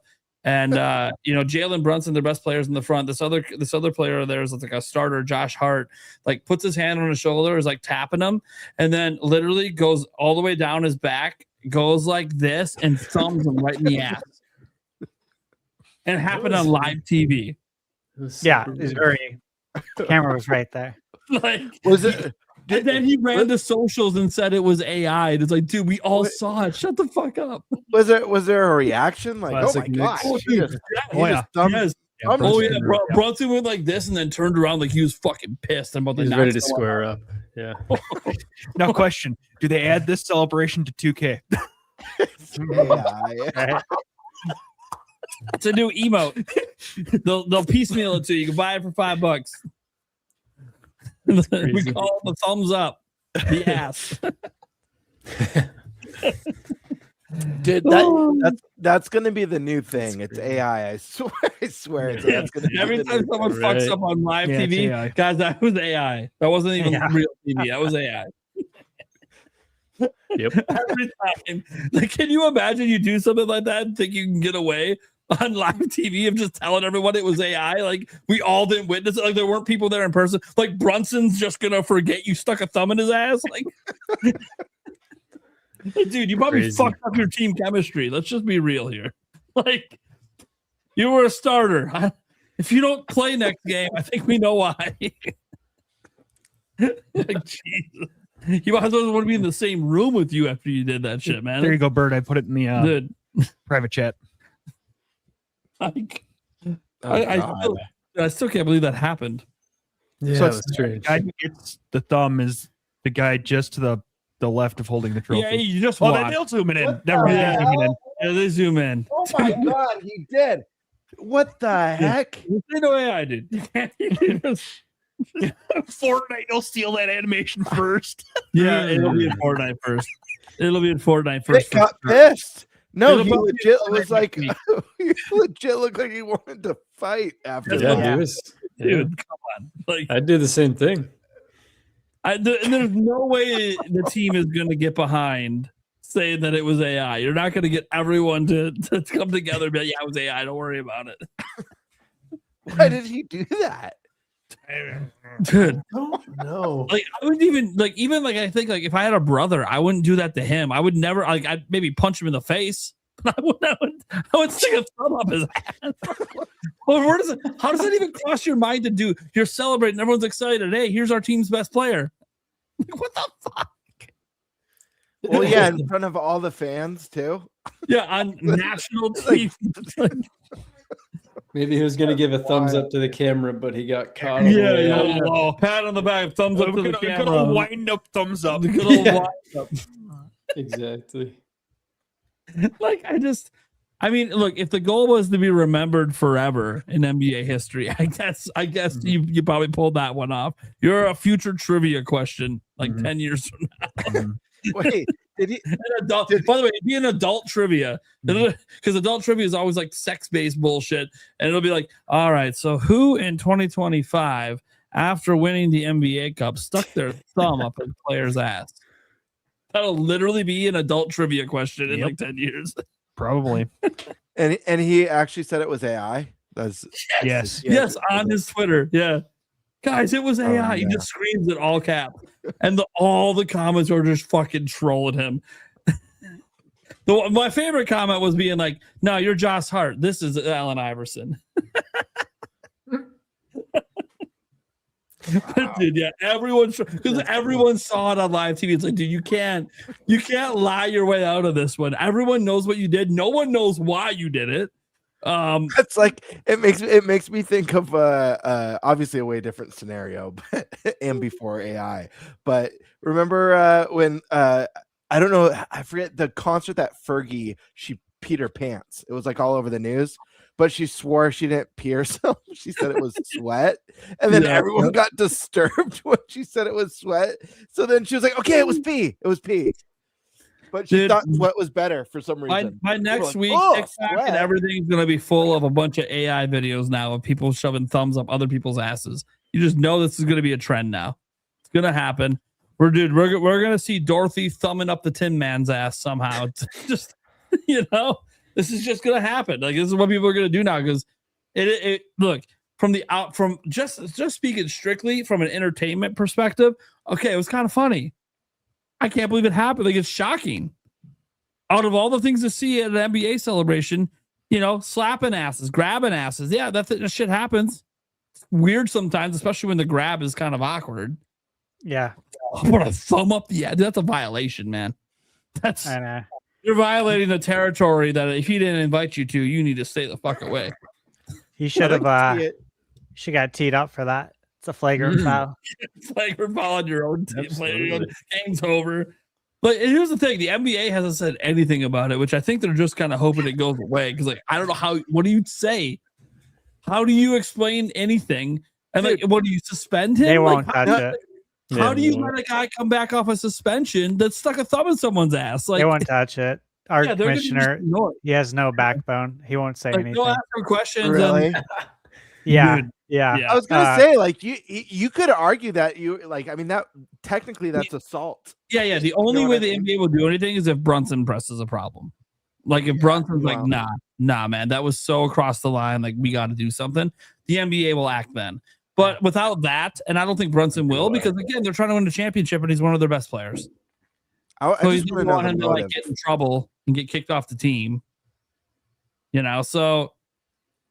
But then again, if he does it again, let me just put the reason I said this is like a chemistry ruiner is this is now going to be like if they're in the NBA Finals, it has to be in the back of their minds on the game clinching. Like you realize people are going to be showing up. Where the fuck is Josh Hart? Because if we win, he needs security escorting him off the fucking court. Dude, you realize a different type of game clinch right there. You realize that people are going to be showing up to the games now People are going to be showing up to the games now with those giant foam thumbs. Yeah, because they're not going to let them in. Yes. They won't let them in with the signs that'll show the picture of the thumbing. But people will use the styrofoam thumbs up. When he's shooting free throws or something. All the away games, at all the away games, the crowd's going to give it to him every single time. It's going to get mad. Yeah, will it eventually blow over, especially if Brunson doesn't press anything? Yeah, it will. It still doesn't change it. It's weird as fuck that a player thought that was okay. I hope South Park jokes on this, spoofs on Oh, dude, South Park, South Park's probably wrote the next episode with it in. They're on top of this kind of shit. This is like the perfect kind of shit to throw in a South Park episode. Like, this is what it felt like. That felt like watching a South Park episode. Won a championship. Thumb up the ass. Congratulations. You know what? And it's funny. It was announced today, like the Knicks aren't going to hang a banner for it. The first NBA Cup people that hang a banner. And I'm like, yeah, would you want to hang a banner when the number one memory of your cup victory is a thumb up the ass? Like that's the ceremony celebration on Friday at home. There's going to be people in the crowd making fun of the thumb up the ass. They're not even going to care that you won the cup. So like, dude, this is wild. And if people think sports fans aren't going to do this, man, back when Ryan Braun came back after getting suspended for a season for juicing or whatever the fuck he was doing, dude, we were at the Dodger Stadium at an away game, dude. They were giving him fucking hell. Where's the needle? Is it in your back pocket? They were just fans don't let this shit go. They will harass the players with these kind of like dumbass fuck ups. So, and you got to be a little careful because it is crossing the line to sexual harassment. But like, you can't like kick a fan out of the arena when you're not kicking the player out that did it. So the NBA is just not in a good spot with this because there are going to be thumb up the ass things being screamed at him. Like, it's going to happen. He's going to go for a layup and some fans in the stands will be like, hey man, I thumbed your mom. It's going to be like, God damn it. Like, dude, fans are going to yell that shit. I'm telling you. Dude, NBA fans, you've been the game. The NBA fans could be wild in the shit they're screaming at players. No. Dude, they say some of even without these incidents, they say some of the craziest shit. That's funny. Yeah, Westbrick out there. Oh, wait, sorry, I can't say that. He's going to be at my front door now, ready to punch me in the face over a nickname you earned for being a brick shooter. Like, it's literally an NBA reference to you bricking shots in games. No one said you're a bad player, but Westbrick was because in key situations you were bricking shots. Yeah. Just own it. It's okay. Just own the nickname. Turn it into merch and make some money. Don't get offended about it. He got to be fair, when it was at its peak, he kind of let it go. But when it was still happening like 5-6 years later, people were still calling him that. He was like trying to fight the fans, basically. I'm like, dude, let it go, man. These fans are part of the reason you have a paycheck. Just let it go. It's not like they're coming out and they're trying to get in your head, and it's working. Yep. No. Notice he doesn't have a title. It's funny if you let people get in your head that easy. All right. That's going to do it then for the show, guys. Sorry, I didn't realize we were going to end with a thumb up the ass, but it happens. Like, God damn it. Sure, yeah, I guess. It is what it is. All right, let's go around the room, let people know what we got going on and where they can find us. Let's start with our guest, of course, Tiger Time. What do you got coming up in content, and where can they find you? Yes, well, hey, I'll shake your hands. Thanks for having me on, gentlemen. It's a pleasure as always. Always an honor to be here, and very honored to be the final guest. Second John Cena retirement. Yes, exactly. That's a very similar situation. Exactly. Exact situation. Exact same. Yeah. Final time in 2025. Yeah, so that's an honor, and enjoy your last couple of podcasts. I'll be tuning in for sure. In terms of what I got going on, I'm making a video right now about Elden Ring. I'm going to hopefully release that in the next few days. Nice. Yeah. Call. Yeah, it's a classic for sure. Instant classic. And then I've been live streaming Suikoden, trying to live stream a little more. So that's been fun. Suikoden 2 specifically. I beat the first one. It? It's so good. Yeah. Yeah, Suikoden, for me, they're both so good. Suikoden 2's pacing is a little different than 1, so it takes some getting used to, but man, I they were kind of hidden in the shadow of Final Fantasy for me, I think, on PS1 when I was playing a lot, so I'm For a so lot of glad people, I got to. yeah. Yeah, exactly. So, Yeah. having a blast revisiting them on the HD Switch version, so. Yeah, they're amazing. They should be in like every RPG lover's library, but they're not. Yep. Which sucks, but oh well. What can you do? We don't work for Yeah. Konami. Yeah, well, and I made a short about it, a video about it, so I'm like, that's what I can do, I guess. Just talk about I reviewed it. it. That's all I can do, man. Yeah. Exactly. So, but yeah, thanks again, guys. Cool. No problem. Eric. Yep. You can find me here in the Clips channel. There That's we it. go. That's it. That's all that matters, right? You guys get to see Eric 2 more times this year. Mhm. You better soak it in. It's holiday season. Oh boy. I'm gonna let it be. I'm gonna leave. Just So let that one do. there was a place I was gonna go with that. It had to do with thumb up the ass again. So we have to. I gotta start letting this go because I'm sorry. I'm still taking a bath. I'm still in shock. Yeah, right. I don't know when I'm gonna be able to. I hope the coaches are, when they come to play the Bucks again, they're warning the players what might happen out there. Fighting for rebounds. Be prepared for everything.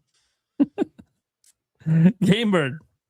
The night creamer. I just noticed the night creamer. What do you got going on? Yeah, I'm working on a bunch of stuff right now. I dropped a video earlier this week about the Grape Fantastic Analog 3D. Really loved unboxing that. It's beautiful. The footage doesn't do it justice. In person, it's a lot prettier. So I've gotten to just barely try it out. I've been super busy. I also have another video that I've been working on for like 2 weeks.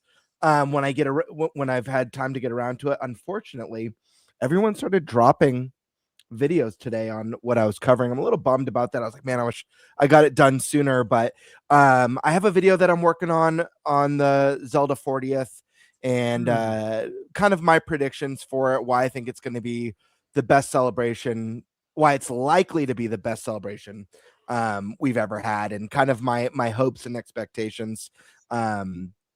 I'm hoping the video does well. So I've done 2 of these in my time on YouTube, and both of those videos are my best performing videos ever on my channel. But maybe I'm a little late to the game this year. We'll have to see. And then I've got a couple reviews that I'm working on and skits that I'm actively working on. But yeah, two videos in like the last 10 days. So I'm hoping to have my Zelda one out. Slow down over there, man. You might get a heart attack. Holy shit! I'm hoping to have my Zelda video out by Friday is my hope. I'm doing a little bit more editing than my recent videos with this one, but it's been good. It's been busy. I've been trying to get through Metroid Prime. I think I'm about 2/3, maybe a little bit more than 2/3 done with it. And I've just been really busy. So.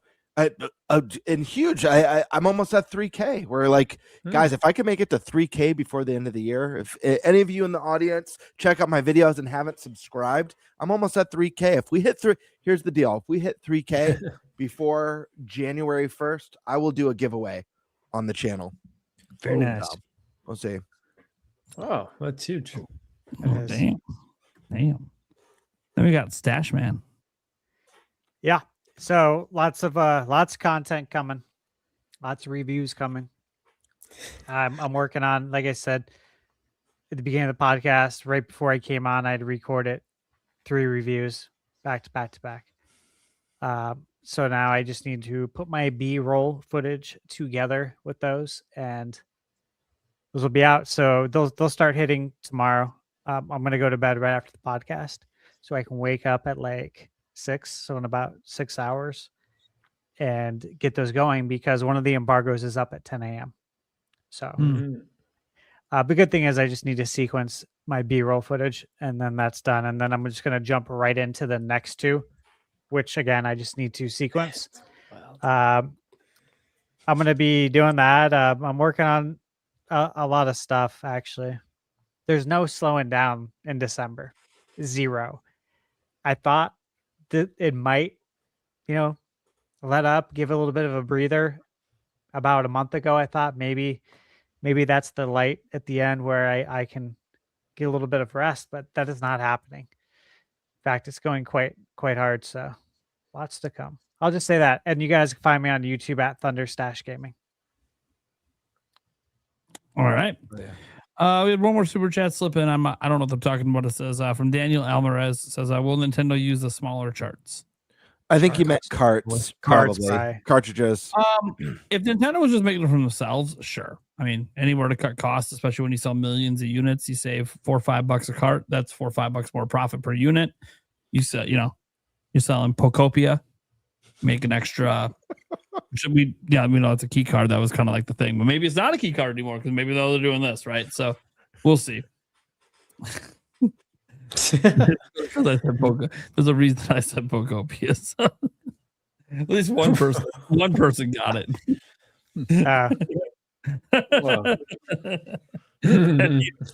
I had to slip one more in. All right. There you did. Okay.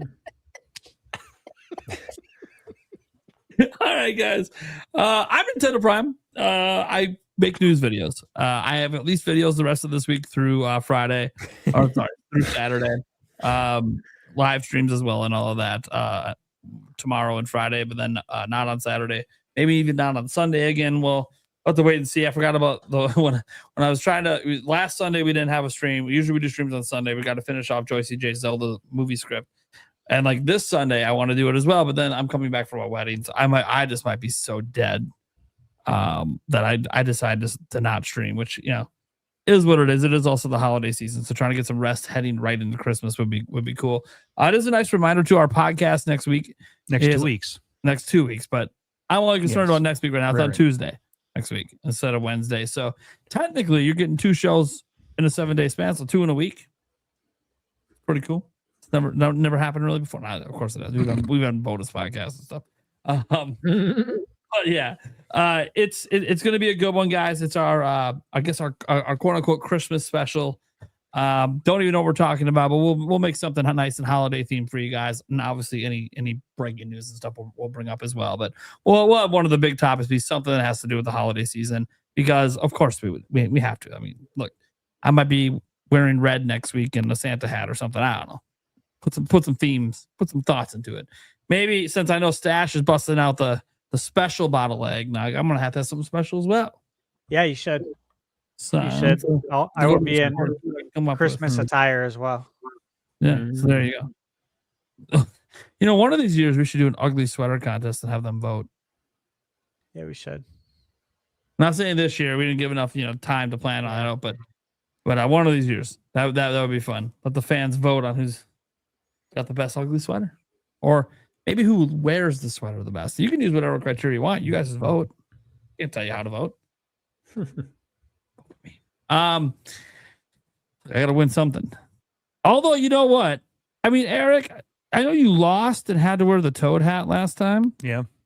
I think the Toad hat was actually secretly a win. Yeah, I know, right? It went over so well. It did. At PAX. Like and it was and then I forgot to wear it the next couple days, but it's whatever. Because I was really generally on the first day, but then it worked so well, and then all of a sudden I forgot about it. No, like literally, he became the beacon. Yeah, right. Of the whole group.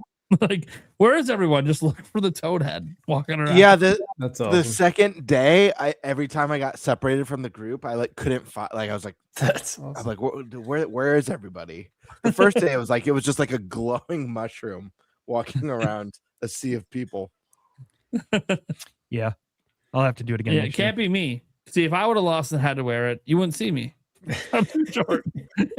I'm not a good person. Dude, whenever I meet up with people at these events, it literally is hard to find them because I'm short. They can't find me. They can't see me in the crowd. So it's like, I'll find you. Just go somewhere and stay there. Anyways, yeah, I got videos coming up, mostly news videos. Saturdays might be a discussion video / we'll see. I have an idea for that video. if I don't have any news to cover that day, and it'll still be related to stuff I talk about. Oh my gosh, it's going to be Zelda potentially, or it's not because we have news to cover instead. We'll see. It's just banking ideas up a little bit. You guys are awesome though. I want to thank the crowd for being here. You guys always make these podcasts fun. The super chatters always add to the show as well. We appreciate all that and all the support. We'll be back same time next week, Christmas week. But we'll save a Merry Christmas, Happy New Year's for same time, different day. Same time, different day. And it's going to be the same for New Year's Eve. The show's not going to actually be on New Year's Eve. It's going to be the day before. But it's basically, for our purposes, our New Year's show. Mm-hmm. So, we'll celebrate New Year's. We'll probably have some gaming resolutions and other things going on. So you want to tune in for that episode as well. And it's just going to be the core four. This is why I said, Tiger Time, thank you for being our final guest of 2025. Oh, yeah, dude. I always feel like the greatest honor on the show is to be the first, then to be the last. Yeah. Well, thank you. Yeah. It's been fun. Yeah. Thank you for being here, man. We appreciate you. We'll obviously see much more of you in 2026, I hope. I hope so too. Yeah. Appreciate it. Otherwise, folks, that's it. Except that you can go find the audio version everywhere audio versions are heard. I got to average. I guess I advertise the audio version more. Right. Mm-hmm. Really, you really should. Like outside of the end of the show. Yeah. Maybe the beginning of the show. Yeah. When there's more people here. That might be the better way to do it. Maybe actually mention it on social media sometime. Yeah, we should do that. Literally, I never promote the damn thing. And yet it's somehow still getting like 400 or 500 views a week. So yeah. Okay, it's cool that it's kind of growing organically, but like we don't have to just rely on their algorithm. It's like when I shared Game Bird's video. What did you say was going to happen if I shared your video? Over 2K. What happened, buddy? Over 2K, baby. I helped shoot those extra 300-400 viewers, baby. Boop, boop. Hell yeah. No, that's the power of having a following. You can help push people a little bit. I used to do it for Stash all the time, and now he's flying. Doing it for Game Bird now. Hope to get him flying. Good times. Good times. You know what I'm actually afraid of? I'm promoting content creators that are better than me. That's deep. What if the audience doesn't come back? Once they realize the truth. You have the hardest job of all of us. Your job is to deal with the never-ending sea of psychopaths. I think there is that. I don't have to deal with that. Little inside baseball there. I'm not going to bring up why you say in my comments something that happened before the show. I get to sit here and tell people they have mental illness and nothing happens. Nothing happens to me. Yeah, you say no one knows who I am. Yeah, you get to say that. Tomorrow there will be 7 videos made about me from this podcast. Like, guys, just for all the people out there that are going to make those videos, I'm not the biggest YouTuber on this podcast anymore, right? You know that, right? I've been passed up. There's a new target. He said the mental illness stuff too, the crazy shit. There's no video on it. But here's me. Here's the thing. He doesn't give 2 flying F's on how many subs he's got. So we'll bring up the video, and then all of a sudden he'll just be like, it's just an asshat. Who cares? Move on. But no. It's wild. That's it, guys. Thank you for tuning in. We'll catch you guys later. We got one.